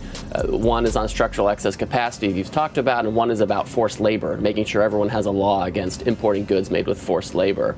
On the forced labor front, this covers 60 countries, 99.5% of our trade. With respect to structural excess capacity, this covers those countries that use a lot of subsidies, produce way more than is required by global demand, and outstrip it's not like what's economically required by the market for goods. And the structural excess capacity really targets East Asia, South Asia, Southeast Asia, even a place like Mexico and the EU, where they have these giant manufacturing surpluses with us, and it's not necessarily for competitive reasons. So we've been talking to these countries already, and we'll get to the bottom of that and hopefully conclude these investigations in the next few months. And you've got the forced labor 301 public hearing will be April 28th, and the manufacturing 301 on May 5th. Is it fair to expect that this likely could result in tariffs of between 10 and 25%, or is it higher than that? Well, I can't prejudge the numbers, right? It's an investigation. It's a legal process. You were supposed to be telling us who you're referring to. The way it will work is we'll have these hearings, people will submit public comments, and we'll be able to study the issue. And then at the end, we can take what's called a responsive action. That's a term of art. And the responsive action can be negotiate with the country, impose a tariff on goods, impose a fee on services, sometimes recommendations for other agencies to take action. So I think given how rampant the issue of structural excess capacity complexity has been and how long it takes to resolve this issue, you will almost certainly see some responsive actions if the investigations discover what we suspect. But again, we'll go through the process, we'll hear from the public, we'll hear from the countries, and then we'll come out with our findings. Are you expecting to do bilateral talks with countries such as the EU, in the EU, and Malaysia and India as well? We are. So those countries are all subject to these investigations. They're very broad. They hit our major so now we know partners. We're so concerned about the United States being essentially the consumer of last resort, and all the goods end up getting dumped here. You have governments in other countries that provide massive subsidies that depress wages for their own workers, and so they end up having just way too much production than is demanded by the economic. So excuses after excuses. All right. Food stamp recipients are suing the USDA after new restrictions limit what they can buy with taxpayer-funded benefits. The policy blocks purchases of things like candy, soda, and energy drinks through the SNAP program. The Trump administration says if taxpayers are footing the food bill, then junk shouldn't be on the menu. Steve Forbes, what do you say? Well, as one who has an affection for... Okay, wait. That's not what I thought it was. Hold up. This look like it's right on the highway. On the way with this... Yeah. This is like, yeah, just watching. Wait. That same AI video is on CBN. Look at this coat. Look at this coat and notice how it's not on this side. Like, that's how you can tell that this is AI, ladies and gentlemen. This ain't real. They're using that same AI video. You see the imprint with a flap of his coat where he usually button up at his stomach? Okay, well, this flap is non-existent. And this is close up. This is close up. You can't tell me that ain't AI. Don't send our boys out there, bruh. Don't send our boys out there, man. I don't want that to happen. I'm not saying that our boys can't and our girls can't handle that. I'm not saying that. I'm just saying you sending them out there to die. Like, straight up. You sending them out there to die. Talking about the boots on the ground part of this. Don't do that, bruh. That's the part I don't want. But they do say... Gives it up is the fact that his microphone, which is his headphones, I understand that those headphones do carry a sensor on them so it could block out the background noise, but they're trying to make it seem like I can't hear the fact that he's enclosed in. I got great headphones on right now. My headphones are very good. And his audio sounds like he's boxed in, like he's inside of a room. Okay? It doesn't sound like he's outside. All right? And then at certain points, you hear an echo. Just like how you hear an echo. Like if I stop the music, right? You'll be able to hear an echo. You probably hear that right now inside of my room. I'm hearing that same echo where inside of the room that he's located. Okay, at certain points. But it's been nullified at certain points, like he has a gate on. And at a certain point, if his voice doesn't touch that compressor gate, I'll be able to hear the rest of the echo inside of that room. I don't think he's where he say he is. Reading the script, looking over at the teleprompter, and it sounds like you need to go to bed. Right after I get off work, I'm gonna have, I'm just gonna go to bed because I didn't want to come to work today, but they forced me here to read this script. And, I just decided, take the call to get the overtime pay because I have nothing else to do. I fed my cat Jefferson and I walked daily outside this morning. I saw the young lady across the street and I told her everything is okay. I mean, he sounds tired to me. Like he didn't want to be there. He didn't want to do this, but this is his job. He getting dragged to work type attitude. What y'all think?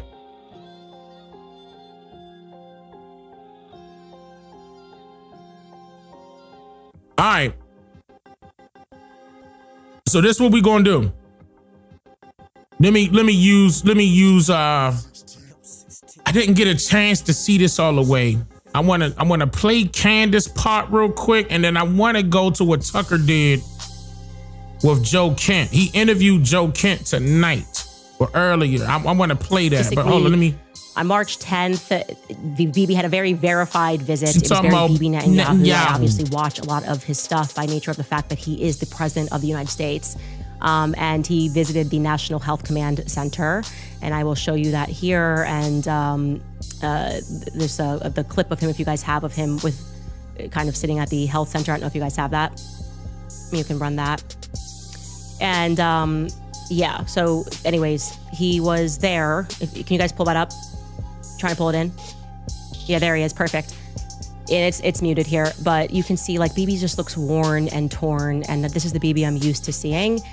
And then there was a rumor that at some point later that day or on the 11th, the next day, that he got hit with an Iranian missile. Okay, that's not confirmed, but what then happened next is after that rumor floated, Scott Bessent, the Treasury Secretary, Secretary of the Treasury, was in a meeting and got taken out of the meeting quite abruptly and taken to the Situation Room, which people thought was very strange. So I'm going to show you that because it was very weird. I listened to you on the...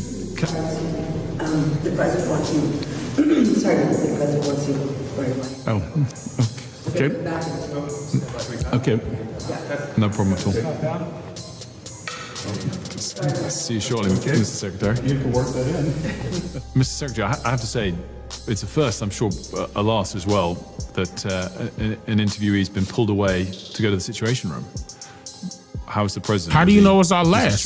The president is in great spirits. The Iranian mission is proceeding well ahead of schedule. And I have to tell you, Wolf, that I have a teenager who's considering military service, and I could give this team my highest compliment from President Trump to the head of the Joint Chiefs, to the Secretary of War. I would say just blah, blah, that blah. I would trust my child's life in their hands. Very strange 2-hour Situation Room. Okay, wait a minute, hold up. I'm merging the Joe Kent interview right now.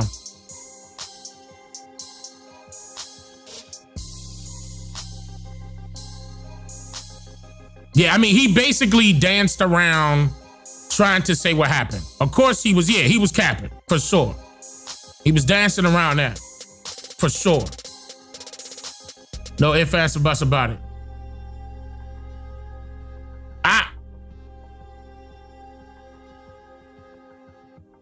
Yeah, I agree. No, I like that Candace is actually, at first, I was questioning her, but I'm so glad because the only time I really questioned her was when she wasn't getting on Erica Kirk. And now she ain't letting her foot off the gas pedal. And I like that, you know what I'm saying? Because at first I was worried because when I did my research, everything was pointing at Erica. I was like, why is she not saying nothing? But nah, she on it. Wait a minute, it's almost finished merging.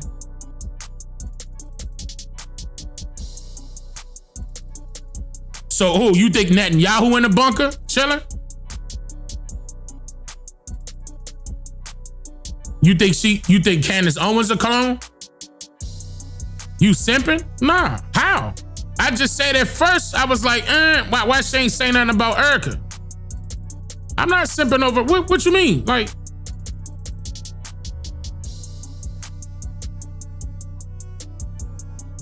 yeah, and then she ain't let off her foot off the gas pedal on the Netanyahu neither.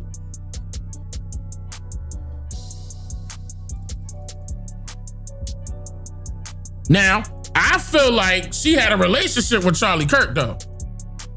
Me personally. I feel like she had something going on with Charlie. Now, you know, the reports came out and said that, not to switch the subject, but the reports came out and said that Erica was bisexual. And Erica was once with a female before she even got with Charlie. So, you know, they trying to say, some of them saying that she was a lesbo, period, all the way. So let Candace handle that. Let the girls fight the boy. You know, that's what it looked like to me. It looked like she did something with Charlie.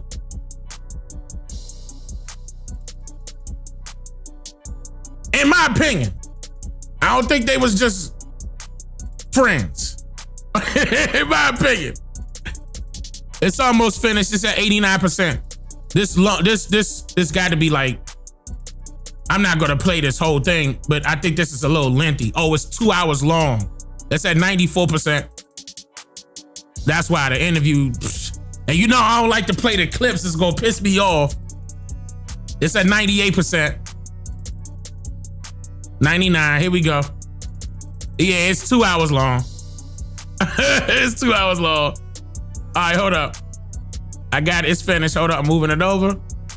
All right, let's start it from the top. We want to start tonight with a clip from January of 2024. This is from this show, and this is Joe Kent, who later went on to become, until yesterday, the director of the National Counterterrorism Center.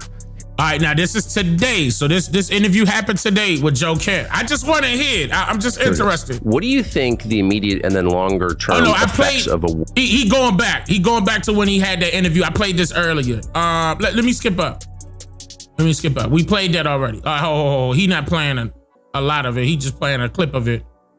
Okay, I'm going to start right here. For what gain to the American people? So the very first thing you notice about that clip, which was shot almost exactly a year before the current president was inaugurated, is that it was right. It was prescient. He called it. He called the general outline. Not that it was hard to call, but Joe Kent knows what he's talking about. He spent a lot of his life in that region, and he said, a year before this current presidency began, this is a big, serious country. It's the oldest civilization in the region, and if we went to war with Iran, there would be a momentary sugar high. Americans would support it because they support their own country, and they certainly support their military, and people would approve of it. But very quickly, you could see a process by which we got caught there, trapped there. Bear trap. Hard to extricate yourself from that. And sitting on the sidelines would be our chief global competitor, China, who would be silently nodding along with a slowly spreading grin, knowing that they were the main beneficiary of what they were seeing, of our waste of American lives and treasure, as Joe Kent said. So we haven't reached that stage, thankfully. We're moving toward it, and everyone who's watching carefully knows that. And if you're honest, you know that. So this is a very serious moment we're in, and we're watching not just a war in Iran, but potentially a total realignment of the world and the loss, in some sense, of what the United States has globally. This could be the beginning of the end of our influence in a lot of the world, and that's just the beginning. So again, that's a big deal. It's starting to dawn on people, and that leaves Joe Kent as one of the relatively few people connected to this administration who said it in public. Is that good or bad? Well, it may seem good. Of course, you want to be around people who have clarity about what's going to happen next. But in practical terms, it's bad. In fact, it's always bad. Whenever you have somebody who stands up and says, don't do this, here's what could happen, and then you do it anyway, and it turns out that person was right, your first instinct is not to apologize and correct your behavior. Your first instinct is to crush the person who called it correctly. And that's your instinct because, and it's the lowest of all instincts, but it's a human instinct. That's your instinct because his correct prediction is an indictment of you, of course. And it's a way to deflect attacks on you and your own culpability by blaming the guy who told you it was going to happen before you did it. And this is a long-standing fact of human life. And in the last 60 years in this country, it has been the iron law of foreign policy, which is to say, when things go wrong, the only people who get punished are the people who criticized the adventure in the first place. You can imagine General Westmoreland attacking Walter Cronkite of CBS News. Whatever you think of Walter Cronkite, in my case, not much. But fundamentally, it was Walter Cronkite sitting very much on the sidelines saying, hey, this war's not going well. And there was General Westmoreland prosecuting the war. But General Westmoreland argued till the end of his life, in some ways successfully, that he lost the war because Walter Cronkite criticized the war. Is that really true? How many troops did Walter Cronkite command? Was he in charge of strategy? Don't think so. Tucker, come on, you set it up. All right, hold on. I'm talking about climbing the ladder. Okay. All right, let me hear. Here we go. I appreciate this. So I want to go through the letter that you sent yesterday as you resigned as director of the National Counterterrorism Center. And basically through the big points and give you a chance to explain them. You've been spoken for quite a bit over the last 24 hours, so I think it'd be really helpful to all of us if you would speak for yourself and flesh out some of these points. I'm just going to read the first one. I cannot in good conscience support the ongoing war in Iran. Iran posed no imminent threat to our nation. Iran posed no imminent threat to our nation. How did you reach that conclusion? I think this is key. I mean, this would be more challenging to explain had the Secretary of State, the President, and the Speaker of the House not come out and said that we conducted this attack at this time because the Israelis were about to do so. So that takes away the argument that there was an imminent threat, as in Iran was planning to attack us immediately. That just simply did not exist. May I ask you to pause? And so I've heard people say that, and this just happened, but history has a way of getting rewritten in real time. And then you look back 10 or 15, 20, 25 years later, and no one seems to understand the things that you saw because they've been eliminated. Yeah. So I think it's important to stop and say, here's what we actually know. So I'd like now, if you could, just to play one of the statements that you alluded to, and that's from Marco Rubio, the Secretary of State. And this was shortly after this war commenced. And he was explaining in a... I played this in my video. I know what they're about to play. Why? Here's Secretary of State Marco I played Rubio. this in the video that's on my channel. So the president made the very wise decision. We knew that there was going to be an Israeli action. We knew that would precipitate an attack against American forces. And we knew that if we didn't preemptively go after them before they launched those attacks, we would suffer higher casualties and perhaps even higher those killed. And then we would all be here answering questions about why we knew that and didn't act. Okay, so that is his almost contemporaneous explanation, and it's not offhand. He reasons it out. He explains there's a logic chain there, and he says, we knew not that Iran was going to attack. He did not say that. Right. He said we knew that Israel was going to attack Iran. An Israeli action. Retaliation for those attacks by Israel against Iran, Iran might attack American forces. So the imminent threat that the Secretary of State is describing is not from Iran, it's from Israel. Right. Exactly. And I think this speaks to the broader issue. Who is in charge of our policy in the Middle East? Who is in charge of when we decide to go to war or not? In this case, with what the Secretary described, and later on the President, later on the Speaker of the House, and the way the events played out, the Israelis drove the decision to take this action, which he was just in Trump's administration, just there. This is a big deal. I hope more people hear this. Set off a series of events, meaning the Iranians would retaliate. Now, I think there's a potential there where we could have done several different things. We could have simply said to the Israelis, no, you will not. And if you do, then we will take something away from you. I think that it's fine that we offer defense to Israel. But when we're providing the means for their defense, we get to dictate the terms of when they go on the offensive. Otherwise, they stand to lose that relationship. And the Israelis felt emboldened that no matter what they did, no matter what situation they put us in, that they could go ahead and take this action, and we would just have to react. And so that speaks to that relationship.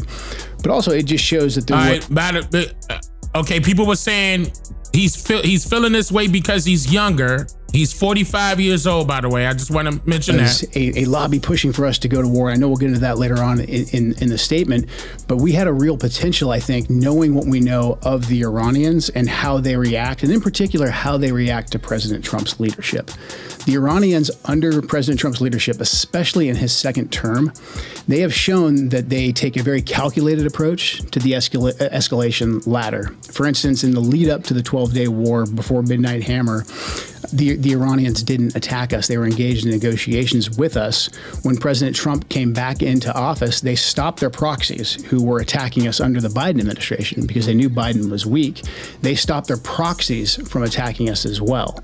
So they knew President Trump was someone who wanted to negotiate, but more importantly, they knew that President Trump was not someone to mess with because he killed Qasem Soleimani, he killed Abu Mahdi Mohandas, he had defeated ISIS. They knew that President Trump was a man of action. He is militarily strong, and so they said, before we take an action, we need to make sure that it's calculated. So I think in this scenario, even if the Israelis told us we're going to strike on this date at this time, and we didn't, try to negotiate with the Israelis and say, hey, we'll take something away from them, I think we still could have back-channeled to the Iranians and said, hey, if something happens here in the next couple of days, it's not us. We're still serious about negotiations, and we don't want to escalate this because it's well known what the Iranians' plans were. We knew that they were going to hit potentially our bases in the region, potentially our allies. We knew about the Straits of Hormuz. All of these things, I think, were fairly well known. And the Houthis' ability to close the Red Sea, which they've not yet done, but which would be catastrophic to the world. Everybody knows somebody who has had an unexpected tragedy. They basically hit, when they struck back after Midnight Hammer, it was very deliberate. They fired an equal amount of missiles as we dropped bombs on the nuclear facilities, and they basically hit a part of a base in Qatar that they knew we didn't have any troops on. Yes. They didn't want to escalate any further than we were willing to go. But also, the Iranians, when they pose a threat to us, they usually do it with their proxies. And if their proxies stick their heads up and their proxies come after us, this is basically the Trump doctrine, we hammer them and we hammer their high-profile leaders. Qasem Soleimani was highly effective and highly revered in Iran because the previous presidents, prior to President Trump, Obama and Bush, let Qasem Soleimani run around, raise proxy armies, kill Americans, and no one ever did anything to him. President Trump rightfully killed Qasem Soleimani. We got his deputy, Abu Mahdi Mohandas, who had American blood in his hands, took them off the battlefield. But then President Trump stopped. He took those two key players off the battlefield, and he said, I'm not going to further escalate with Iran unless you escalate with us, knowing that if we struck Iran and we truly struck the regime, that would only strengthen the regime. So then President Trump did something that's incredibly smart, used that decisive military action, but then he coupled it with an economic package of sanctions, maximum pressure sanctions. And we can debate whether or not we should be using sanctions as the prime reserve currency holder or whatever, but he pressured the Iranians economically. After punching them in the mouth and showing that, hey, I won't take this, I'm not Obama, I'm not Bush. If you cross a line, I will come after you. But then he really put the pressure on them economically. And if you look at the effect of the economic sanctions, that's what got the Iranian people on the streets actually protesting against the Ayatollah's government, which is ostensibly what we would like. We would like to see a bottom-up regime change where we get rid of the Ayatollah, but it's the will of the people, and they have a new successful government that's stable that we can deal with. The one way to throw that all out the window, and this isn't just Joe Kent's opinion, many scholars, and I think a lot of intelligence assessments have been written about this too, I know for a fact they have, is that if we struck the regime, it would only strengthen it. And that's not, I think that's just basic common sense. I mean, I think of myself, and probably you're in this camp as well. We didn't like Joe Biden, we didn't like Barack Obama, but if an outside force were to come in here and try and topple them while they were the president, I would 100% rally around the flag. That's just common sense. So if we wanted to strengthen you actually the Ayatollah, did. You joined the military under Bill Clinton, under Clinton, whom I assume you didn't vote for. Right. Right. You joined in 1998. You've gone the whole cycle of the war on terror, I notice, and served out as an NCO. I think your entire NCO and warrant officer. Yeah, warrant officer, 20 years. And I should just say, I hate ever to refer to a man's resume as like a data point because your ideas exist separately. But in this specific case, meaning you spend most of your time fighting Iranian proxies. Yeah, a good deal of it. Yeah. Yeah. So you're aware of the threat from Iran. You have personally used violence against that threat. I have. Yep. A lot of it, I think. and you supported the president's policy up until fairly recently. Right. And you've said that a lot in public. In fact, you went to work for him. He hired you. Yeah. Right. But here's from what I can tell, is the central question: imminent threat. Now, the president has said many times to many people, including the public, Iran can't have a nuclear weapon. Mm-hmm. I'm sure he must have said that to you. You don't have to say it, but he said it to everybody. Is that fair? Yeah, that's fair. Yeah. They can't have a nuke. Whenever asked, we say, let's just start here. They can't have a nuke. Mm-hmm. Okay. He said that during the second campaign as well. That conceptually. Was Iran on the verge of getting a nuclear weapon?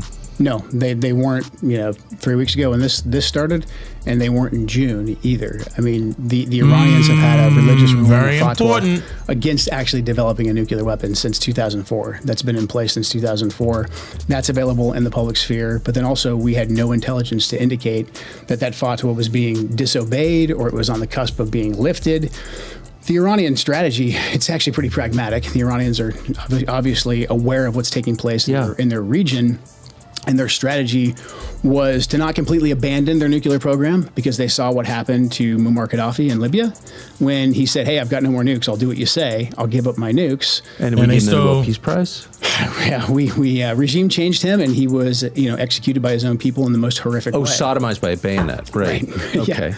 So that's that's so the Iran lesson had it in I think their that the back entire pocket. Region took from that when Hillary Clinton. Unfortunately, that is what the neocon, neoliberal warmongers. That's the lesson that they showed everyone in the region.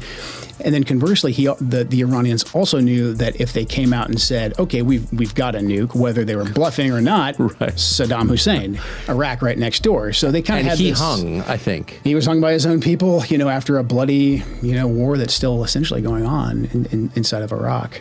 So the Iranians' position, when viewed from the lens of the region, was actually fairly pragmatic. They were preventing, themselves from developing a bomb, but they still wanted the ability. They wanted the ability to enrich. They wanted the ability to have some components so that they weren't completely stripped of it. And when we always assessed that they were either several months or so they can't have nukes, but everybody else can. A nuclear weapon, and that's not because the Iranians are stupid people. I think we can tell right now that the Iranians are anything but stupid. They had the ability, I think, that the brain power to actually develop one, or they could have simply traded a ton of oil with Pakistan or with someone else to actually get a nuclear weapon.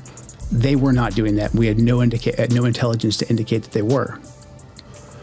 Then why was the president, was he told that they were on the brink of it? Why at the beginning of every conversation about Iran would the president say, I don't want Iran to have a nuclear weapon? Why yes, was that's that the a very good point. He has a very high clearance. And you would know, since you were the director of the National Counterterrorism Center, why would he say that if there was no intelligence or evidence that they were actually developing a nuke? So a couple things. This is what I talk about in the letter about this ecosystem of information that's laundered through a lot of prominent neoconservative types that are very sympathetic to the Israeli cause, and then also Israeli government officials who give us things in semi-official channels. What they did was they created basically a shifting red line or a new red line. So if the president's red line was Iran cannot have a nuclear weapon, we've actually got a lot of trade space in there for a deal to be made, because of what I just described with the Iranian policy. Essentially, the Iranians saying, okay, well, we don't want a nuclear weapon. Well, that means we basically are at a point where we can start negotiating and we can come up with a deal. And the president is a fantastic deal maker. So if your goal is to move us away from any kind of deal and your goal is to move us into a conflict, you have to shift that red line. And that's where a lot of this I would say what became a de facto U.S. policy of Iran can have no nuclear enrichment. It was laundered through a lot of the different talking heads, Mark Levin, Mark Dubowitz, you've got the Foundation for the Defense of Democracies, you name it. Washington, D.C. has plenty of pro-Israeli lobbyists who will come and say those things, who will publish think pieces on it, who will go on the media, who will run, op-eds in the Wall Street Journal to talk about this, why they can't have any enrichment whatsoever. And then we have a high degree of engagement with Israeli government officials who will come in and say, well, they're enriching and they could enrich or they could enrich more, and that will get them closer to a nuclear weapon. So then enrichment basically became the new U.S. policy. And the only official I've heard, and folks are welcome room to look for this, that said this in the first Trump administration was Mike Pompeo. He said it. The president didn't say it. The president has been very consistent. He said they can't have a nuclear weapon. Absolutely, but again, Puma. like I said, that puts us at a place where we actually could have negotiations. And only President Trump, I think, could successfully have negotiations with Iran because he actually punched them in the face. And the Iranians had been walking all over us. They had been killing our soldiers. All of that is true. I have no sympathy whatsoever for the Iranians, what their proxies were doing. President Trump level set that when he killed Qasem Soleimani and he killed Abu Mahdi Mohandas. The folks who wanted to push an actual regime change war in Iran knew this, and they knew there was a potential to get a deal, or there was a potential for President Trump just to continue the policy of maximum pressure sanctions. And if you come after us, it seemed like he covering his ass because he wasn't talking like that. In Iran, and that's actually what the regime feared the most. I don't think first, the Ayatollah I played all the videos. Dying, not because he, is some crazy lunatic. I'm sure some degree of the Shia martyrdom culture played a factor in that. However, I think he knew that if he was killed, the regime would survive because the people would rally around the regime. Well, there's been a lot of noise in the news lately, but none of it matters. I think he covering his butt. Other watch clearance, obviously involved in this conversation, that showed an imminent threat from Iran to the United States. No, unless we took certain actions, unless we came after them in a way that they thought threatened the regime, then we basically knew what they were going to do. Well, okay, but then, right, of course. Right, but like any country. So if you attack any country, we know that they're going to have a reaction. We face an imminent threat once we attack you. Fantastic. Yeah, exactly. But there was no intelligence that said, hey, on whatever day it was, March 1st, the Iranians are going to launch this big sneak attack. All right. So what we got from him is the fact that he's against this because he's also stating that the United States were the ones that, or Israel rather, were the ones that perpetrated. Okay. But he covering his butt. We can read it between the lines. And then again, he had a very powerful high position inside of Trump's administration. And with him claiming we're all the Israel people that are in Washington and, influencing decision making, he trying to cover his butt for real. He really is. He was there. So he see how easy it is for them, to get to him. Yep. Yeah, he's staying in the gray area. We're going to do some kind of a 9/11 Pearl Harbor, et cetera. They're going to attack one of our bases. There was none of that intelligence. Again, back to what we know about the Iranians. They're very, very deliberate with the escalation ladder. And again, they're only deliberate under President Trump's leadership because they knew and they took President Trump very, very seriously. So, I just think it's a remarkable thing to nail down because you're not some guy on Twitter. You're a senior, as of yesterday, you were a senior U.S. Intelligence official who's not hostile to President Trump, who's not here to write a tell-all book or launch a media career. So I think you're a sober voice on this. And just to be clear, there was no intelligence that showed an imminent threat. There was no intelligence that showed they were on the cusp of building a nuclear weapon. There was no intelligence, indeed, that showed they were trying to build a nuclear weapon. And nobody said, I've seen it, but you haven't. It exists, but you just haven't seen it. Did you ever hear anybody say there is intel that shows this? I did not, no. But I know how this works. I know the Israeli officials, some in intelligence, some in government, will come to U.S. government officials, and they will say all kinds of things that we know from our intelligence just simply isn't true. Telling it. And they'll say, hey, I'm giving you a preview. It's not in intelligence channels yet, but here's what's going to happen. And that doesn't usually come to Wait a second. I thought that U.S. policymakers made their decisions on the basis of intelligence collected and or vetted by our intelligence. That's why we have intelligence agencies that soak up hundreds of billions a year. But you're saying that but they working for Israeli Israel too. Officials short-circuited the entire U.S. government and just went right to American policymakers and said, it doesn't matter what your country says, here's what we know. Is that what you're saying? Usually they're pretty slick, and they'll say, hey, this isn't in intelligence channels yet because it's going to take some time to get there. And here they're on the cusp of building a bomb. They're going to I don't know, you pick your topic. A lot of times they'll sample different things. And you until have they to find go what along sticks. with But it? in general, the narrative about, they're going to do a preemptive attack, or really just they're going to build a nuclear weapon. And if we don't stop them now, they're going to build a nuclear weapon. And enrichment is the pathway to that. They're going to continue enriching at whatever percent. Enrichment became the narrative. And so that hung up and that short-circuited and really sabotaged the entire negotiations, because the Iranians basically said, like, we're not going to negotiate if the whole starting point is no enrichment. And again, that had nothing to do with a nuclear weapon, and the Iranians essentially agreed to that. So the Israelis came in, they moved that red line, and they would do a lot to say, like, oh, they're enriching, and you know what that means? That means in X amount of time they could have a nuclear bomb. You have to ask now. And then the way the ecosystem would work is that the talking heads on TV, your Mark Levin's, Sean Hannity's, et cetera, they would say basically the exact same thing that night on TV, or there would be a piece written in the Wall Street Journal, the New York Times, that would say something very, very similar. Yet, if you looked in classified intelligence, we didn't see any of that. I mean, that must have been such a weird experience for you. Bizarre. Since you have access to the biggest and most powerful and presumably the best intel agencies in the world, and you're seeing people say things as fact when you know that they're not facts. Right. What was that like? Infuriating. So he couldn't do nothing. Why, in general, in the lead up to this last iteration, a good deal of key decision makers were not allowed to come express their opinion to the president. Not allowed by whom? I think it's important for me right now just to stay on the facts. I don't want to point names. I don't want this to become a name calling. Or this guy did this on this. All right, so he is covering his ass. We called it. He could go further, but he can't give up names. They on his ass. They gave him a warning. I think it's important for me right now just to stay on the facts. I don't want to point names. I don't want this to become a name calling, or this guy did this on this day. But any leader has gatekeepers, and so you're saying that you were prevented from bringing this information directly to the president by gatekeepers. Well, there wasn't a robust debate. So in general, because our assessment really hadn't changed, we would send those up through intelligence channels. So it wasn't a debate. They just had to go along with it. Intelligence, but then what actually gets briefed to the president can be very, very different depending on who and how it's delivered.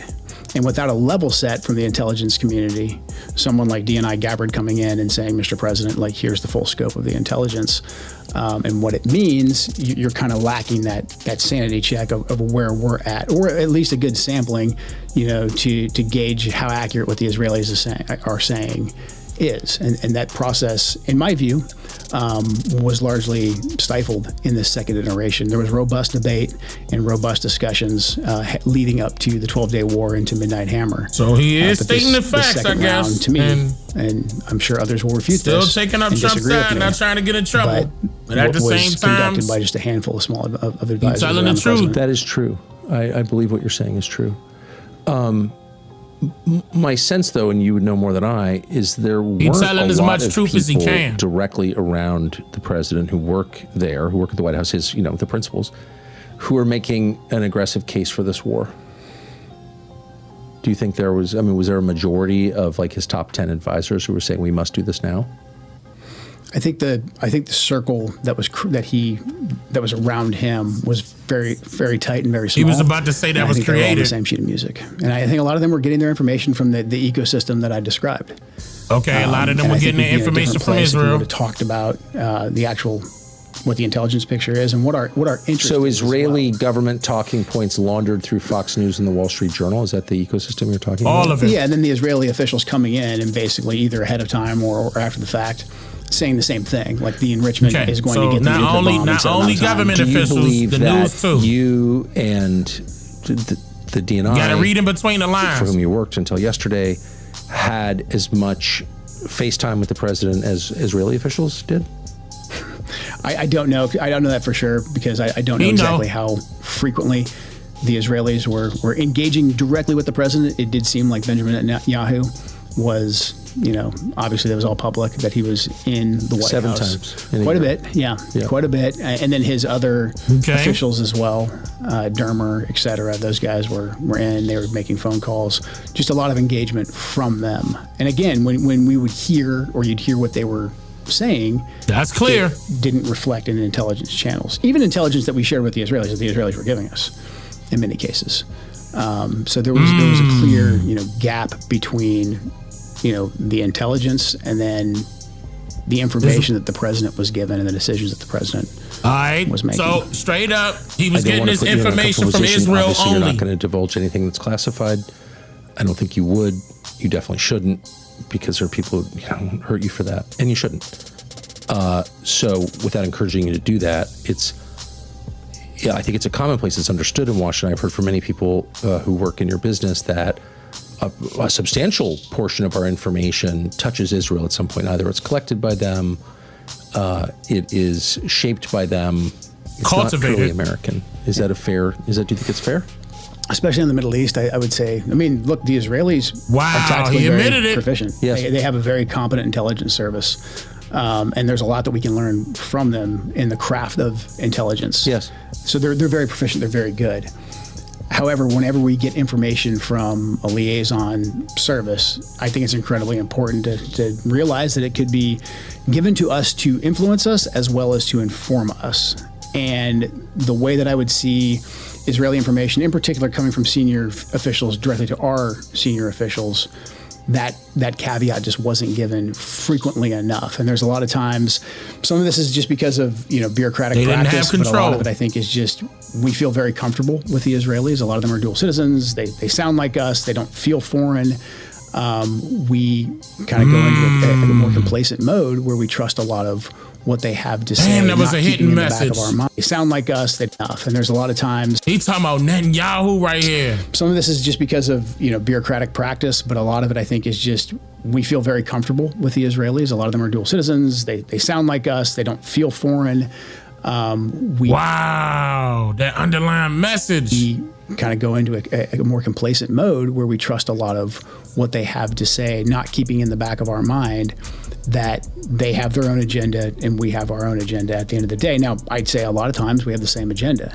It's very, very, I think, tactically He covering his the butt. same when it comes to fighting Hezbollah, when it comes to fighting terrorism, sure. But when it comes to what's our strategic goal in a war that's going to have ramifications for our nation, for the region, for global energy supplies, I think most folks right now at the Pentagon and the intelligence agencies, they would say us and the Israelis actually have a different objective here.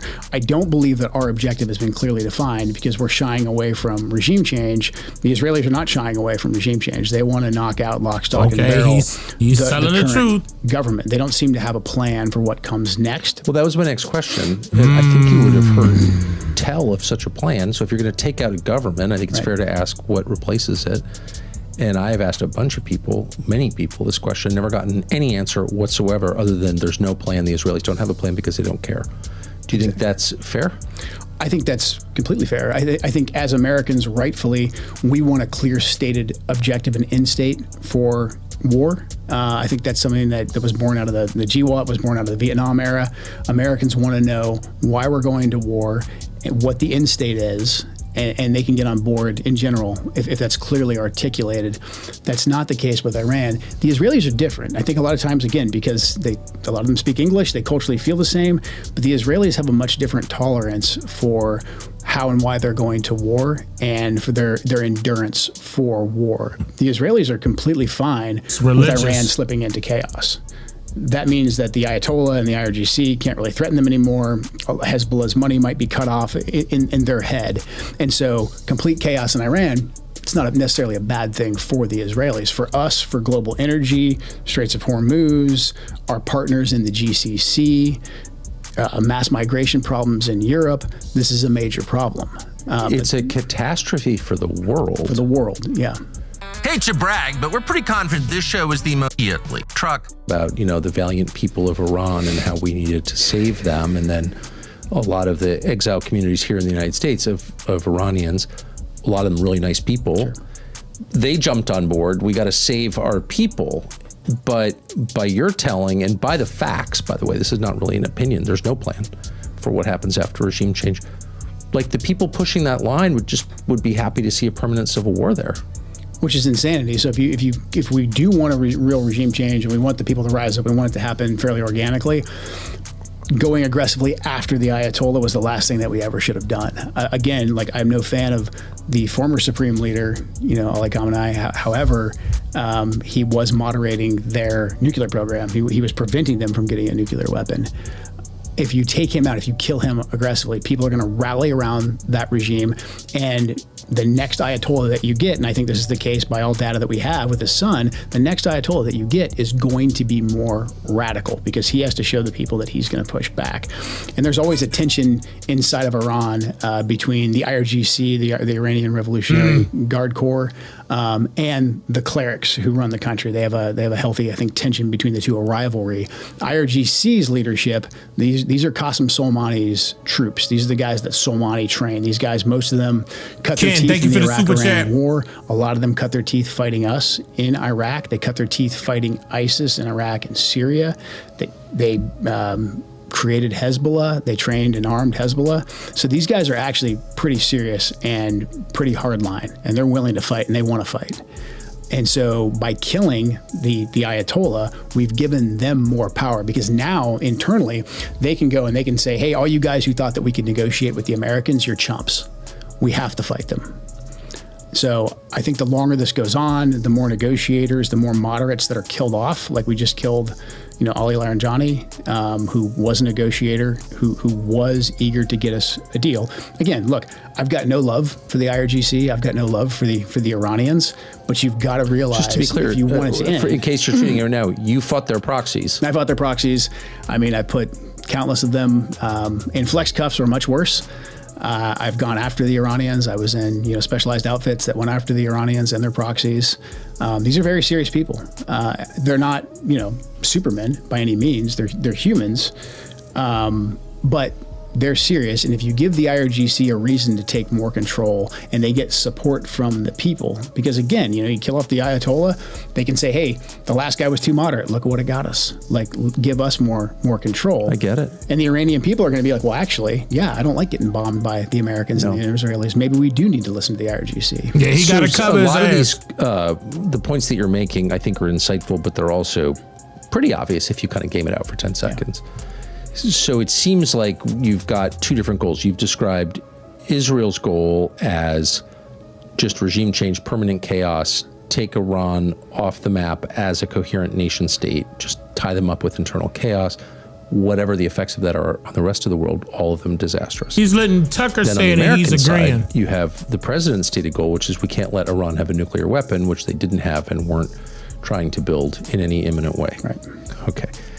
So if you join those two together in a common mission in a war, like that's our partner in this war, then you create all kinds of very bad incentives. Mm-hmm. And now Laranjani, I think, was killed by the Israelis. You saw the Israelis blow up Qatari natural gas facilities today. Thank you, Renee. Thanks for becoming a member. Natural gas field, which feeds the rest of the world, LNG. Those seem like very obvious steps, not to minimize the threat from Iran, but to lock down the United States in perma-war. We can't get out after we do that. You kill the negotiator. Let me see what he's saying. Attack our closest ally in the region is probably Qatar. You attack Qatar, apparently? Like, no one thought this might happen? And there's no reins on the Israelis, unfortunately. I mean, we continue to refer to them like as our partners, not the best disagreeing. partners we've ever had.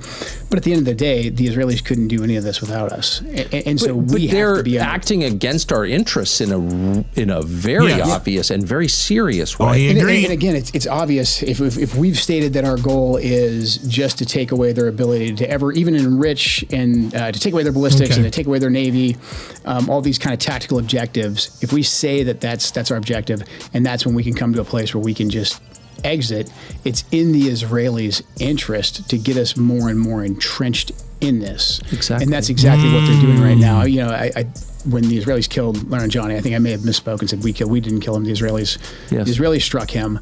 But I do believe in Iran at this point of the war, they view it as, whether we like it or not, I think they view it as us and the Israelis kind of as the same thing. We've described it that way. Because the Israelis couldn't do any of this without us. And that's where the relationship is just way off kilter. If they have different objectives than us, then what are we doing letting them drive the war? So you just said something that's been disputed many times by the well, I'm not going to name anybody, but by advocates for Israel. It's a PR department here in the United States, which is huge. And you said they couldn't do any of this without us. You often hear its promoters, its lobbyists say, Israel just wants to fight its own wars. Back off and let us do it. Is that not? I'd love us to run the experiment. We try that. What would happen? You know, the Israelis, again, they have the ability to go out and collect great intelligence. They have a very capable military, but they're a very small country. I think Israel would be able to defend itself. I think it could conduct, limited strikes. Claus, thank you for the super chat. I think it could continue carrying out pretty impressive targeted assassinations against its adversaries. And so I think you would see it relatively contained. What it couldn't do is go topple entire governments. It couldn't do something like the Iran war. You can't do it without the U.S. I said this earlier. Destabilize Syria. These big, heavy lifts of regime change that America has been engaged in, Israel could not do not on at all. their own. Which so is that's how you know, the Israeli lobby being just so potent and so powerful and so aggressive. So and I want to ask you about that because that's the line that you're being attacked for. And so I want to go through and have you explain more fully, if you would, why you said what you did and read it. But before I do that, one last question. Was any of this debated that you know of before this war commenced 3 weeks ago? Did anyone say, well, wait a second, if we do this and kill the Ayatollah, because that was he cleared his throat, I think. They couldn't say nothing about it, Tucker. The effects after, and what's the goal? Did these debates it was control. I know they happened heavily before the 12-day war. I think that when the Israelis came back around and said they wanted to do this, I just don't think there was any debate. I think just based on the ecosystem and the amount of influence that was exerted. Because in some ways this is a little humiliating since I was told, the whole country was told that after the 12-day war, there was no Iranian nuclear threat. We got rid of it. I'm not imagining that. It just happened last summer. Yeah. Do you recall those statements? Yeah, I mean, Operation Midnight Hammer. Yes. Destroyed their nuclear capability. See? So how was it that we wound up 6 months later getting another lecture about their nuclear capability and its imminent threat to the United States and nuclear tipped ballistic missiles aimed at Miami and the whole thing, and nobody, first of all, there was no organized protest against this. Like in a normal country, you'd think people would rise up and be like, whoa, whoa, whoa, whoa, whoa. Mm-hmm. You just told us 6 months ago the exact opposite. Yeah. What did internally in the intel world people say, what the hell is going on? I just think that the planning for this was so compartmentalized that there was no debate, as in it was a foregone conclusion. Maybe the exact timing they weren't exactly aware of, or that had to be debated. When do we do it? But it seemed to be a foregone conclusion, and I'm sure others will say no, that's not the case at all. They didn't have no control, no say so. Like there was going into the 12-day war, because the big question that a lot of us had that were skeptical of Operation Midnight Hammer was, okay, so we do this. We know the Israelis' whole goal is regime change. What makes us think they'll stop? And if they do stop for a period of time, why won't we just be back in the same place in 6 months where they're saying that we have to go back in? And that's essentially exactly what happened. So this was raised? This was raised, to my knowledge, in June. This was like, hey, what happens next? So you take out the nuclear, the ability for them to enrich and to potentially develop a nuclear weapon. That's done. We know the Israelis have a completely different goal. Part of that strike, Midnight Hammer, was also to get the Israelis to wrap up the 12-day war. But we knew, because of what the Israelis told us, that they wanted, this is the time to take down the regime. And they don't want the Ayatollah to be in power. They want a regime change. They want a new government there. So we said, okay, knowing that, we know that this strike, this limited strike that we're going to do, the more he talked, the more he's saying it. The Israelis are going to come back to us and say, hey, we have to go again. And with that knowledge, and I think because so many of us had pointed that out, and because the Israelis had said it, there wasn't a big debate this last time.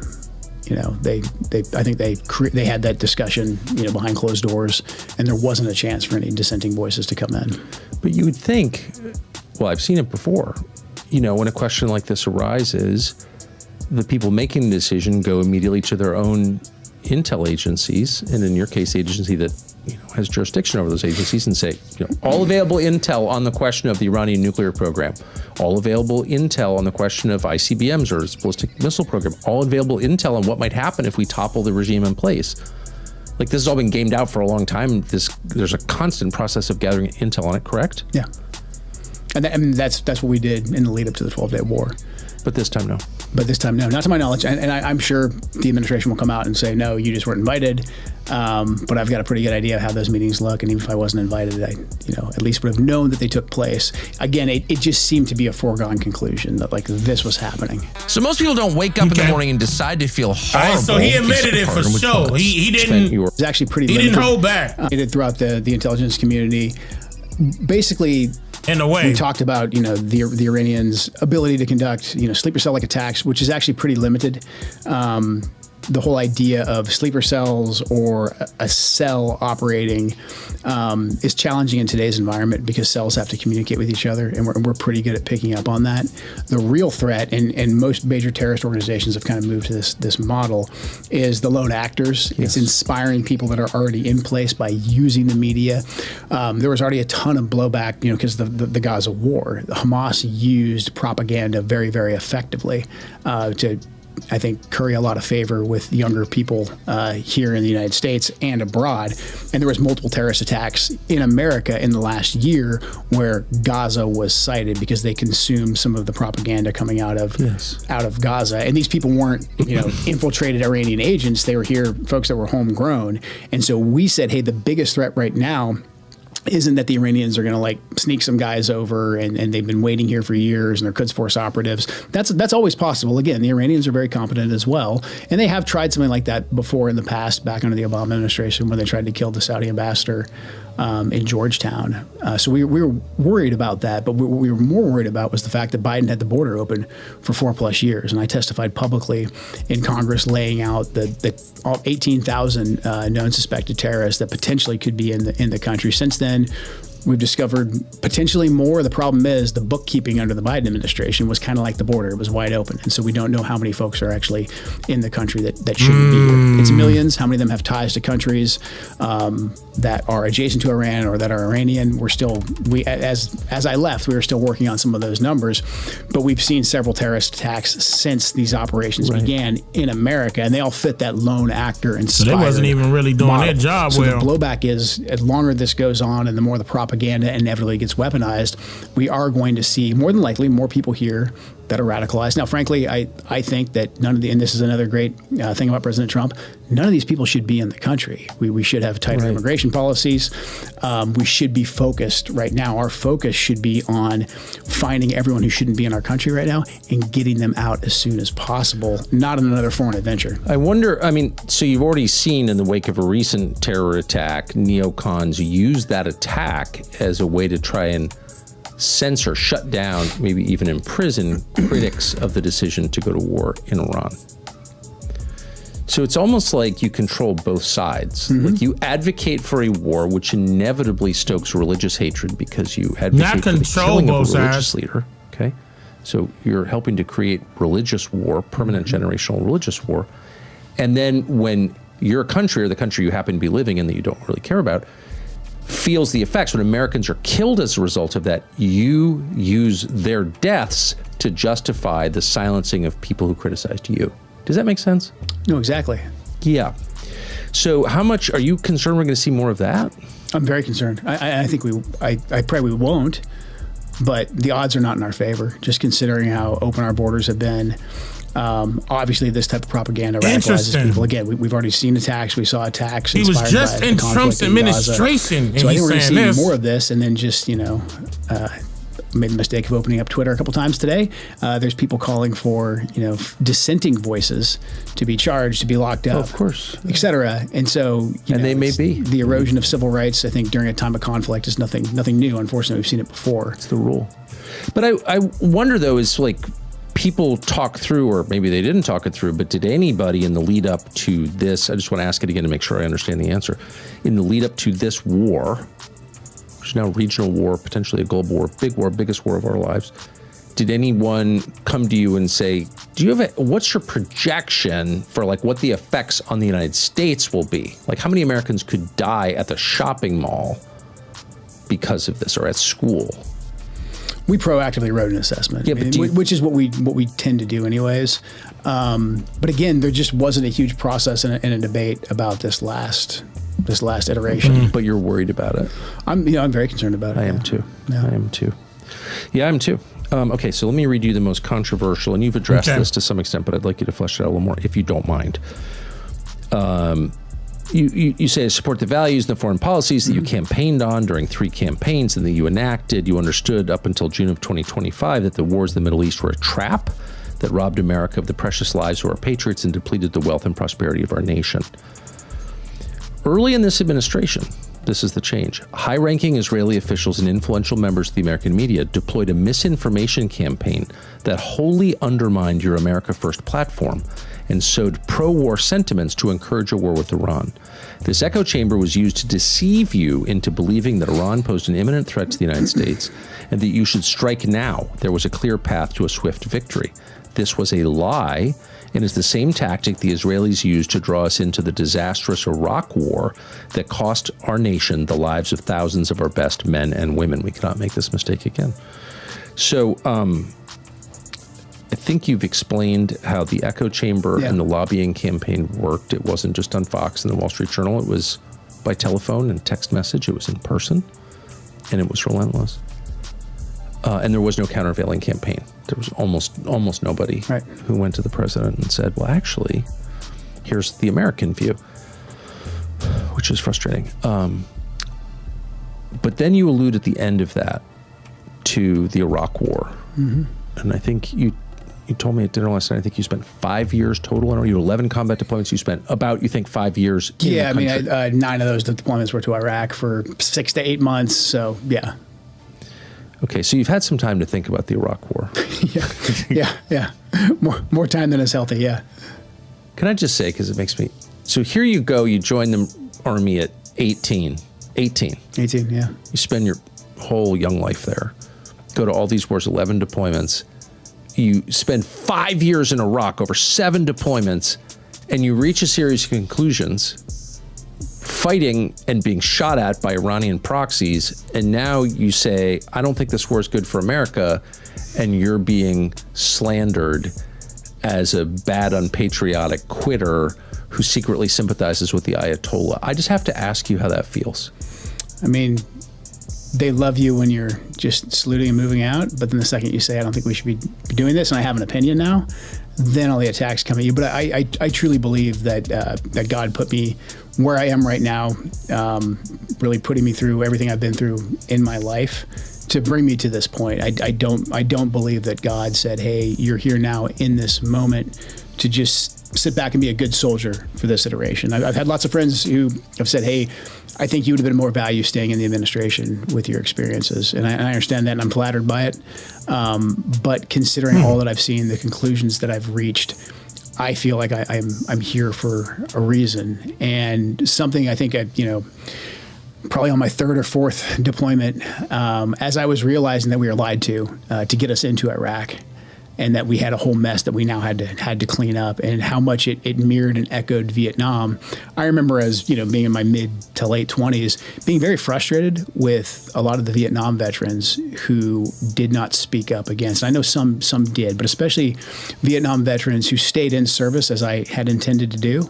who stayed in service and who advocated for the Iraq War.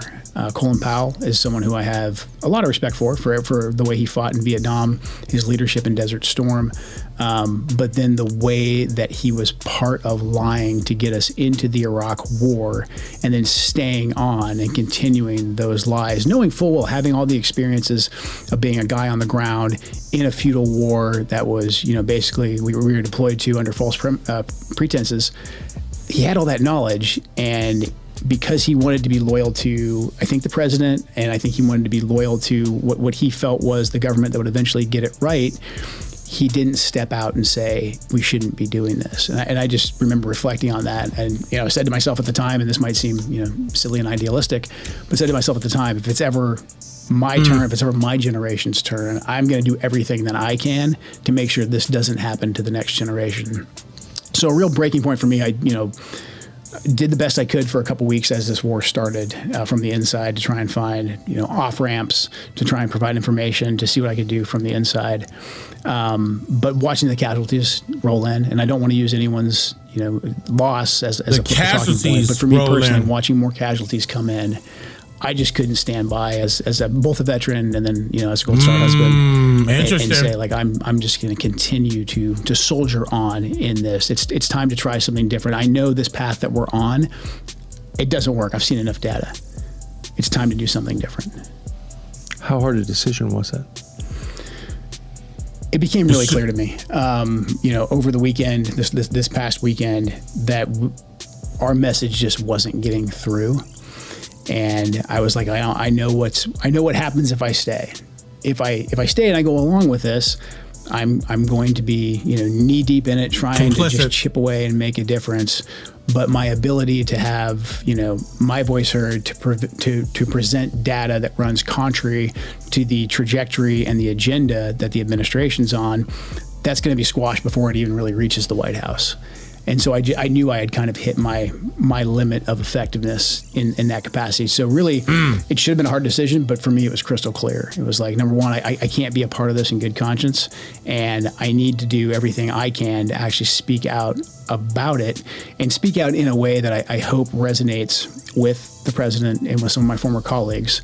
I understand they might be mad at me. They're getting hard questions from the media, but I really want them, as we descend even further into this war, I really hope that they take the time to reflect and to realize that we still have time to get us out of this. And then also for the 77 million people who voted for President Trump, who voted for no new wars, who voted for the foreign policy that President Trump enacted in his first administration, the foreign policy that I described. I mean, President Trump's first foreign policy, the one that he ran on, the one that he destroyed the Republican neocon establishment on, was incredibly pragmatic. We're not saying, you have to be some kind of a pacifist. We are saying, though, that you have to be very, very deliberate and judicious in how you use force, and you also have to use the full scope of the American toolbox. You use diplomacy, you use our economic leverage. And again, this isn't something that I came up with. President Trump came up with this. President Trump enacted this. And this is why 77 million people voted for him. It's probably not the only reason, but the no new wars, put America first, don't let us bleed out in the Middle East. That's what people voted for. And that's what I think, you campaigned for. And I think that's something he could get us back to if he just takes a look and assesses how we got to where we are right now. So I want to get to that in a minute, your solution. And, I just want to be transparent about my motives. Not in this to attack anybody. Right. I'm concerned to the point of agitation about where this is going and its effects on the United States. I hope I'm wrong, but I believe it, and I think you do too. Yeah. I think this is the most serious thing that's happened in my lifetime. So I want to fix it, and I don't want it to happen again.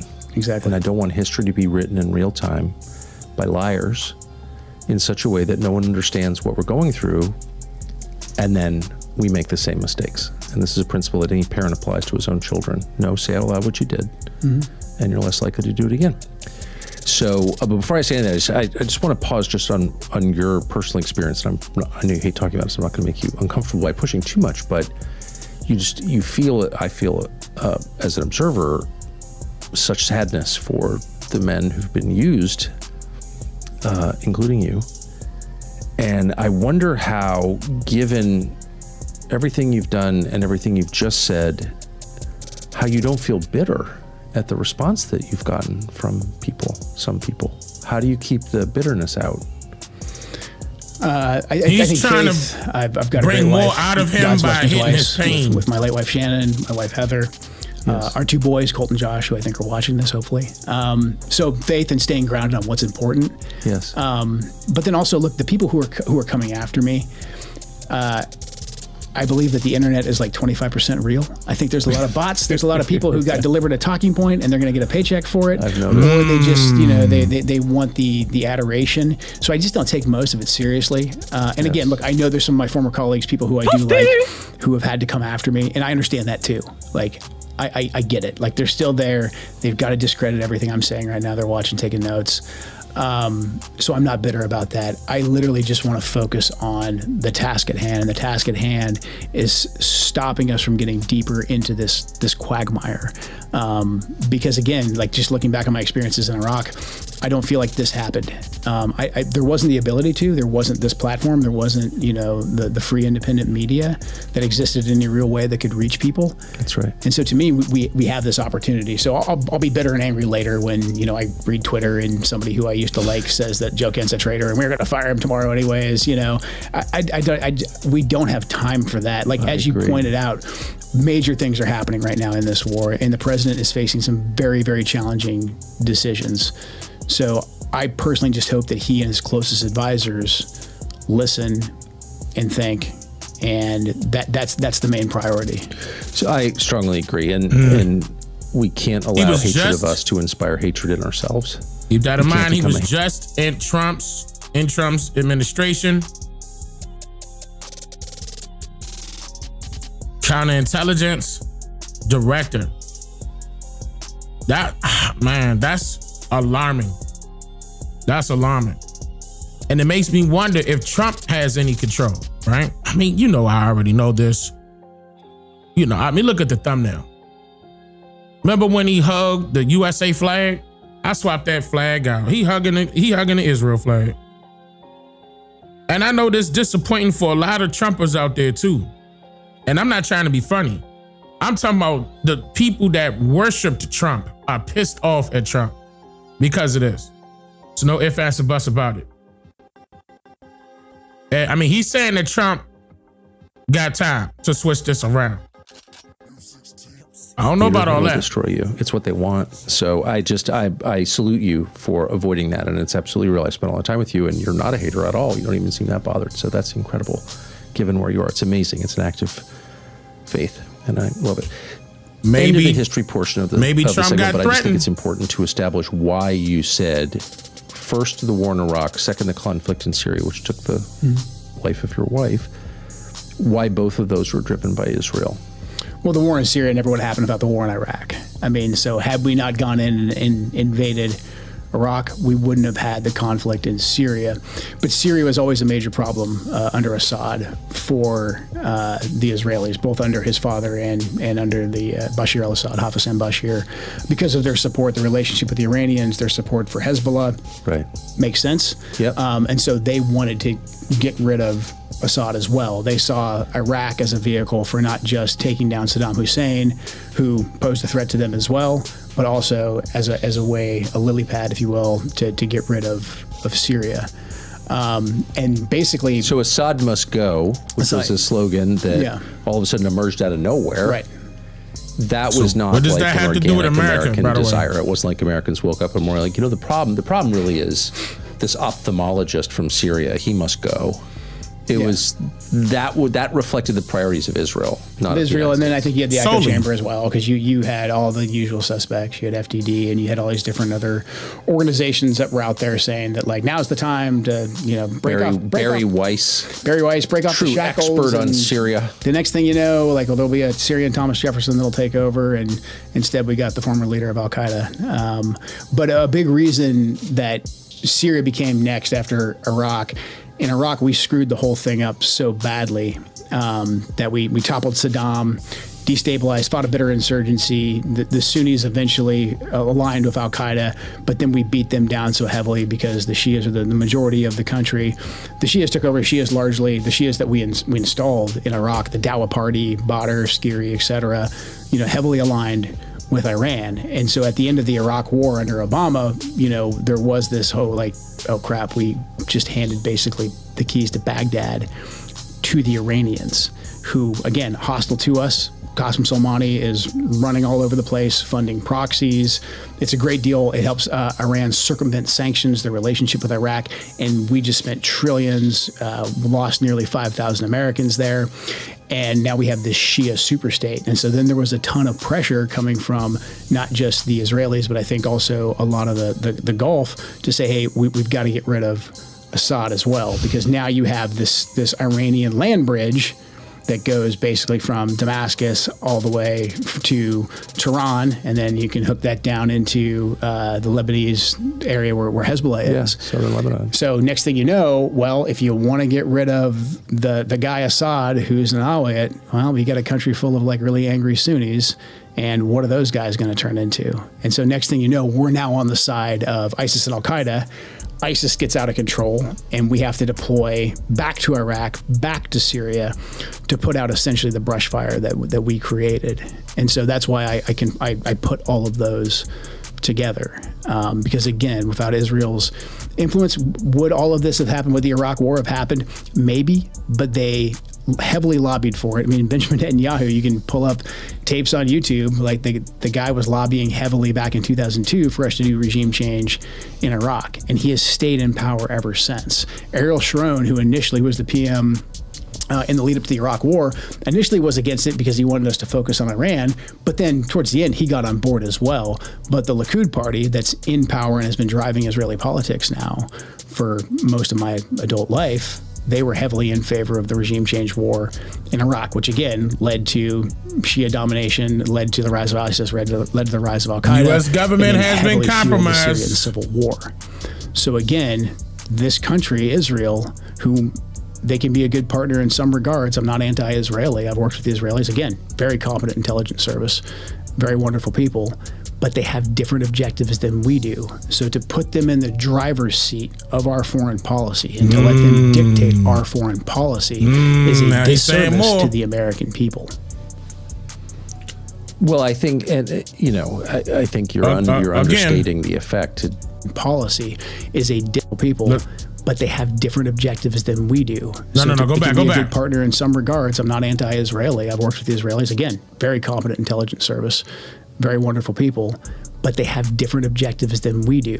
So to put them in the driver's seat of our foreign policy and to let them dictate our foreign policy is a disservice to the American people. Well, I think, I think you're understating the effect. Disservice suggests an inconvenience. It's dangerous, yeah. Now we're looking at bankruptcy and death and collapse of the dollar and lots. And I'm not blaming Israel. By the way, collapse of the dollar. It's been gone. I'm blaming supine American leadership that takes this. Right, don't understand it at all. And that kind of leads to the most uncomfortable question of all. And I don't know if you can answer it. I don't think I can answer it. But since all of these dynamics are very well known to everyone in Washington, everyone who pretends this is not real, the Tom Cottons of the world, Lindsey Grahams or whatever, the liars, everybody knows. Everybody knows, pro-Israel people know, anti-Israel people know that what you're saying is true. I don't think there's any debate about any of it.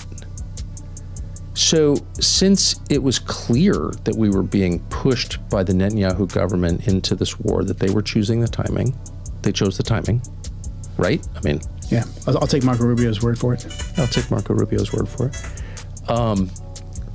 He put was it back. it ever putting it back on discussed Marco. the option that you mentioned at the beginning? How about no? Not that I know of.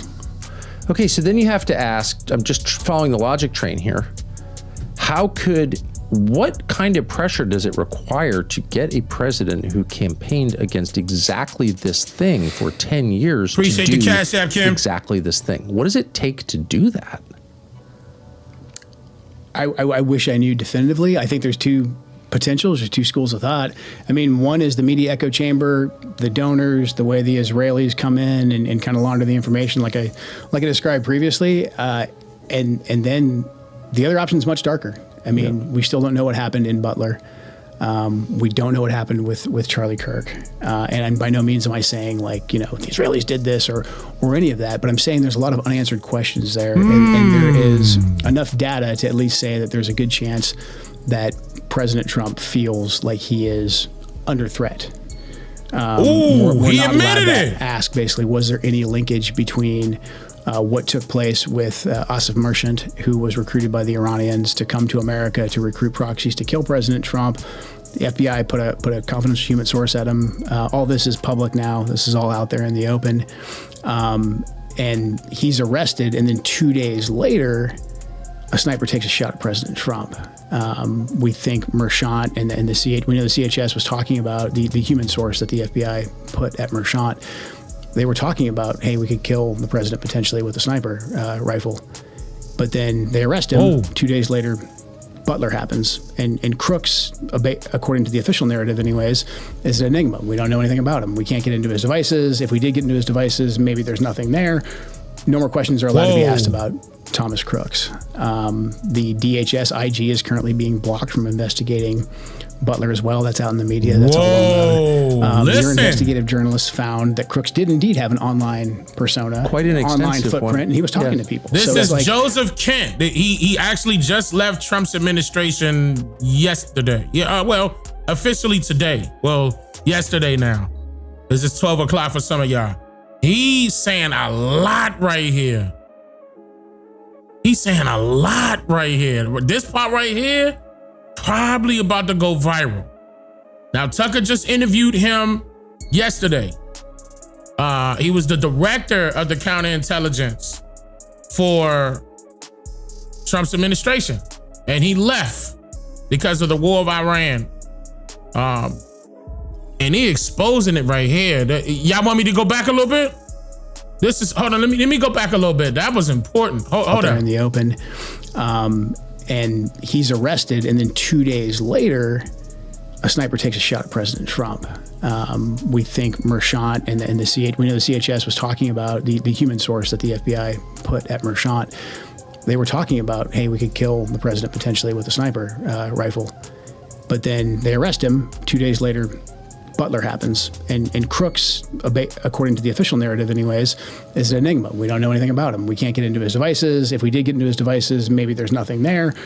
No more questions are allowed to be asked about Thomas Crooks. Okay, so now he started this off saying that he's not trying to say that he's not saying that Israel did this. But his questions around Charlie Kirk. Oh, let me go back, y'all. He said a lot right here. This part right here. Let me just do that one more time. This whole part. I wish I knew definitively. I think there's two potentials or two schools of thought. I mean, one is the media echo chamber, the donors, the way the Israelis come in and kind of launder the information, like I described previously, and then the other option is much darker. I mean, we still don't know what happened in Butler. We don't know what happened with Charlie Kirk. And by no means am I saying the Israelis did this or any of that, but I'm so he's trying to say that he's not saying that, but he's also you got to read in between the lines. Yes, he's covering his ass, but he's also telling it there's right a lot now. Of unanswered questions there, and there is enough data to at least say that there's a good chance that President Trump feels like he is under threat. We're not allowed to ask, basically, was there any link? Okay, so they're not allowed to ask about anything, but they even know that President Trump was under threat. That says a lot, though, because I was saying, last live stream, I believe I said it this live stream, and the live stream before last, I said it just looked like to me that Israel threatened Trump. Israel did that, just like how they did Charlie Kirk. It's interesting that he brought Charlie Kirk up, because they tried to take out, Trump twice. And then Netanyahu mentioned it and put it on Iran on video. Remember when I played that? His interview with Sean Hannity. He said that Iran tried to get rid of Trump twice. The same interview that he said he was trying to make Trump the world leader, or we want Trump to be the world leader. And now he coming out saying that Trump is up under a threat. Interesting. Between what took place with Asif Merchant, who was recruited by the Iranians to come to America to recruit proxies to kill President Trump. The FBI put a confidential human source at him. All this is public now. This is all out there in the open. And he's arrested, and then 2 days later, a sniper takes a shot at President Trump.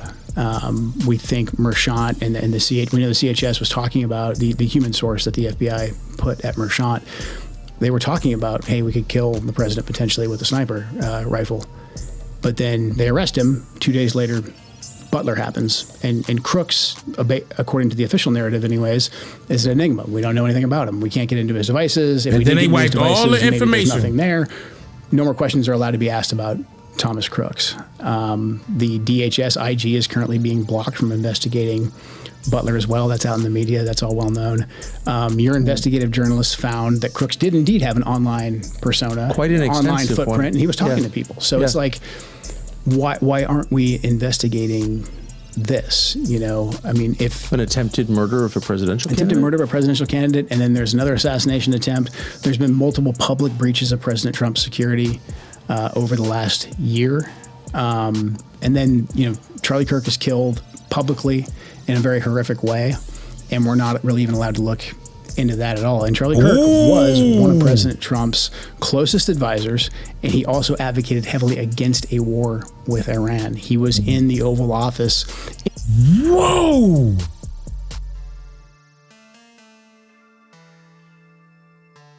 Whoa!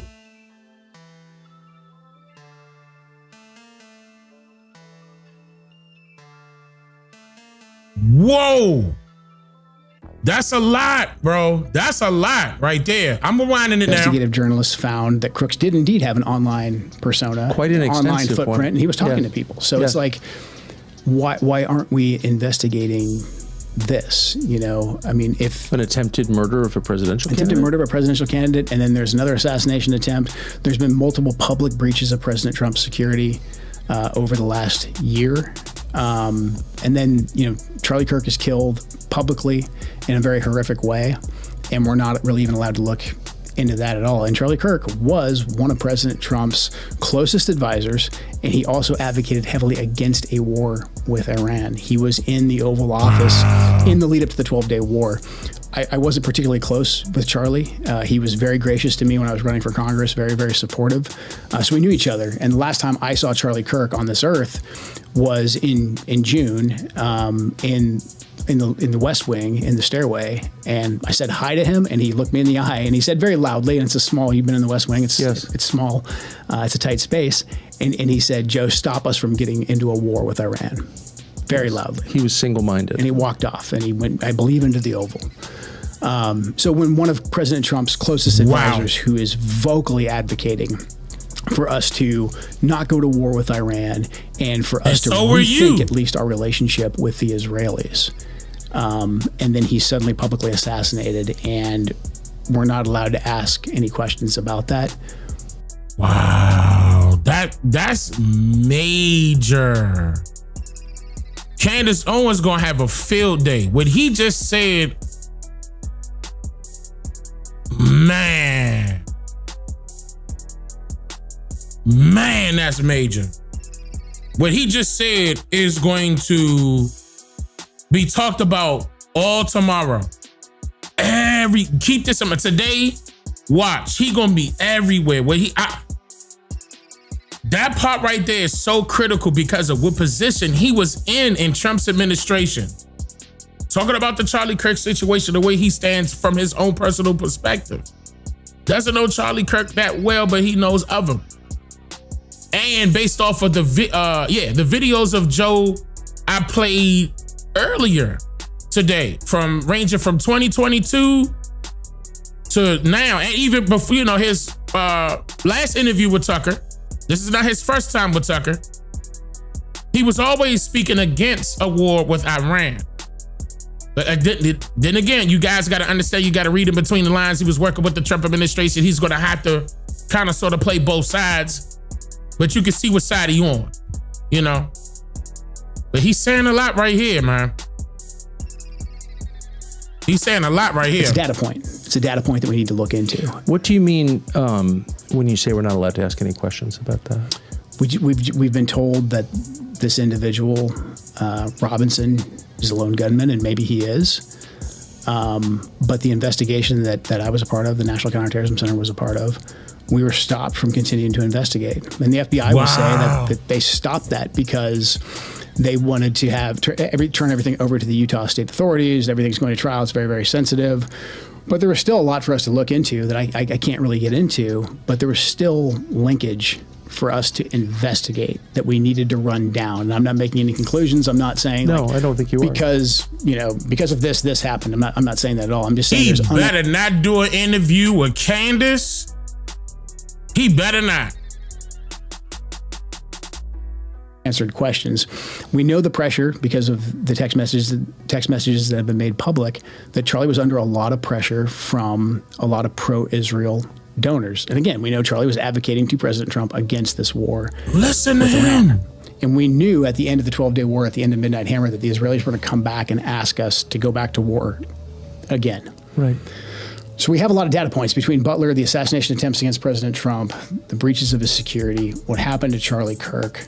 Can I just ask you to pause on the Charlie Kirk because it upsets me to hear what you're saying, to be reminded that he was murdered, but also to hear you confirm what was reported in the media several months ago, that your office had been blocked from investigating his murder. That does not make sense to me. I don't understand why you would ever turn down help in an investigation from a U.S. agency with a lot of experience in gathering intelligence on things. That's your job. The FBI will say, and the DOJ will say, that because it's an ongoing case, it's a Utah state case, that back off, they've got it. They've got a smoking case. They've got the fingerprints on the gun. Since when you don't want more intelligence on something that did happen locally, but you already pulled it from the local authorities like you normally do? When it's something that's big, FBI gonna take it over. They're gonna have other intelligence agencies that work with them. They're gonna partner with them, but they stopped them from doing it for some odd reason. And he's saying twice now that the FBI was stating, it gotta be stuck with the Utah authorities, but they don't have as much pull as FBI, so that's questionable. And they've got the case. But the FBI was involved in the case. The FBI was involved. The FBI's basically said that they're deferring to Utah because it's now a state. See, Utah. So that's crazy because they outranked them. Wow. Established a precedent for federal investigation of this crime. Yeah, and the National Counterterrorism Center's mandate is to investigate any foreign ties, to see if there's potentially any foreign ties. If we don't find any foreign ties, we back off. What I'm saying, if I get into too much detail, is there was more for us to investigate. There was, you believe there was reason to investigate foreign ties to Charlie Kirk's murder and were told by the FBI, DOJ? FBI and DOJ, yeah. No, you're not allowed to investigate that. Stop. It's done. They basically cut off our access to be able to get into that information. And Israel. I didn't even say necessarily that I believe there's 100% foreign ties. There were data points that we needed to investigate. I mean, I think anybody who's even looked at any kind of police investigation, you get 100 leads, you run them down, and 99 don't mean anything. We still had a lot more leads to run down that pertained to some kind of a foreign nexus that we were stopped from investigating. And that just strikes me as inconceivable that could happen. And again, I was aware of it from reading about it. But not we really to the knew, extent that you but just described. So I would love to hear the justification. To hear from that. somebody that just left Trump's administration, that high up, state this is alarming. Can you flesh that out a little bit more? What were you told was the reason to prevent you? I don't think you're gonna get into that, Tucker. A federal intelligence official running the National Counterterrorism Center from looking into the murder when you had reason to look into it. Well, the way the bureaucracy works is they can just kill things in process. So initially we were cut off pretty early on from being able to access like the files and being able to send people out there. We sent people out initially to work in the task force. After the crisis period, the first week or so, that dispersed, and we basically were told that, hey, we'll get back to you if we find any kind of foreign ties, et cetera, that we want you guys to look into. Meanwhile, we had already dug up a decent amount of leads. Again, I'm not saying that we had anything concrete, but we found more work that we needed to do to say that we had done our due diligence. We were then told that, hey, you guys need to stop. You can't work on this anymore. I had a bureaucratic dispute about it. Eventually, we were allowed to continue to investigate. But then in very short order, all the requests that we would make that normally different parts of the interagency with the FBI being on point would facilitate data share. Data sharing is a big thing that NCTC does. Those requests were just never met, or in my opinion, not an honest effort was given to fulfill those requests. Just basic information that any competent police service, which I believe Utah has, and the FBI, that they would have access to help us run down the leads to either confirm or deny some kind of foreign activity. So we were cut off from that. They didn't never officially come back and say, you can't look at this anymore. All of the requests just continued to die on the vine with the various agencies that we needed to actually fulfill those requests. I just can't imagine a legitimate justification for that. I mean, maybe I'm missing something, but from a non-specialist perspective, something horrible has happened. The U.S. government, its core function is to investigate crime, particularly murder. Here you have an agency Ask $1 million whose question, job it is Tucker. to run down the rabbit trails you've described, and you're stopped from doing that. We don't want the information. Right. Why would any person engaged in a legitimate pursuit say, I don't want more information? I mean, especially considering there was people posting online prior knowledge of what was about to happen. So a lot of the justification for stopping us from investigating hung on, hey, we've got the guy, his fingerprints are on the gun. We got video of him jumping off the roof. Like, this is a slam dunk case. Okay, even if it is a slam dunk case that he took the shot, what about all the people who had prior knowledge? You know, all just the basic investigative questions of how did he get there? You map it out. You know, nothing. This isn't rocket science. I mean, this is anything that anyone with common sense would know to ask. But basically, once they caught him, once he turned himself in and his fingerprints were on the gun, it was basically pencils down. Utah has the rest of it. There's nothing else to see here. And, you know, I'm over there thinking I'm in crazy town saying, like, no, we have all these different leads that we need to run down. Just from my perspective. Now, the people who had prior knowledge, I believe most of them were American citizens, so that would be on the FBI to go run down. But again, not without saying anything specific, there was more work for us to do on the potential of a foreign nexus. More than one person, hidden message. We had more work to do, and we were blocked from doing that. He said more than one person. My heart is pounding listening to this. I mean, I just would want people listening to this to assess two things. One, are you over your skis? Are you making claims you can't prove? No.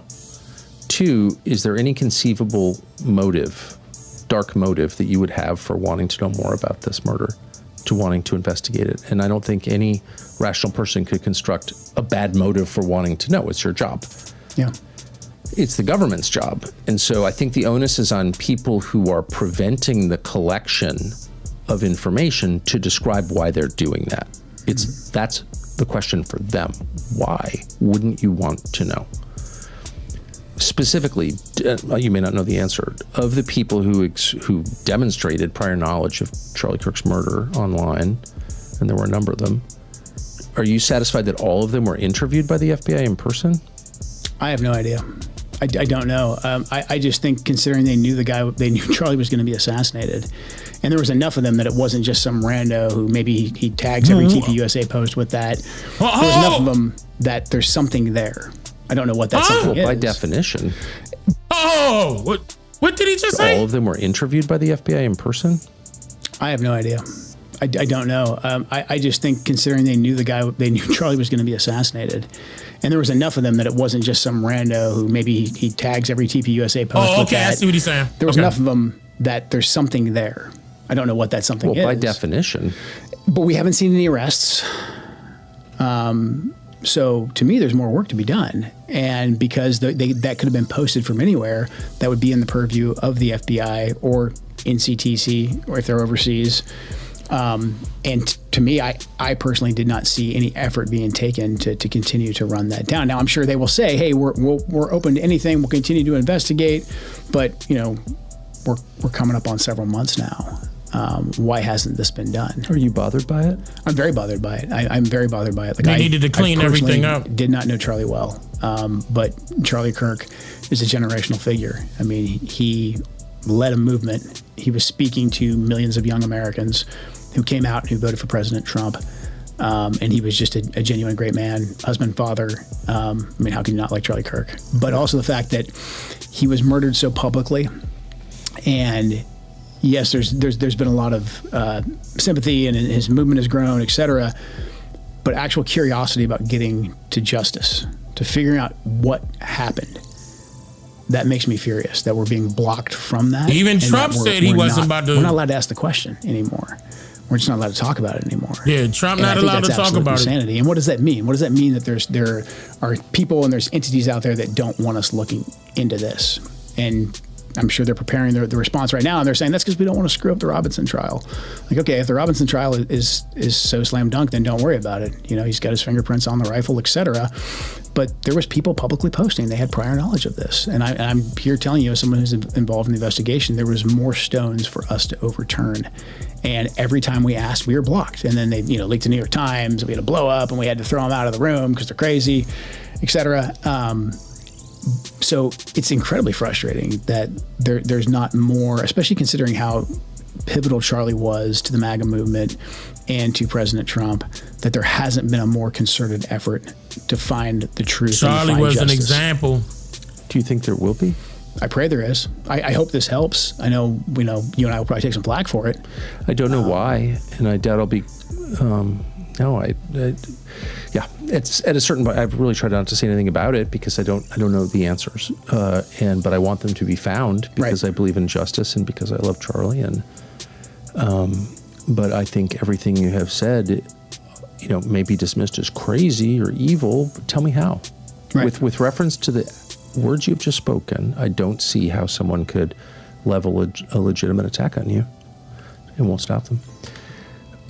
You mentioned the breaches of the president's security that have been reported. One that was reported, and I can't say whether it's true. I'm only asking to see if you know that it is true.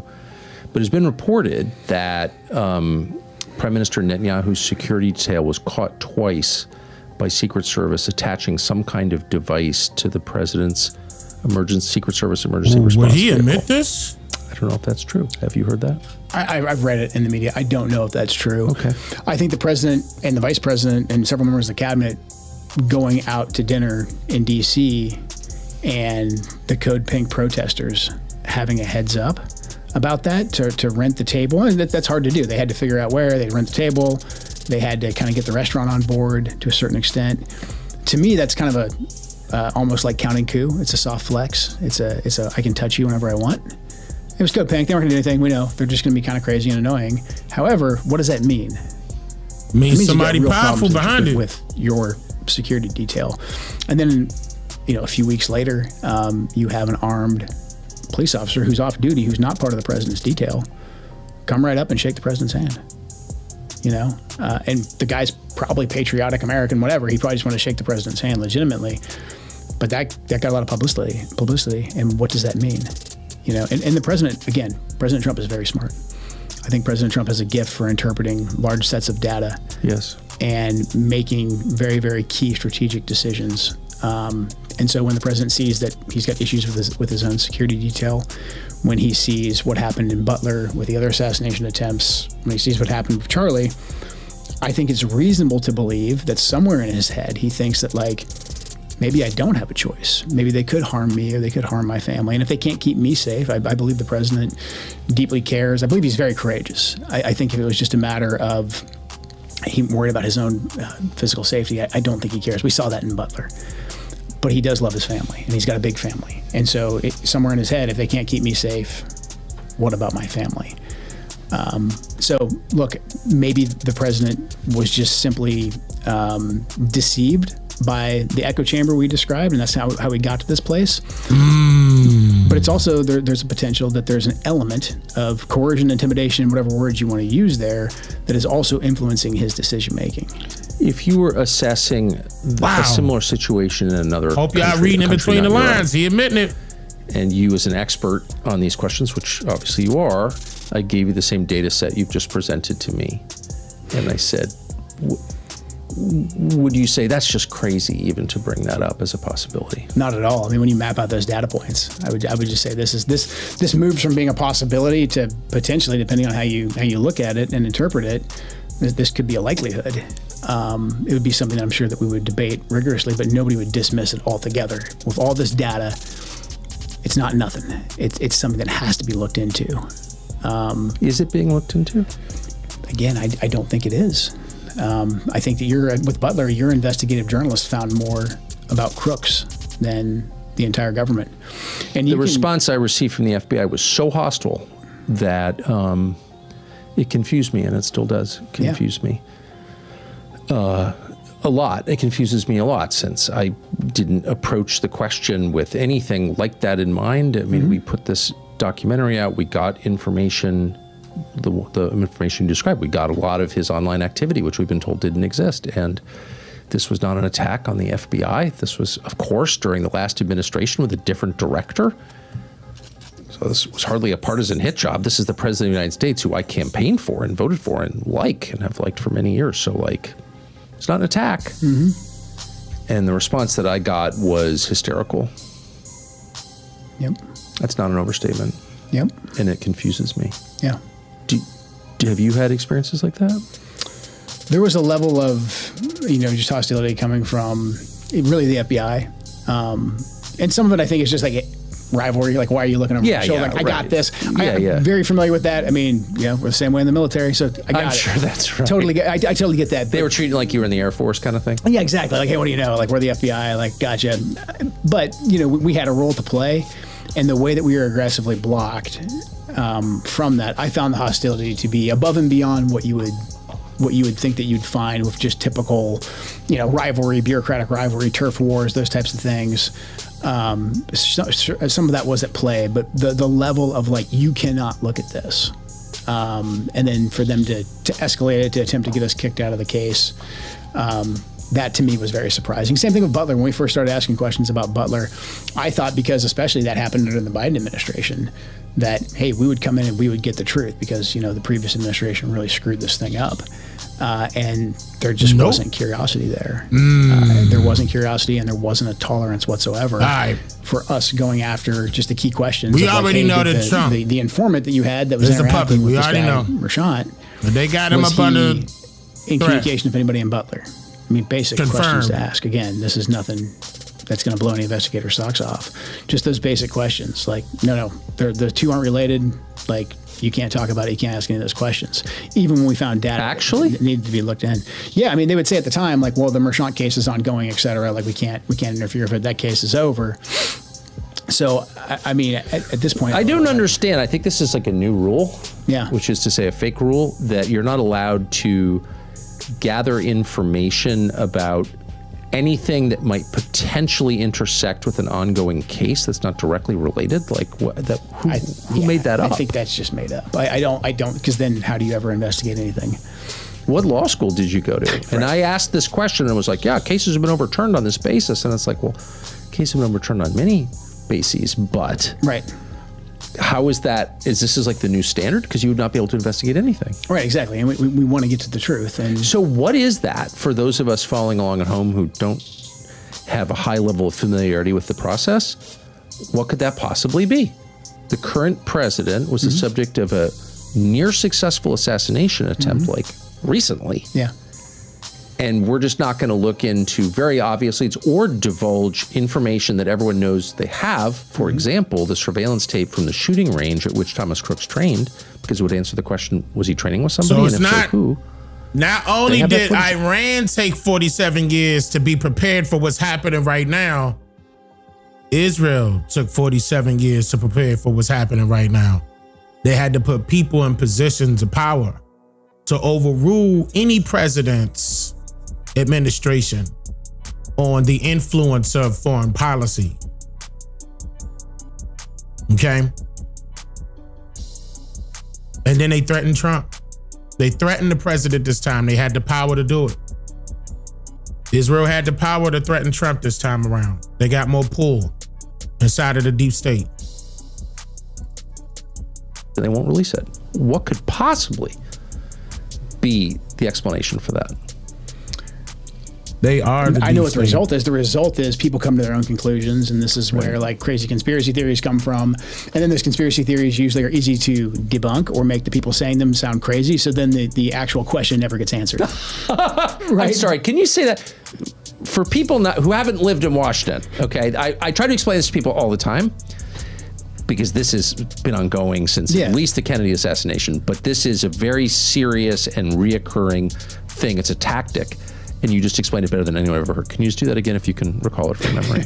Yeah, I mean, so basically you give no information whatsoever on something that's obvious that there should be information. Like you outlined, like there's potentially footage of crooks at the shooting range. Again, Police 101, go get the tapes. Let's figure it out.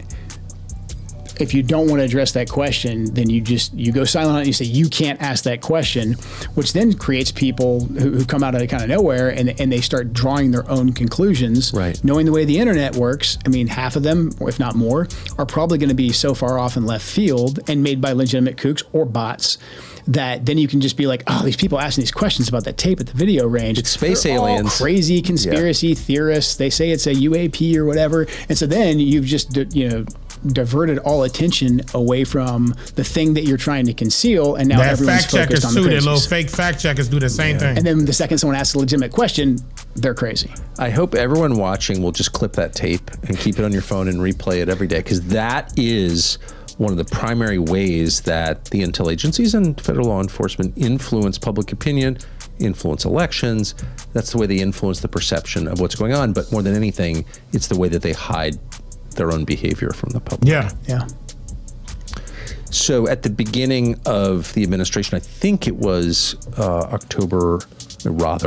was January 23rd, was like right after the inauguration, the president issued an executive order calling for the total declassification, release of all documents relevant to the assassination of President John F. Kennedy in November of 1963, all of them, and also documents relevant to the assassination investigation into Martin Luther King and Robert F. Kennedy. The Attorney General.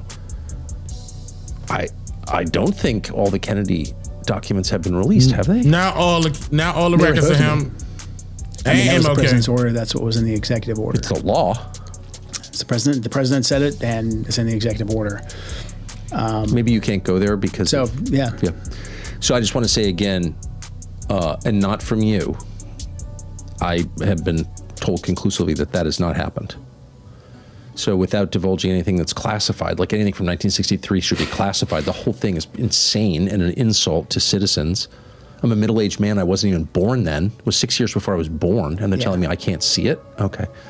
It's infuriating, and it's the end of democracy. But what could possibly be the justification for keeping classified a document that must under law be released and that was produced generations ago? I think more of this goes to the deep state, the system, the machine, whatever you want to call it. They're not hiding something in the Kennedy files, in my opinion, because it's not like the assassins wrote down on this day we're going to kill JFK and they put it in a file at CIA or FBI. Like that didn't happen. So I don't really think there's anything that's in particularly would be earth-shattering inside the files themselves. The system doesn't want to get us used to things being rapidly declassified. They don't want a president to be able to come in and say, here's an executive order, and I said declassify it because the people demand it, and it happens like that as fast as it could happen. They don't want that to happen. They want to condition us that, like, okay, the president of the American people elected, he may have, come in and lawfully given us an order, but there's a process here. There's an interagency process. Everyone gets to check. Misha, thank you for the super chat. Still classified or still ongoing, even if it was from 1963 or even further back, because again, they don't want us conditioned to, we can just have access to this information. And I think there's probably times where that would be appropriate, like declassifying something that happened last week, for instance.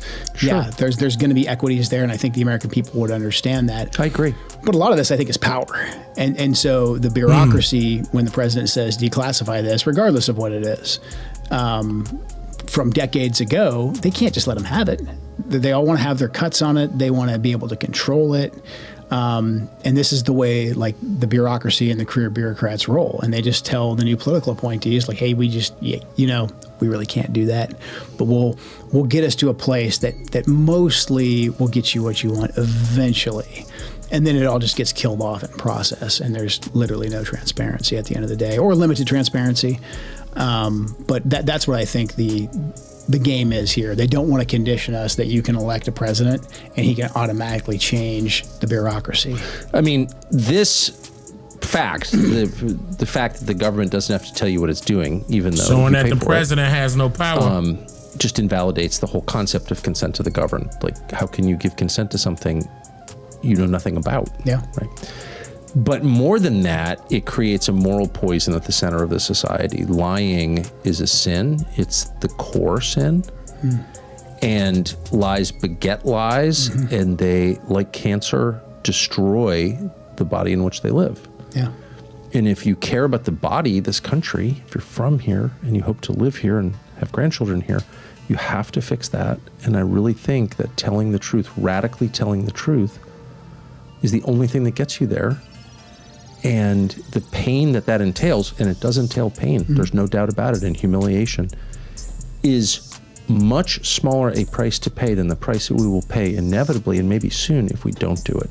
I don't think this is sustainable, this level of lying in any society. No, and if people don't think that their vote matters, that they can actually elect someone and change can be enacted, I think things go to a very, very dark place. Of course. And people lose faith in our system. That's right. And our system is based on that faith that, we get to have these elections. In theory, hopefully, you'd hope the elections are free and fair. We've got a lot of issues there as well. But when you finally get your person in office, that they're going to be able to control the government that the people pay for, that are supposed to be ran by the folks that they voted for, that they'll actually get their will implemented, or at least what's in the best interest for them implemented. That's right. And that's just not the case right now. No, it's not.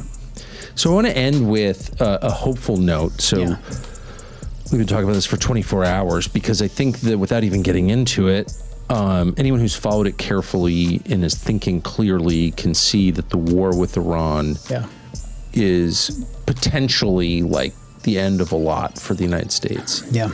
I mean, I don't think we could overstate the consequences of this. Is he about to ask about World War III? I've had 3 weeks to think about it. I've actually had 10 years to think about it because that's how long they've been pushing for it.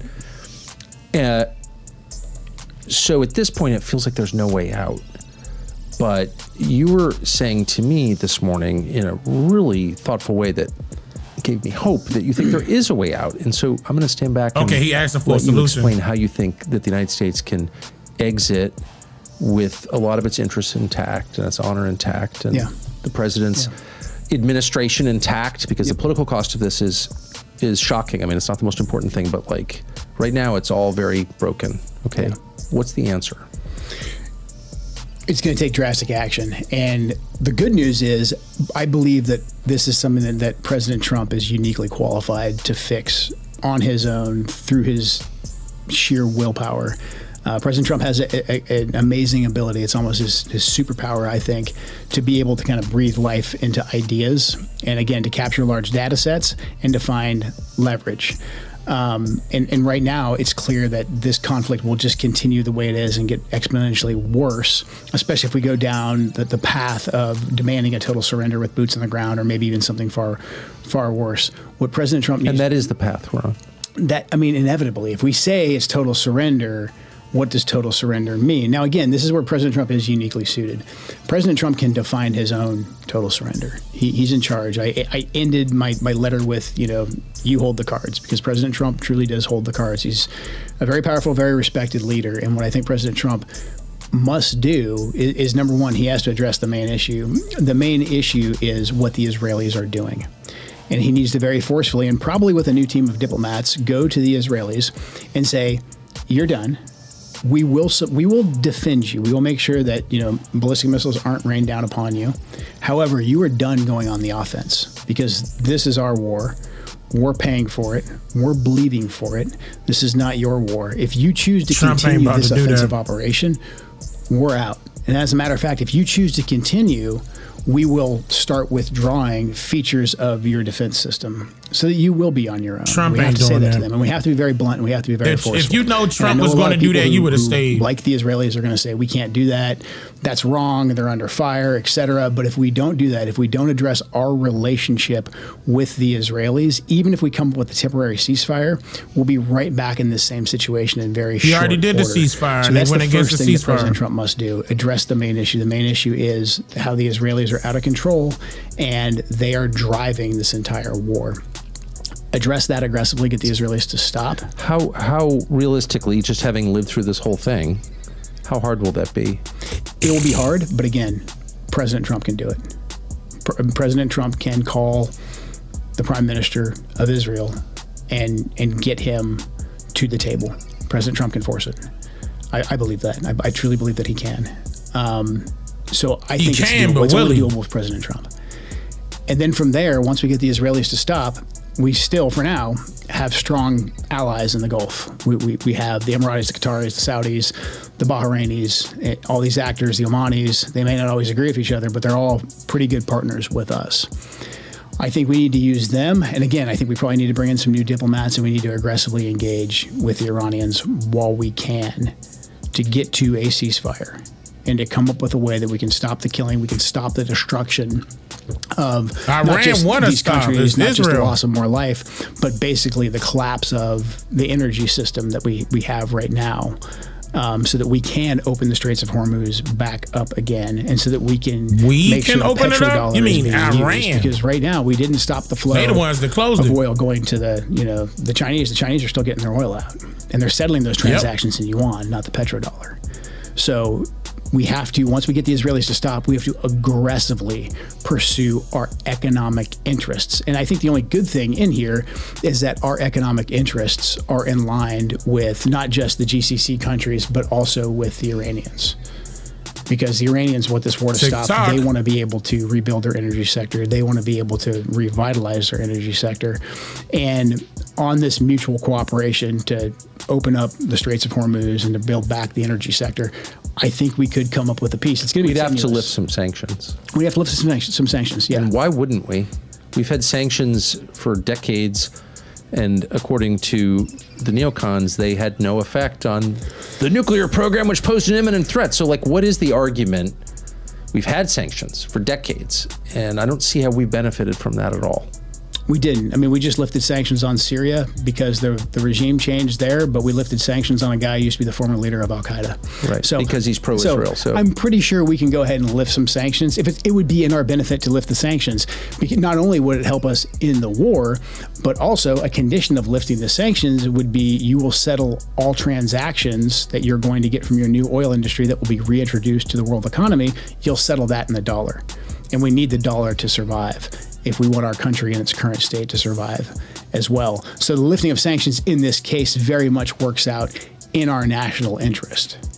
That to me, and I'm sure there's lots of different variations we could have of this plan, but President Trump aggressively enacting this and addressing the Israelis first and foremost.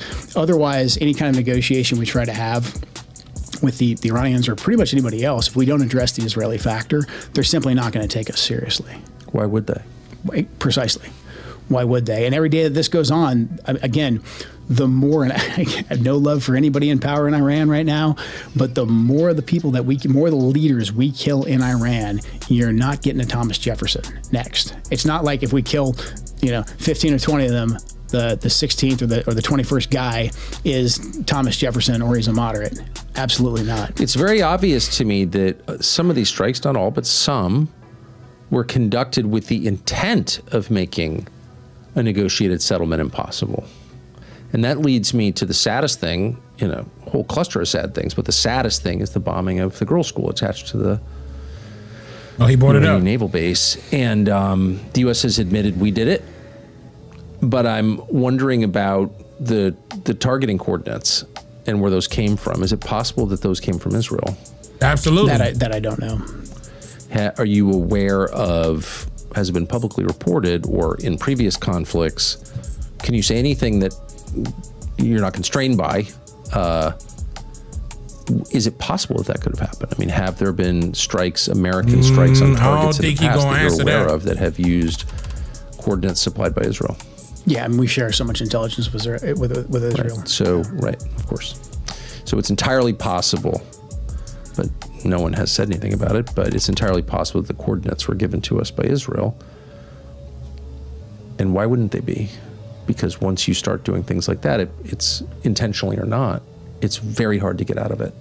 And obviously from the way the Israelis have conducted themselves in the Gaza war and other places, they have a much different way of fighting than we do. I mean, America definitely makes mistakes, and we do everything that we can. I can tell you as a guy who fought on the ground, Americans, almost to a fault sometimes, we do everything that we can to prevent the loss of civilian life. I mean, almost to the point where sometimes we risk our own lives deliberately to not kill Americans, to not kill innocent civilians.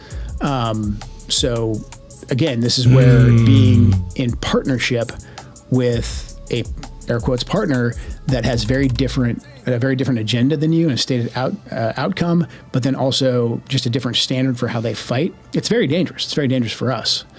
To be in partnership with a country that has different goals and different standards of behavior on the battlefield. In different ways and means, yeah. They just have a whole different way of looking. So how would you describe the Israeli attitude toward the killing of innocents? Look, the Israelis are in a hard spot.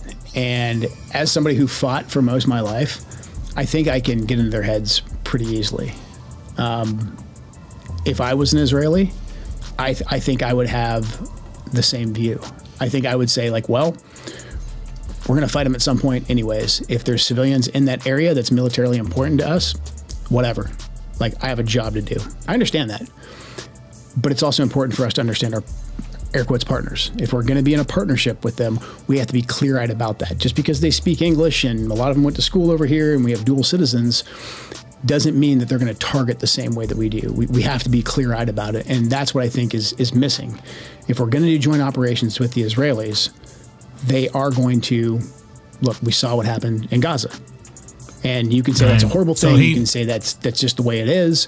But that is the way the Israelis fight. And so we have to go into that with clear eyes and understand that's how they're going to fight. And now we're going to be viewed as being not just complicit, but we're going to be viewed as being partners in that. And again, that's a very dangerous place for us to be because our at least our tactical objectives have been pretty clear that we want to take down the ballistic missiles, the nuclear program, the Navy, the Army, et cetera. Yeah, he just repeating those are military targets. But we're in partnership right now. Misha, thank you for the super chat. The Israelis. And you're right, yes. Iran they're going has after some military targets, but they're going after a heck of a lot more that are not military targets. It's a very generous assessment of their motives. And I mean, as a compliment, I strongly disagree with you, but then I didn't spend my life fighting wars. And you're making every attempt to get into their perspective, even if you disagree with it, which I assume you do. And I think that is the way to assess things. It's like, what's the other guy's perspective, even if I hate it? Well, yeah, I mean, look, in the Middle East, you're going to do business with some unsavory characters. In the world, you're going to do business with some unsavory characters. So if you're going to be doing business there, just get comfortable with the fact that some of these guys are unsavory. I mean, the classic, I think, President Trump line really early on when he was asked, like, if he thought Putin was a killer. And he's like, well, yeah, I mean, we're killers too. You know what I mean? He's right. He was just very logical about that and very clear-eyed about that. Again, this is why President Trump is uniquely qualified to solve this problem, because I think he has the ability to understand things from multiple perspectives at the same time and then find our leverage and then find out what's best for our objectives, for America's objectives, yes, with clear eyes. And that's the way we have to be. Do you anticipate you'll be speaking to the president again? No. I would welcome it. I mean, I spoke with him before I departed the administration. How did that go? It went great. I mean, not the best conversation ever. You know, I told him why I was leaving. He heard me out. He was very respectful. He was? Yeah, very respectful. He was very kind. He always is. And I think we departed personally on good terms. Again, I'm an adult. I understand the way I left and writing the letter that there's parts of his administration that are going to have to come after me and try and discredit me. I understand that. But I think the president is someone who listens And so I think he's listening, not necessarily just to me and to you, but I think he is listening to a lot of different people, because I think he knows at a core level, be honest, he can't do anything. Well, and he needs to find a way for us to get out of this. Well, you're definitely an adult, and I wish there were more of them. And I appreciate all the time you spent here. Thank you. Thank you, Tucker. I really very appreciate much. Joe Kent. Good interview. Very good interview. Good. I like that. Again, let's go back to it. This is Joseph Kent. Joseph Kent was the director of Trump's counterintelligence center. He wasn't over FBI and them. He was supposed to be working in partnership with the rest of the intelligence agencies, but they blocked his agency out from a lot of things. But a lot of what he mentioned, he said basically Israel has their hands in it. They are influencing, they are enticing, they are advising, and they're strategizing, they're cultivating, they're doing a bunch of stuff behind the scenes, and the U.S. Department agencies are just sitting back on their hands, not able to do anything. And he also alluded to the fact that Trump could be up under a threat because of Israel. He did allude to Charlie Kirk's situation. He didn't say what I'm about to say, but I said before that was a warning to Trump. Twice they tried to take him out. 3 times they like, look, we ain't playing. I think that's what Trump, probably got in line, because his attitude changed that same day when he was like, well, they don't know what the fuck they're doing. And he was talking about the, y'all know what I'm talking about, when he got upset and he cursed on television when the Israel military did not accommodate to Trump's ceasefire, or at least that he thought he had it up under control. I'm gonna get that stopped. He couldn't get it stopped. Israel kept going. And here we are now. So from that day forward, I knew he lost power, and I called it. I said that's it for Trump. That's it. Meaning as far as his reign over like the control of America, that was it. Going back to what Kent said, it's a lot of Israeli lobbyists involved, a lot of their little hidden organizations involved. He even alluded to the deep state, and we all know that was the deep state having they're meddling with a lot of foreign policy. Yeah. I don't know if this is going to drag us into World War III. A lot of other people are saying that we're already involved. This is the beginning stages of World War III. I just hope it does not happen that way. But, he's putting it back on Trump, like saying it's up to Trump. But really, he even know that Trump can't do anything about it. Unless he just wants to give up his life. Unless, again, this is somebody just leaving his organization, Trump's organization, administration. So, again, I don't know. Maybe Trump feel as though this is his opportunity to become one world leader. He's lying to the American people, saying, that they decimated Iran and Iran is still fighting. And Iran has not given up. And Iran is threatening that they have way more than what they do right now. So, I'm gonna keep my eye on everything. We're probably gonna be going live about this a few more times. I'm not gonna lie, I'm gonna tell y'all the truth, because this is very important. This is extremely important. I'm gonna keep my eye on everything as much as I can, all of the information. I would hope one day that the rumors about Netanyahu are true. In my personal opinion, I hope the rumors about him are true. I hope, because maybe that will be Trump's way of getting out of it. If that's the case, if basically what Joe Kent is alluding to is the case, I hope what they're talking about as far as Netanyahu is true. Because that will be his way to get up out of it and turn things around, get that deal done with Iran, everybody move on with their lives, and ain't gonna be no more war. China, and I played that earlier, China is making fun of Trump, poking fun at him. basically saying he lost his power. And I played those videos earlier. They are right now making fun of him. Y'all remember that, right? So, and they're using AI on top of that to make poke fun at him. So they're gonna say that's satire and all the rest of that. But I mean, it's a message with everything. Everything happens for a reason, you know. And us as Americans, I feel as though we should be stepping up and saying something about it. Whether if you're Democrat or Republican, we know about the Epstein files, and we know this is a huge distraction away from the Epstein files. But I also said that I believe the Epstein files are being held up against Trump as well. I believe that's another threat. He could be involved in all of that, you know, as far as what they're accusing him of, and the Democrats are running with it because all of the news media is bought and paid for. The politicians are actors, both sides, Republicans and Democrats. I think they're using that as blackmail as well. Look, Trump, if you don't get this done, we're going to expose the fact that you was with the little children like they were saying. I'm not making any of that up. That's what they coming out of. Politicians are coming out of their mouth saying that about Trump. Getting them children to do, little girls to do some nasty things with Trump. And we don't know if that's true. Trump did not come out and make a statement about that or sue any of them for defamation of character. At least as of right now. Yeah, that's a big deal.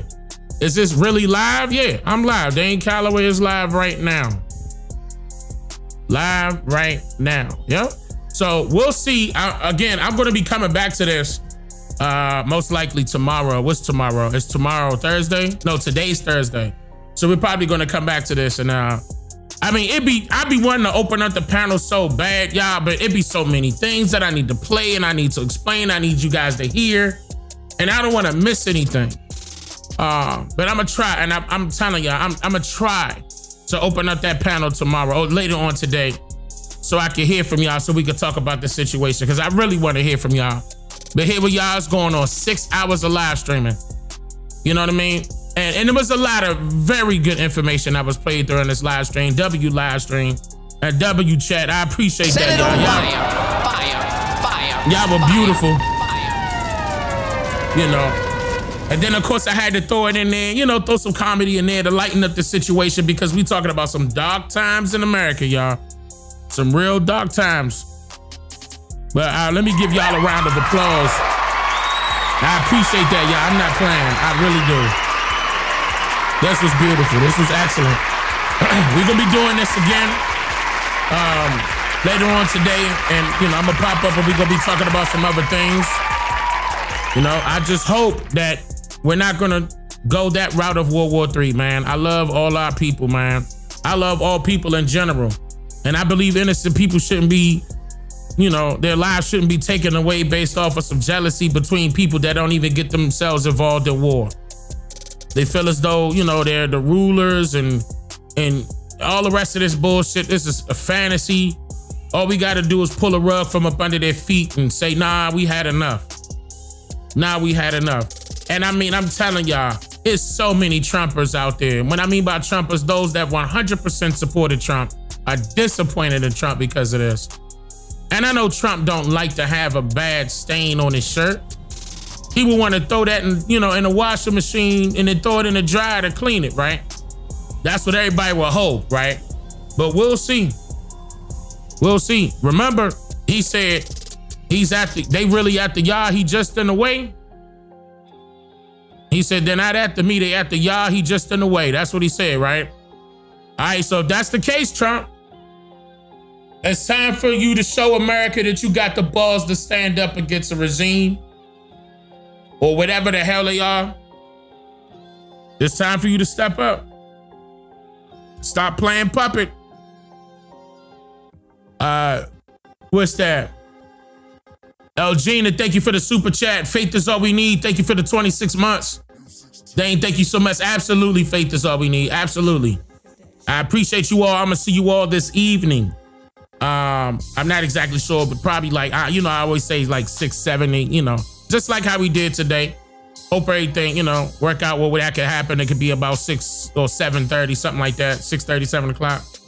But I'll see you all later this evening.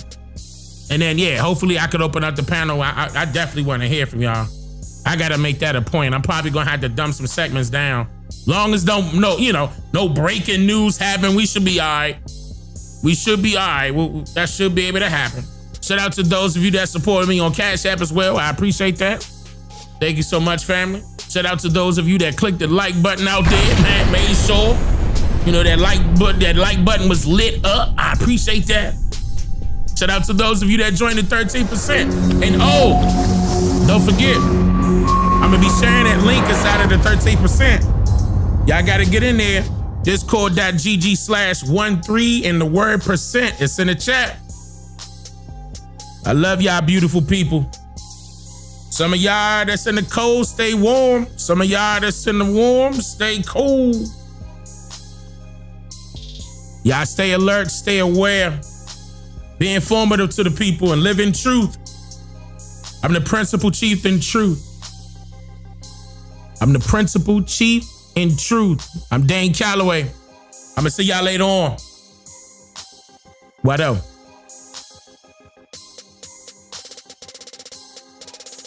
OCO, free thinkers. I make you think, yeah. I make you think, I make you think, yeah. I make you think, yeah. I made you think, yeah. I made you think, I make you think, yeah. I make you He's think. here to make you think. I make you think, yeah. I make you think, I make you think, yeah. I make you think, yeah. I made you think, yeah. I made you think, I make you think. It's Dane Calloway.